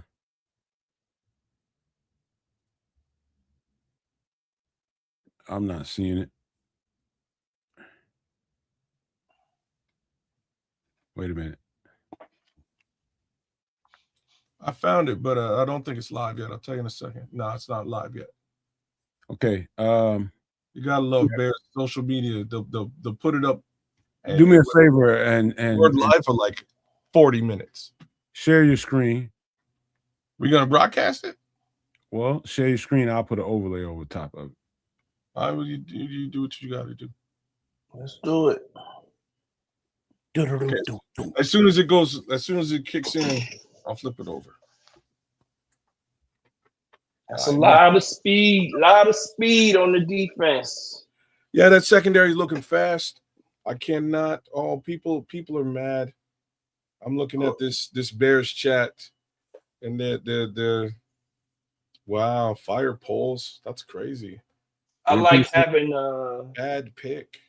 Well, somehow I'm thinking that Kobe Bryant and Dora Thieneman is probably an upgrade over Brisker. And upgrade over both guys. Over and Byard. I was gonna put that and in there. Hell slow. You guys both. I don't know, man. Like I'll just be real about that. I mean, granted, Byard got the experience. No, Byard but physically he's falling off. Brother, exactly. He's not slower. He's a lot slower player. Much slower player. He was just in position. But speed isn't to make he makes opportunistic plays. Yeah, speed isn't everything, but speed makes up for a lot. It makes up for a lot. Yeah, especially in the secondary. I'm just saying the guy has experience. He knows what he's doing. One of the things that that will take time, I'm sure, for either one of them is just baiting quarterbacks into doing what you want them to do. And Kevin Byard's a master of that. Right, like he just is, and I cannot take that away from him just because he's a little bit older than the rookie. The rookie's gonna have to learn how to do that, and that's my little kid. I gotta tell you, I saw Dylan Thieneman do things that normal college players can't do. Okay, normal college players, they just kind of out there and just doing what they can do, but this guy is out there. I ain't gonna say manipulating on the level of Kevin Byard. No, he's not doing that. But you can see that coming. You can see that freaking coming. He's very, very field aware. Boys, he's got great football intelligence. I have to ask y'all, just considering the conversation, I have to ask y'all a very important question. Okay, who's the leader of the defense now? That's TBD. Who would you like to be? Who would you like to be the leader of the defense? I think it's Grady still. That has to be the answer, but he definitely wasn't. But that's not something that you can answer right now. That's something that you got to get the team together. You got to get the personalities together, and you got to see who it is. Because we could say, well, TJ Edwards, not the most paid guy. I mean, you got to. That's Kobe Bryant. Jalen Johnson. Jalen Johnson's never been. Jalen Johnson is not a leader. No, he is not a leader, dog. I would just go, Caleb. That's a selfish motherfucker. Yeah. Right. Say that shit. That's just got to play out, man. You can't. Right. Just you got to play out. I like Paul Bryant to be that leader though, just because of he's built himself up, man. He transitioned from corner to safety, built himself up, had a great season, won a Super Bowl, comes in here. I think he's going to get a lot of respect for, just his progress, the progress that he's made from the beginning to where he is right now in his track record, where he is right now in his career. So I think he is a vocal guy. So I do think that he might be one of the guys. Put your overlay on, boss. And then also while he's setting that up, a shout out to the Vikings for not taking Thieneman and taking the big Right. boy with the foot issues. Mike is fucked up. Who's the GM up there? We He don't about know to get yet because fat. Quasi's gone. He getting fat. He getting fat. Go ahead, play it. Go ahead, play it, Kaz. So when we do our meetings, we go. You got the sound. We take the average of like the high Yeah, I can grades, hear it. That's it. Turn it up. and we work, from the As loud top as that's down. what you're gonna get. And when we started the safety position, there's a couple good ones that we liked. Dylan's tape popped out, like just the sense of urgency that he plays with, the speed. We talk about taking the air, out of the defense or out of the offense. His ability to close on the football, both in the run and the pass, stood out really, really quick. And as we watched it, the comments you could hear, I mean, this guy is obsessed with football, plays fast. He's extremely smart, great leader, violent in the way that he plays the game, everything that we're looking for. Then on top of that, you have some versatility. If he has to, you can go over and play a little bit of nickel. He can play free, he can play strong. So really good fit for what we're trying to do. How do you describe the aggressiveness in his play style? Oh, it's the aggressiveness. I mean, it flies up the tape. He's a violent football player. He strikes. There's a knockback element to his tackling. And again, just the speed. There's like speed and there's like violent speed in terms of just the explosion off the spot. And that's what he brings. And it's pretty easy tape to watch. Yeah. What went into the weighing hit Dylan's strengths versus some pretty good candidates that were still there at defensive tackle, defensive end? Yeah. On our board, again, we talk about the board talking to you. He was standing out. He was elevated on the board at a spot. So we kind of work lateral and see who else is up there. And he was the number one on our priority list. We take the board before, obviously, all this kicks off when we sequence it. And he was the top sequence guy on our board. Were there any anxious moments as he kind of had the board going? He was clearly your guy. Like they said, the board was wide open. Was it getting anxious as he got closer and closer? Yeah, it was. I think I've talked about our simulator uses some mock, hundreds of mocks to kind of hone in and give us different challenges as we're picking to go through and simulate the draft. It was 50-50 with him oftentimes. So we weren't sure if he was going to make it. I think there was a lot. I think he was 18, seemed to be the spot that everyone said he was going to. We knew that if he got past that, there's a good chance. In our sequence, we had probably two more guys that were close. So we knew that we were going to get a good football player. I drew a line on our top 100 of ones that we would be looking to trade back, trade up. And it fell where we had a couple guys there in the sequence. So we looked to potentially move back a little bit. There wasn't much interest right behind us where we felt comfortable in terms of the numbers. So we just moved forward, and we love the player, so we were excited about it. What pressure is there in a situation where you need a day one starter to go in and then be able to land that guy, but just like the process of getting him, how do you feel in that? And you start to see all of my menus and promotions are ready at the touch of a button. Managing screen. Just for a second, we'll just talk for a second. We'll get right back to it, but that's just YouTube. Yeah. Let us run for a second. Yeah. I do think he was right there where I think it was Akeem Mesidor, bro. Now it's so easy. If it wasn't Thieneman, I think it was Akeem Mesidor. He just came off right before they got a chance. And I think Thieneman was number 2. I think that goes without saying. And when I say that, I mean it. I mean that they won't say that. You know what I mean? That they're gonna say that Thieneman was the guy that they were mocking. Let's be real.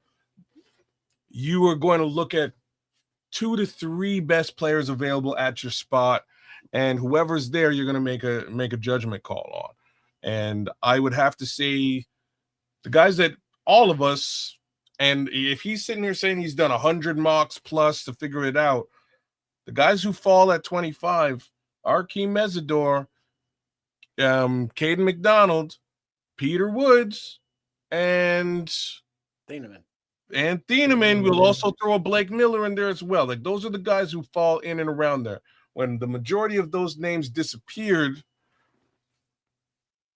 you look at the guy who's left over and you go, all right, does he fit a position in need? Yes. Is he best player available? Yes. Let's stop, That's enough. Beating Right around there. the bush and just press the damn, to make the phone call. Because the question is also, out of the safeties that are in the draft, other than Thieneman, who else is a day one starter? There's a couple. McNeil Warren. Yeah, McNeil Warren is definitely one. Okay. Genesis Smith. There's like 5. But now the skill set, though, but compared to Very Thieneman, similar. McNeil Warren, Genesis. Similar. Like, so if we're talking McNeil Warren versus Thieneman, McNeil Warren's got those measurables that DA really likes, and I'm sure this is part of the reason why some of the folks out there would have appreciated McNeil Warren over Thieneman. Thieneman again has really good instincts, and he has some additional speed that you don't get from a McNeil Warren. So there's ups and downs with both players, right? I would say Bears went for the I would say wheels. Thieneman is a better closer and finisher in the tackling department. He's a closer. I'm not gonna say finisher because McNeil Warren lays some wood. He does. This Thieneman finishes it. Yeah. He gonna form tackle you to the freaking ground. But let's finish this, and then we'll talk about it on the other side of it. It's on the board. There's a couple situations where potentially could be in a position where we have starters, but we would have very similar to last year, right? With Cole and Colson. It just happened for this one that the sequence landed right on a need. So he's going to have the ability to come in and compete for a starting role, and obviously that's going to be an open spot where those guys are going to compete, and the tape tells us he's going to have a really good opportunity to do that. But this was a really cool opportunity where, again, a need and best player available fell the way that we needed it to. This offseason, you and Ben both talked about the need to get better pass rush. From the outside, is there still a way to do that in your mind on day 2 of the draft? And if you don't, you just have to hope the guys in house. Yeah, I think both of those things are true. I think there's some opportunity with guys on the board still. And then absolutely just what these guys are working on this week was for that group to continue to get better so they can be more effective. I know the coaches spent a lot of time in the offseason detailing where spots where they feel like we can get better, maybe some tweaks in what we're doing, the way we're coaching things. And then naturally, just a second year in the system, you would think that some of these guys would continue to get better and elevate their game. And then if you help the secondary, they're related to a degree. Obviously, the D-line helps the back end more often than not. But in this situation where, we have good corners, good safeties, we can be in a position where maybe we can have the quarterback hold the ball a little longer. Did the edge rushers kind of break the way you thought they would? Considering the combination of Kobe and the speed you added back there, what strikes you about what you do with those two guys and how fast they are? Yeah, I think you just match up better. You eliminate, every time we, especially like our pro staff, when we do an advance on our opponent, we're looking for targets, looking for guys that we can find mismatches on and expose. So when you have speed and you have a lot of guys that can cover in different spots, your ability to hang in there, cover longer while you're bringing pressure, things like that enhances the entire defense. Rick mentioned with the combination of Kobe and Dylan that there's no weaknesses between the two of them because they can do everything. What does that do for a defense when you're secondary? I mean, that would just point to the secondary being the strength of this defense. What can that do in year 2 with Dennis having that? Yeah, that group can elevate. Obviously, there's a lot of turnovers. You can increase that number, which is going to be, a big challenge for those guys. But I think just like I said, taking the air out. Anytime we've seen a defense and you feel like it's suffocating because of the speed, that's what we're trying to do. Right, he goes from Purdue to Oregon. Where did you see the most development? Like, why does he really take off once that change is made? Yeah, there's plenty of that. I mean, you can mature, continue to grow in just your understanding of the game, getting bigger, stronger, faster, different schemes, coaches. So there's a lot of things that could potentially go into that. His first year as a freshman, I think he had 6 interceptions. It was really, really active too. So when we worked through all of his tape, there's a lot of things that popped up from the time his first year to his last year. Brett talked about the football character. How did that jump out to you throughout the process of getting to know him? Yeah, it's off the charts, and we have so many good sources in terms of guys that he's played with, and that's all the way from Westfield High School all the way to Oregon, and the feedback that we got was incredible. I think one of our guys, probably Brett, came down and talked to you, and I don't know if you mentioned it, but we had talked about this as a very similar type person, player combination to what Colson was. The work ethic, again, that passion for ball was off the charts. We grade on a scale 1 to 9. It pause, kids. There's no 2s because there's no fence grades. This is they gave Dennis Allen what he asked for. Let's be clear about that. Dennis Allen, this is something Dennis Allen felt like he needed, and they gave it to him. This might not be necessarily what Poles wanted at this particular spot, but this is what they got. And I'm not mad at that, man. I love that the fact that coaches take priority in these situations. I think that's healthy. And something you just said that Samo disagreed with, according to this right here, who is this? Nick Whalen. 2025 missed tackle percentage. Thieneman, 8.3. Stooks, 10.7. Downs, 11.7. EMW, 15.3. Oh, wow. So according to this, Thieneman is a more less, he misses less tackles than those other guys. Again, 100 tackles in a couple of seasons is a fuck ton of.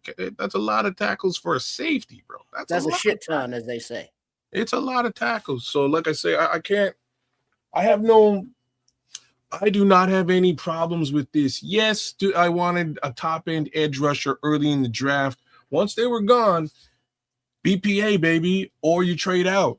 They found a position of need. They aimed at it, knocked it out of the park. And one last thing I'll say, the homie, the homie Dennis Allen knows everything you need to know about that secondary position. So if there's a guy that I'm going to trust selecting a DB, it's definitely DA.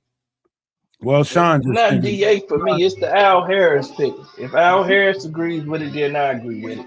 Well, I bet you they're both working together on that one. What it Yeah. do? Sean just answered that. Al Harris will make him better. Al Harris will definitely make him a more cerebral for there. How many cigars in are you now? Clean up some of this other stuff. Just take the overlay off. Just 2. 2? Yeah, just 2. Okay. So fucking Sean Suge Knight. And I only had one shot. That was the only alcohol I had tonight. So I gotta get up at 4. I gotta get up at 4 in the morning for CrossFit. Tomorrow's a tough one. So my boy, what do you think about? What do you think about? Dylan is a Chicago Bear. What do you think about the pick? I wasn't overjoyed with it, like a lot of people. I wanted to upgrade. The pass rush. However, if we can get an edge, because there's still a lot of good edges out there. There's still T.J. Parker out there. There was still Zion Young out there. If we can get a good edge tomorrow, I'll like this pick today even more. I mean, he's a good ball player. I think he's a phenomenal 4.35. I think that's great. He's not afraid to come up in the run game, in the run support. But I really just wanted to strengthen a defensive line. I think that might be saying, Ryan Poles might be saying, I've invested money into that position, and these guys got to show out. That might be what he's saying. But this guy's a stud. Guy's a stud. Yeah. So we'll see. Again, I wasn't overjoyed. I was mad at the Chargers like a mother hubbard. Me too. When they took that, man. You saw the text I sent you, man. What happened? The text I sent you when the Chargers drafted, they got a Keem Messidor. Yeah. Oh, yeah. You weren't the only one. Kez went turned to a vegetable and shit on the show live. Yeah, I was mad as a mother hubbard on that one, dude. I was pissed. But again, Thieneman's good. Again, I just I don't know. I just wanted a legit starter off that edge, you know. But here's the thing. I preached it to my people, and if I'm gonna preach it to them, I gotta abide by it. I gotta trust Ben Johnson. Because Ben Johnson is making all the moves.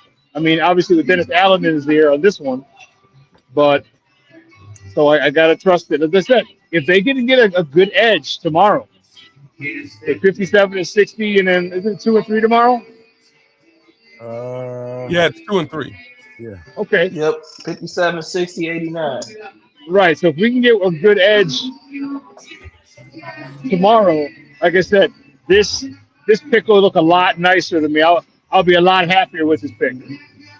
So I'm gonna say something crazy to you, Sean. I don't like the edges in 2 and 3, man. Like the only one that I would look at moving forward is Adame Tucker. So I would look elsewhere and try and get an Adame later in the draft. That's just my take on it. I believe all the edges from here on, maybe with the slight exceptions, like slight exception of Gabe Yakis and More maybe from Michigan. Howell.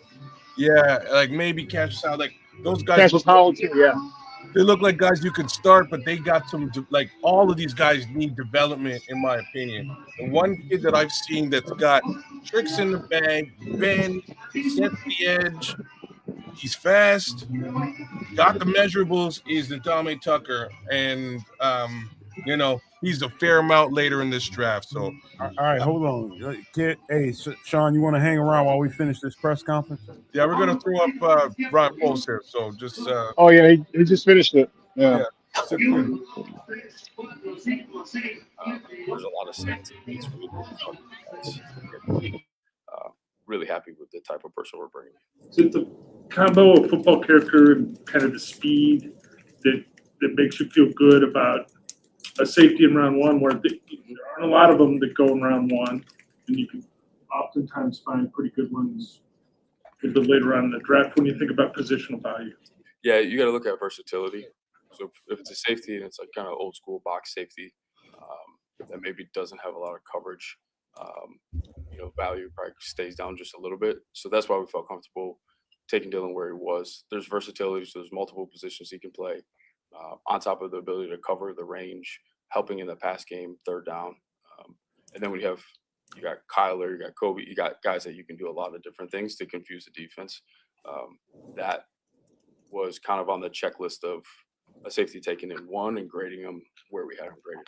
Ryan, Ben has complimented safeties in the past, like during the season. Like, what was his reaction? What was his input? Yeah, he was fired up. We spent time together. He would come in and watch tape with our group, and this was one of the guys that we had on when he was in. And I mean, I can now feel Ben, like he doesn't have to say anything. I can feel his like body language start to like get excited about somebody, and you could feel it because again, it's that style of play that he has that, like I said, is contagious. It's the type of player that we want on our football team. Is there anything that surprised you from the first round tonight? Yeah, but I'm not going to get into other people's picks. One more, please. We'll walk off. Pick at Penn State as a signature play. What struck you about just the moment and the actual play that he made? Yeah, we want players that can rise to the level. We plan on playing a lot of big games moving forward. I don't know what the schedule is going to be, but I'm sure there's going to be a lot of primetime games. There's going to be, hopefully, we're back and deep into the playoffs. So we need guys that thrive in those moments. So when you show those things, we feel even better about you. When you look at your board heading into tomorrow and the 3 picks that you have, how do you feel about your needs and the way things kind of shook out? Yeah, a lot of good options. I'll say this was probably the most aggressive we were in terms of the guys that we really like. Like, they have to play our style. They got to have the right makeup in terms of our scheme fits. Like, all of that had to be there. If it wasn't there, you're off the board. We were really aggressive with it. So when you look at it, it feels really thin. But that's a good thing. I think it's a really good thing because we're very selective of who we want. There's some historical numbers that I have that makes me feel confident that You can hit pause if you want to, kid. guys that we like still available to us. So I've been preaching that. I've been preaching that. They're looking for certain players, man. That play. If you're gonna trust the Bears and you're gonna get away from your virtues of what you think the Bears should do, now's the time to do that. Now's Well, the let time me ask. to trust. Well, Sean, can you hear us, Sean? Yep, you got me. What are your thoughts on that? Because there are, to what Nomad is saying, if we're going to trust the Bears and trust the coaching staff, we need to do that. Whereas some are of the opinion that if there is a football player that's an athlete, even if he doesn't quote unquote match your scheme, you ought to alter your scheme to incorporate that athlete into your system. What are your thoughts on that? You heard what Ryan Poles just said. If you don't meet our requirements, you're out. What are your thoughts on that? Well, it's you got to know what you want, and if you're in a spot where you have a scheme that you want to run, but and a lot of times it's not about the X's and O's, but the Jimmys and the Joes. And if you have a player who's that special, then you adjust the scheme for his skill set. And if you don't have a player that is extremely special, then you go after people that fit your system. So he didn't feel that, first of all, maybe he feels Finneman is very special. I mean, two things can be true. He feels Finneman is very special, and he fits the system. So those two things can be true at the same time. So if you have a player who's that special, as I said, then you kind of adjust to his talents. But if not, then you go and get people that fit exactly what it is that you do. So, and right now the Bears are trying to fit Dennis Allen's scheme. Dennis Allen's been a very well-respected defensive coordinator throughout his career. So obviously he knows what he wants, just like on the offensive side, Ben knows what he wants, a.k.a. Colston Loveland. Okay? Nathan Burden. So, as I said, on my show, I just said it when I first started, I told my people I trust Ryan Poles and trust Ben Johnson, because Ben Johnson's really the puppet master in all this. If I tell them to trust him, I got to trust him. I may not like the pick, but I'll trust him. Well, I love that, man, because that's really where we at, man. It comes down to virtues. We all think that this player or that player should have been the pick for 25, but it didn't happen that way, and it didn't happen that way for a reason. They thought differently than a lot of people did in the fan base. I think he's a really, really good football player, man. And I think he's a great safety. But you're talking to the fan base and trying to keep them where they need to be, man. So it is what it is, man. I'm good with it. I trust what they're doing. Well, they got. Remember, we talked about earlier. If it kind of falls into line what we talked about earlier, Grady Jarrett's going to be a completely different player this year. He's going to be more productive, we assume, because of the fact that he'll be training and not rehabbing. And that's going to spill over into Shamar Turner. That's going to spill over into Austin Booker. That's going to spill over into Big Nev. That's going to spill over into some of the other the other defensive tackle they got as well. So that's spillover, because you can be a good locker room guy as a veteran, but your influence goes a lot further if you're productive. And I think Grady Jarrett's going to be a very productive defensive tackle this year.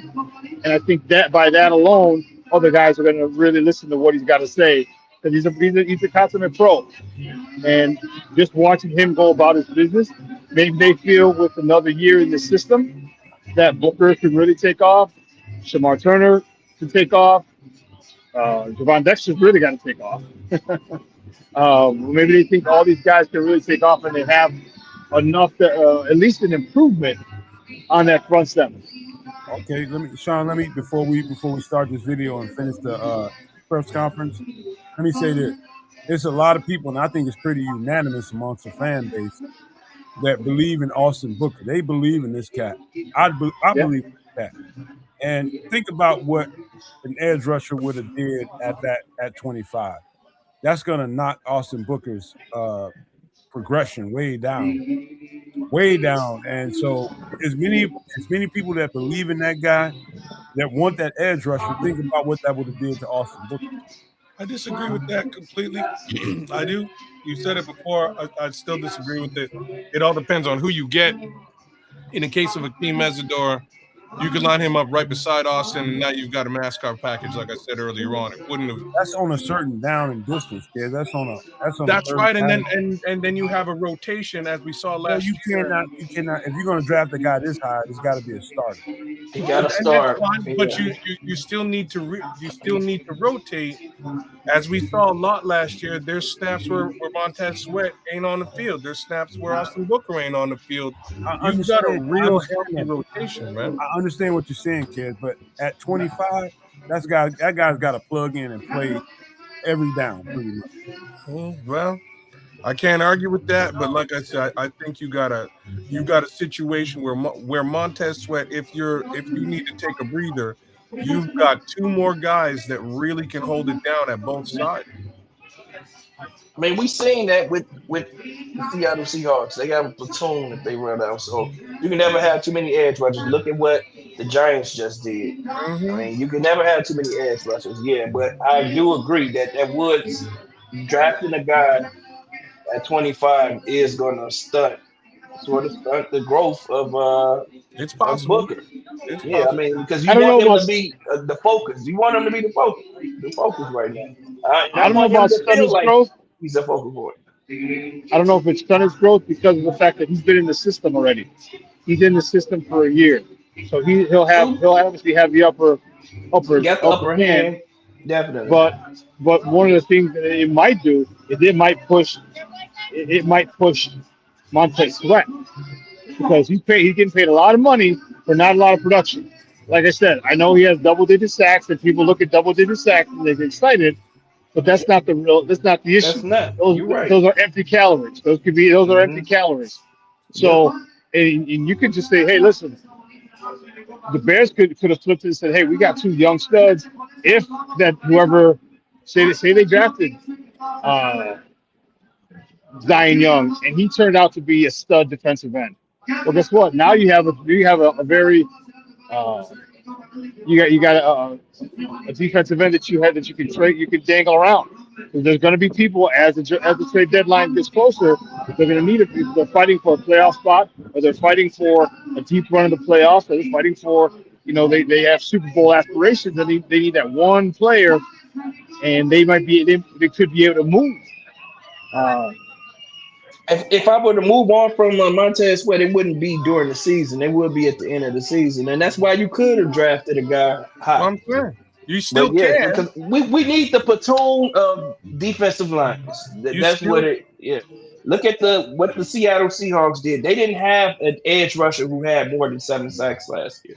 Sam, what they had like 4 or 5 guys who had 7, 6, 5 sacks all throughout the year, coming off of the edge, and then they had interior guys who also had sacks. I think one of their interior guys, Nick Williams, had a double-digit sacks. So that's where it's at. And the most important thing I think about whoever we draft, we have to be able to stop the run, man. If we cannot stop the run, then we cannot rush the passer. We cannot consistently put defensive ends in position where they have to rush the passer on 3rd and 4 and 3rd and 3, because you're not going to get home.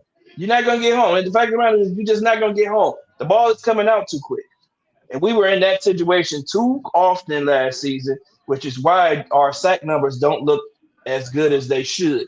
Like, I thought Austin Booker would have had a hell of more sacks if he had more opportunity to rush the passer for a little bit longer. And then, and if we were a little bit better in coverage, we also didn't have good coverage because our DBs were all beat up last year. So I think all of that kind of works in together. So that's why the Dylan Thieneman pick makes sense, because he can support the run and he can play the back.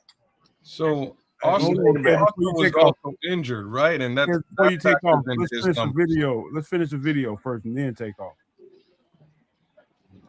Thankfully, the numbers are high enough where I'll be able to sleep a little bit tonight. So What put you guys in that? What put you guys in that space to be more aggressive? Is it the clear vision from the coaching staff? Is it the process, the point you are in the process of roster building? I would say both. Just confidence in our system, and then again, this staff is unbelievable. We're just giving clarity, and I think as we continue to work with each other, we're going to know exactly what we're looking for. So why mess around with those that don't fit what we're trying to do, and then we're having conversations, and it's the summertime and in the fall of why that guy can't play for us, or it's not a fit. So I think both things are true. Just confidence in the system. Our scouts do an unbelievable job gathering information, and then our coaching staff is really clear with what they're looking for. So it's a really good marriage. I know these guys are kind of versatile, but do you see Kobe as more strength at free and Dylan and strong, or do you do a lot of matching based on coverages? Well, I think now, and that's probably a better question for DA, but I'm sure depending on who we're going against, he can do different things. Probably makes everything look the same, but do different things out of it, which as an offense is difficult to prepare for. Awesome. Thank you. Thank you, Ron. Sure. It's like 12 minutes. All right. 3-3. Oh. All right, that's the Ryan Poles presser for the Chicago Bears after the Dylan Thieneman pick at selection number 25 in the 2026 NFL Draft. I didn't hear the end of it. I had to walk away, but go ahead, Kez. You wanted to take off about something. No, I was just saying that I have faith in Austin Booker. He missed, I think almost 7 games last season. Like there was a couple of games that he missed. And that definitely affected his overall statistics, if that's what you're looking at from Austin Booker. So we'll see how he fares this year. I think, again, he will do that much better this season than he did last season. I'm all for that. The downside for me about not selecting an edge and potentially not selecting him at the top of this draft is you do want to have the flexibility to move off of Montez Sweat and that massive contract at some point. Right, you're coming into a situation where you're going to have to pay Darnell soon. You're going to have to pay Caleb soon. There's some big contracts looming in the distance real soon, right? So if you do have to make a move off of a contract, having and developing an edge rusher now that can buy you some time, not necessarily having to pay a hefty contract early in, might have been beneficial at this point too. So, hey, Kez, I would tell you this, like I've been telling you. I think people give too much credence to, we don't have this edge rusher that gets these certain amount of sacks, these stats, and not really understanding that it takes all 11 to create that atmosphere for that edge rusher to get those stats. And so you need, hold on, Trish, put that down for a second. Just put that down for a second. So I gotta find the damn button. You need interior presence to create the atmosphere for that edge rusher to get down like he needs to. I can't argue with that. Interior pressure, if the interior pressure ain't right, the edge rusher ain't gonna be right. I can't argue with that. I'm just saying if the back end coverage ain't right, the edge rusher ain't gonna be right. So we're looking at these guys that put up these big numbers and get to the quarterback often. But guess what? If you don't have the guys around him to produce the kind of atmosphere that he needs to really get down, everybody just wants the edge rusher because they think that's the answer to our woes. No, it's all these guys. We need to generate pressure, period. That's what it comes from the inside as well. I'm not saying it can't. That's why I'm saying pressure, period. However you determine, however you decide to scheme that into existence, let's fucking do that. Is really where I am. I can't look at slow ass Jared Goff dance around and pick apart a defense. Why do you think his slow, stiff ass was able to get away with what he got away with? It's because there was no pressure from the interior. There was all no you got to do is move him off of his square. There was no pressure. Like there was no pressure. Period. It's really if you want to say it was the interior, let's call it that. But let's bolster that and get some. He plays in a little ass square in the box, and if that's disrupted at all, he's gonna throw 4 picks. I'm with you. Let's disrupt. Like this is what all I'm trying to say. At the end of the day, I don't give a shit. I don't care how it's done. If it's not at the edge and it's at the interior, let's do that shit. Because somebody's got to stop these quarterbacks from dancing around all day. Nobody's touching Jordan Love. And that's crazy. There's one guy who touches Jordan Love, and his name is Austin Booker. I'll put good money on this. The next pick, if there's a defensive lineman pick, it's going to be an interior guy. I believe you. Again, given what I've seen thus far, I would almost be angry that they go at the edge right now. This is what I'm saying. Like, I don't think these edge rushers right now from 2 to 5 are developed enough to really do the 3 things that they need to do. Right? If that is getting to the quarterback, setting the edge, and dropping into coverage, I don't really see a guy who's ready to do all 3 of those things with a bag of tricks. Okay. The one guy I see is way further back. So I'll do you a solid one. Fix the interior. I'll try to before we broadcast the next draft. We got a few minutes before they get their shit off. I'll bring in a couple of prospects, a handful of prospects to show you that you're wrong about that. Deny Dennis-Sutton, man. He's one of them. Deny Dennis-Sutton. We got a few good guys. Landon Robinson. I like Gabe. Well, he's not on the edge, Landon. Like if we're talking interior, I really like Landon. There's a bunch of DTs. Well, I mean, just look at interior. Grayson Hall's still on the board. Landon Robinson's on the board. You know, these are pressure first defensive tackles. If they're going defensive tackle early, I'm thinking Grayson Holden or something. These are the 2 guys. While actually, Sean, what do you think about this argument, man? They're gonna need a nose and a 3. But I think they can get a nose and a 3. Guys are pissed off because we didn't get Mesidor. I'm not really pissed. I'm pissed off we didn't get Mesidor. They gotta get pressure. He's with me too. I never thought we would. I mean, but hold on. Just Just that take man a was look gonna at be this. gone. So we know what we're talking about. He's so good. Just so we know, look at this is what as of right now the Bears are working with, and this is the defensive front. You got Austin Booker, newly signed free agent Neville Gallimore, Grady Jarrett, Montez Sweat, and behind them, free agent Contavious Street, Javon Dexter, free agent James Lynch, Daniel Hardy, then Jeremiah Martin, Deo Odengbo, Jonathan Gervin, Jamri Chroma, Shamar Turner. That's your defensive line. Forgot about Shamar. No. Who's the Odengbo? Odengbo. Forgot about him, dude. Yeah, Odengbo, man. Odengbo is a guy that can. I'm not completely down on Odengbo because that's the guy who can rush from the interior. He just got hurt last year, so we didn't get a chance to see it. Same with Shamar Turner. Like those 2 guys can get pressure from the 3 tech position.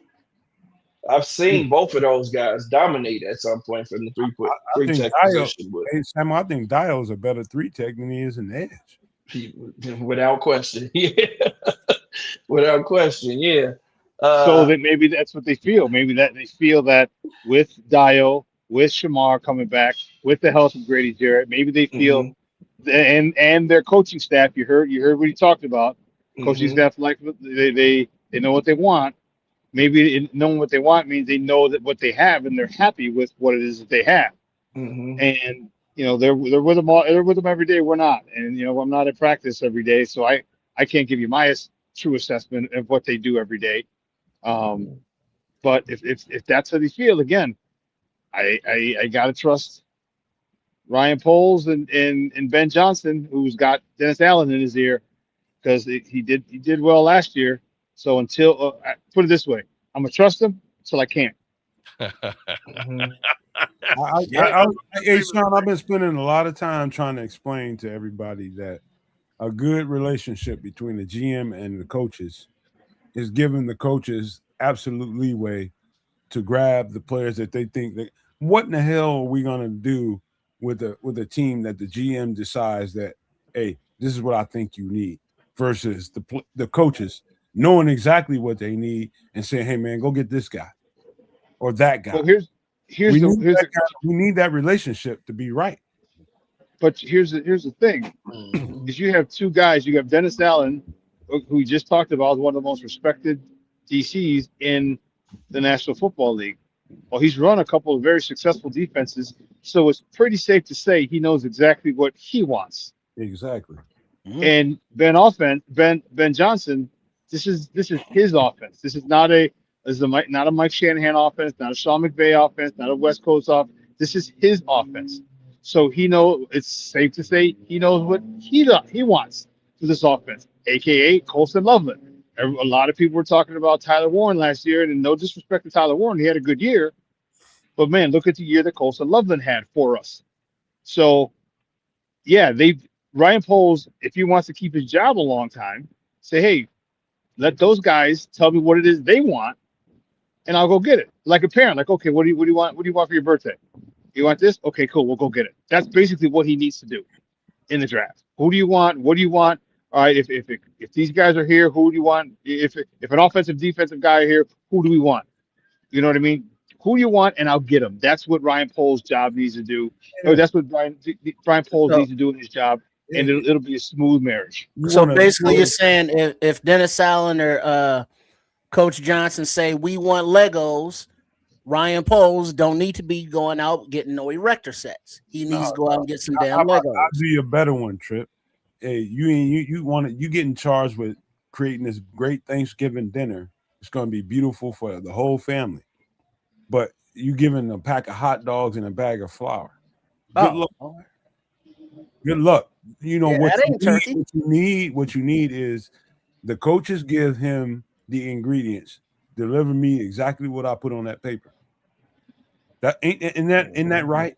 Isn't that right? That's how it needs to be. Any help? Yeah, you go get the list. Yes. Here's the list. Here's what I need. Go get it. You know, because if we're looking at this from the perspective of Dennis Allen, if he's looking at, the draft prospects and he's playing with the mocks and he's seeing Dylan Thineman fall to the Bears, is Dennis Allen happy? Hell yeah, Dennis Allen is happy because Thineman has all those characteristics that are requirements for the position. This is a person that day one, play one, Dennis Allen is figuring out how to utilize and how he will fit with his versatility within his defense while getting faster. So, from this perspective, this could be, Dennis Allen's number one, defensive wish, other than the guys that were obviously, going to be taken in the top 10 or so. But that's the thing, Trips. I don't see Dennis Allen has never had a dude like this. Like he had the Honey Badger when he was down there. Honey Badger, man. He had Honey Badger. Honey Badger didn't have this type of speed, and he had Roman. What's the other guy? Roman Harper down there when he was in New Orleans, and then he barely had decent safeties in when he was with the Raiders. So this is a new weapon for him. So obviously he sees something in this kid, and he has a new way that he wants to play defense, man. I think we've seen him fiddle around with that dime defense last year. But when you play that dime defense, you gotta have safeties that are willing to come up and hit. Right. You gotta have you also have to have you gotta have safeties that are willing to come up and hit, and you gotta have corners that are willing to come up and hit. We have a few corners that are willing to do that in Kyler, and now we have two safeties that are willing to come up and hit. So isn't that some of what you're referring to there is like the difference between, let's say, a 4-3 base, a nickel, where you take a linebacker off and you bring a defensive back on, and then a dime where you take the other linebacker off and bring another defensive back on. But now with this versatility, you got linebackers, you got defensive backs that can be linebackers and or defensive backs. Hybrid. So this is something that I think hybrid will hurt.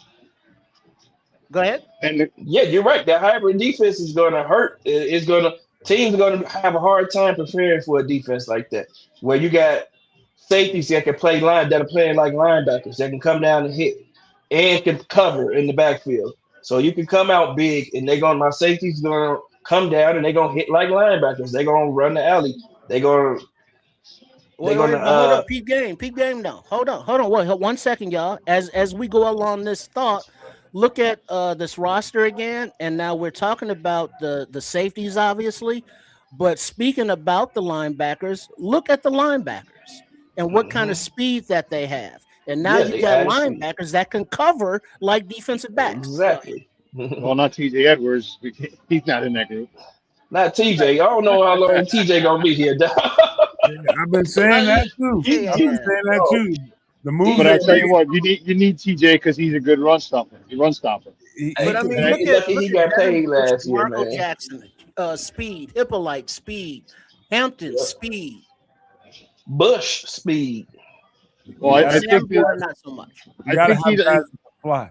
Go ahead, Sean. We were just about the DBs. I think that Dennis Allen really is really fired up about this pick because of the fact that now, first of all, he probably didn't think he would last this far. He would fall this far. All right, I wonder how many mocks they went through, because they probably went through like 275 million mocks, mock draft scenarios, and how many they had with Thieneman available at 25, and they had to have one.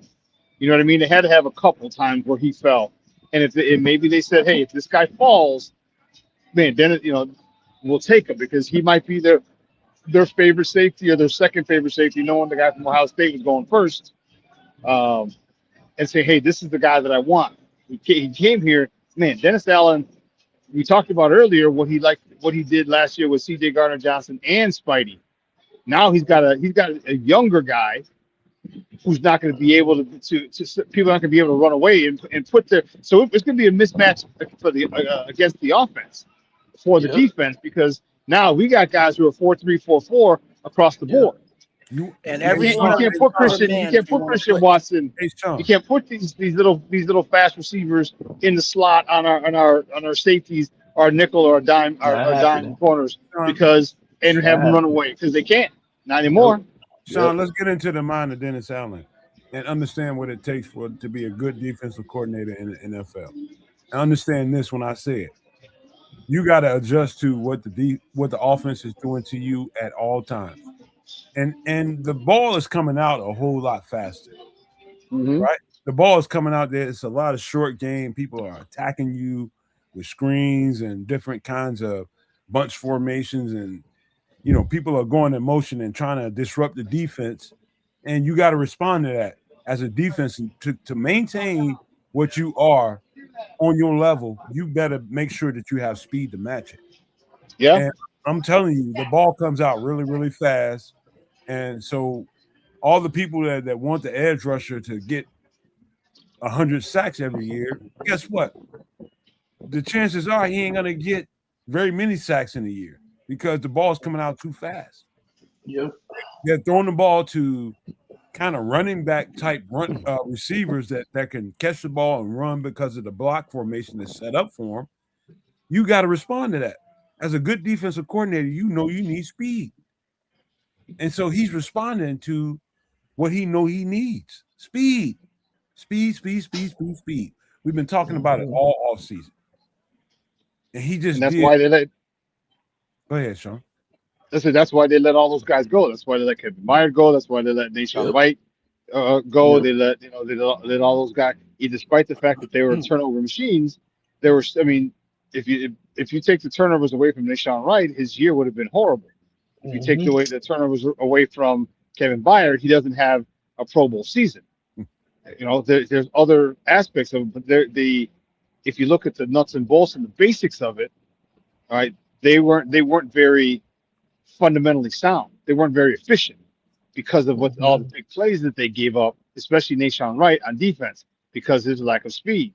Well, we've alleviated that, and we got some speed in that secondary, and that's going to be very, very helpful to Dennis Allen in coverages, in blitzes, in disguises, in everything, and it's gonna help. It's gonna help out a lot. And that with the speed, that should help Montez Sweat. That should help Dio Odengbo. That should help.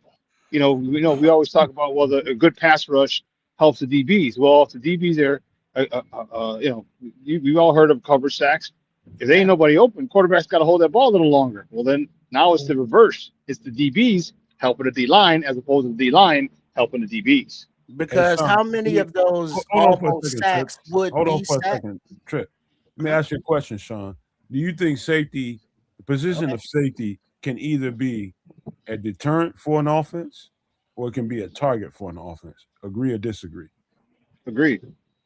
Because most safeties are not very fast, and you can mismatch. You can scheme your guys open because you remember we talked about earlier in I think when I was on the first time. You can have guys. You can scheme guys against safeties. Guys should run 4-3s and against CJ Garner Johnson because most teams don't have 2 or 3 or very rare to have even 4 good corners. Have 4 corners. Most don't have 3 or 2. So to say you put a safety in there, on a stud receiver after they motion in, if they're playing zone, and you just motion a guy in and put him on a much slower guy. Well, there you go. But now you say, well, we can't do this because the safety's got 4-3 speed as well, and that, like you said, there's a deterrent. Yep. Kids, remember when you asked why are all the offensive linemen in college wearing these knee braces? And Samo kind of came in and he picked up the slack, and he was just like, hey man, they need stability around their knees. That's what he said in the chat. And so you think about that in this sense. Imagine if there's a DB or a safety out there with a knee brace on his leg. Guess what's going to happen to him? Target. Exactly. Getting attacked. Exactly. You never see it. That's why you've never seen the DB play with a knee brace. Exactly. That's exactly why you've never seen it. You need people that are able and that can deter that offensive coordinator from calling certain plays. Well, but then that's where the speed makes a difference because Montez Sweat, Austin Booker, and the rest of that line, Dexter had a lot of almost sacks, but the ball was out because Crispy Stevenson or CJ DJ2 or Nashawn Wright were getting beat, within 3 seconds. So we have a increase of speed and better coverage on defense. Now those almost sacks are sacks, or forced throws, turnovers. Hopefully. Well, that's theoretically, that's the plan. Offenses are looking for weak points. Is what I'm trying to get at. They're looking for weaknesses and what they can attack. They're gonna attack your weakness at all times. And when they see that you have slow safeties, they're gonna move their fastest wide receivers into the slot and make that safety try to play them. Yeah, and make that safety try to cover across the field. And they're gonna run all these crosser routes that we keep getting from Green Bay Packers. That's all they do. They just run all these crosses and see exactly. They just try to run guys across the field and watch our guys chase behind them, 2 or 3 yards behind them. And Jordan Love is just dropping the ball, putting the ball in stride and dropping it right in those guys' laps, and they're galloping for another 10, 15 yards because we don't have the safeties that are fast enough to catch them there, get them down before then. So yeah, I understand why we went and drafted this guy. Like I said, he's a fast guy, supporting the back of the defense in coverage and what he can do in the run game. He just said it all in a nutshell, didn't he, Sean? They're looking for the soft part of the defense, looking for a weakness, and looking to exploit it. And until you can do something about what they deem as a weakness and attacking, you're vulnerable to whatever they decide to do. And that's why I think Za Frazier is going to get a really, really good look this offseason. And because it's cool because it wasn't an injury why he didn't play. It was personal reasons. Yeah. Okay, so he's not. So he also is going to be, he's coming into the second year training, not rehab. He's been in the system, you know. I mean, I'm sure I don't know how much he was around Hallis Hall, but he's at least familiar with the system a little bit, so he doesn't have to learn the system. He's tall, he's lanky, he's fast. He could be that other tall, I mean, that other fast corner. Now we got Spidey, and then you bring in Kobe Bryant, and then you bring in this guy.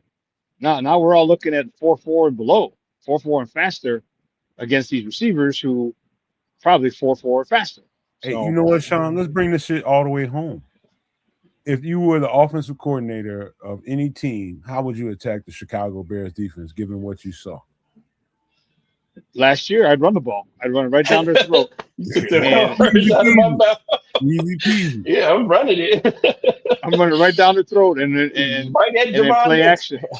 Yeah, and then when I start to see somebody cheat, I start to see a safety cheat a little bit. Then then we're gonna attack that. But I'm running the God bless the ball. Yep. But after this draft, I'm definitely running the ball because I ain't trying to throw it against all these 4-3 mugs. Tough conversations that need to be had, and to understand why they made the pick that they made.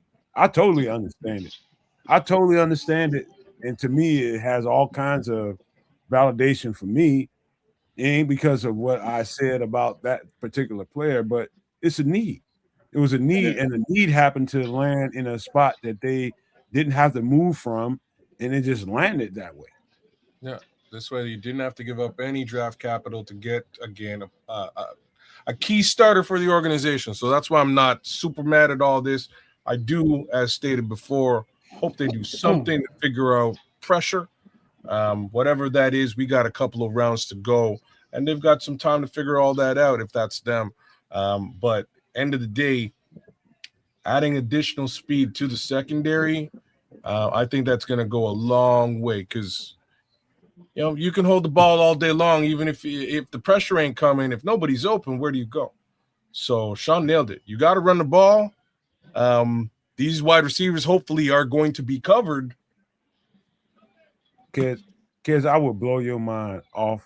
I'll blow your whole lid off with how I can get after you from the interior, just to shut you up about the edge shit. I'm not talking about the edge. That's exactly what you're talking about. No, I said pressure. Did I say pressure from the edge? And it comes from the inside too. You're saying that as if I'm not agreeing with you. You're not. You know you want to. What the fuck do you mean I'm not? I'm fucking agreeing with you. I'm telling you that I'm agreeing with you, and you tell me that I'm not agreeing with you to argue with me. Mad about Akeem, man. Fucked up. You can tell me I'm mad about Akeem. I wanted Akeem on the team. I'll admit that to anybody who's asking. But I'm okay with the safety pick. I just want them to get some fucking pressure, whether it's inside, if you can outside. Collapse the pocket, great. Just make sure that you're not getting manhandled and you're stalemated at the line of scrimmage, so the quarterback can step up away from the edge pressure. All right, just make sure that he can't do that, because if you're being stalemated at the line, if you're an interior lineman, and the defensive ends are getting around the tackles, but you're stalemated at the line, well, man, that's no good. You need to penetrate. You need to live literally 1 yard on the other side of the line of scrimmage. It's literally all you need to live. Hey, Sean, I want to because now if you step up, there's a defensive end, there's a nose guard or DT there, and that's going to affect your throw. I want to beat Jared Goff. We need literally 1 yard behind the line of scrimmage. I just want to beat Jared Goff weak, soft, and all you got to do is move him off a little bitty square that he accepts as a pocket. He's a pocket quarterback that can't move. You guys got me? He's stiff. Yeah, we got you. We got you. We got you. I just want to whoop Jared Goff's ass, and it's going to be so easy to do it. And all you need is interior pressure to do it. And like we could potentially take the Lions right on off. You take the Lions off. Can you hear me, guys? Yeah, we got you, Sean. We hear you. Did you hear us? No, he can't hear us. I don't think he can hear us, man. But he can't hear us. Like, no matter, I'm so in agreement with you that I think we can get some of that out of Grady. I think Grady was really. Can you hear me? Yeah, bro, we got you again. If you can't see, you have to drop and come back. You probably got a phone call. Anyways, like if we've got a healthy Grady Jarrett, that might be very, very helpful in getting a little bit of that interior pass rush. Extremely helpful. Right? Like, so on the rotation, yeah. Get them in you the know what I'm saying? rotation, Like, keeping I'm them not, fresh. I don't care how you do it. I don't give a shit how you do it. I don't care what his name is. It doesn't matter what his name is, as The Rock would say. Listen. You know what I'm saying? Just get the pressure. We should not be losing to Jared Goff, weak ass. No, the main thing, you know why we losing to Jared Goff is because of that running game, man. We have to stop the run. Well, we committing guys to stop it. We have to commit too much to stopping the run, and we not able to get Jared Goff in those second and long, third and long situations to make him hold the ball a little bit longer. Jared Goff too good for that, man. We have to stop the run first. Kids think I'm getting on him because he's hyper focused on the edge. And it's no, true. I'm not fucking I hyper. am. Jesus Christ. Can I say it? Can I say it in Chinese? I don't know Chinese to say it. I don't give a shit. Thank you. That translated means I don't give a shit how you get pressure on the quarterback, but I don't want to see Jared Goff standing around there dicing up That's our. what I'm trying to sell it to you, kid. You're not selling me anything. I've already bought it, bro. I'm just saying I've already bought it. Get to them interior, then get to them exterior. I don't care. Just get to the quarterback. Yeah, we got to get out of here for the night. But before we go, check out this piece of report. The Steelers, Pittsburgh Steelers, were on the phone with Mekhi Lemon, telling him they were about to pick him when the Eagles traded up and stole him. The Eagles were trying to call him, but he didn't answer because he was on the phone with the Steelers. Damn, they needed him too. Problems in PA, you know. Yep, in Philly. I mean, in Pennsylvania too, right? And so their pivot was the offensive lineman. They needed that cat. Yeah, that's sure. Yeah, they did. You know, It's but all there was some trade ups. There were some trade downs. You know, the Jets get 3 first-round picks. Buffalo recouped that DJ Moore trade by trading back into the second and picked up more picks. Yep. So there was some activity. The Bears got their man, you know, starting day one safety, position of need, best player available. You know, I think night one of the draft went pretty well. You know, shout out to the Superback Sean Sierra for pulling up. Shout out to Samo Rothstein for pulling up. And a shout out to all the Samo Rothstein for letting him play with us.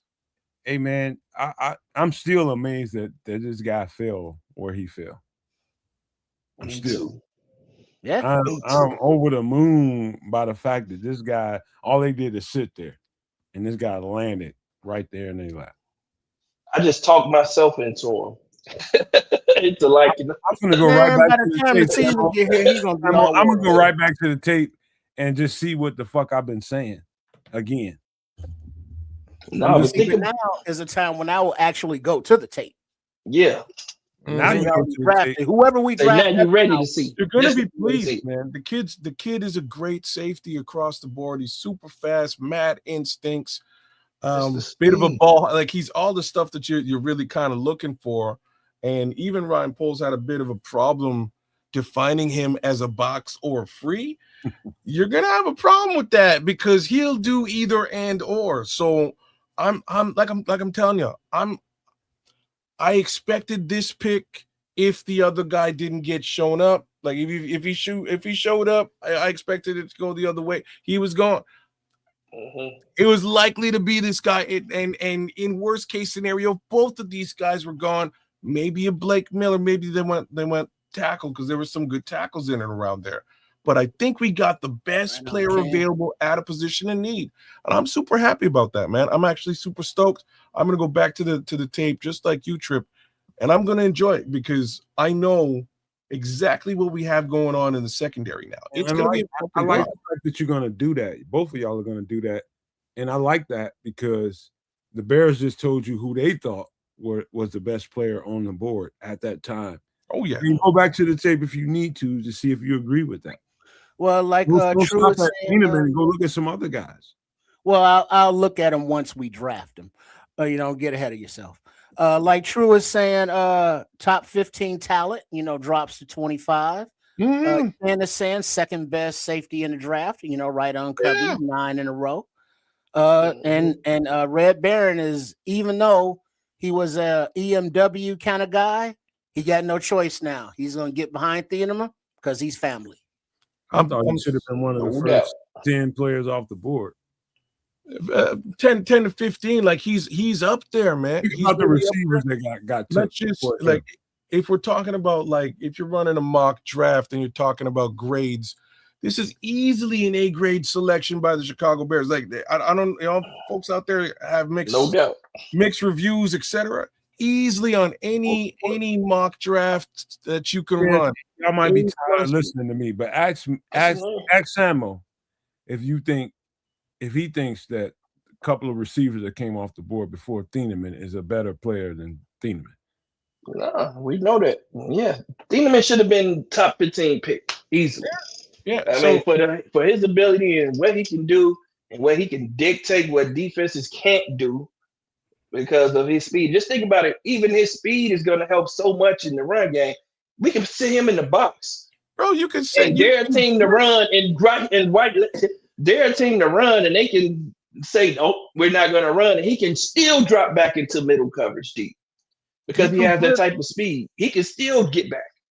He has that type of speed, man. So, yeah, I think it was a good pick. It was a good pick for sure. I like it. A+ easy, right? Like they didn't trade up. They didn't do anything foolish. They waited for a guy to drop, who's for the most part looked at as a number 2 safety in the draft. He fell to them. They washed their hands of the deal and pressed that button and made that call. All right. That's awesome. Last question I got for you guys, and we do probably need to go and save a little something for tomorrow. I don't know exactly what time the draft starts, but we'll be on here 30 minutes beforehand. 6 tomorrow, I think. It's really so 6 Central. Yep. So 5:30 Central. Yeah, it'll be 5:30 for us. We get on here 30 minutes before the action. What do y'all think is the more pressing need?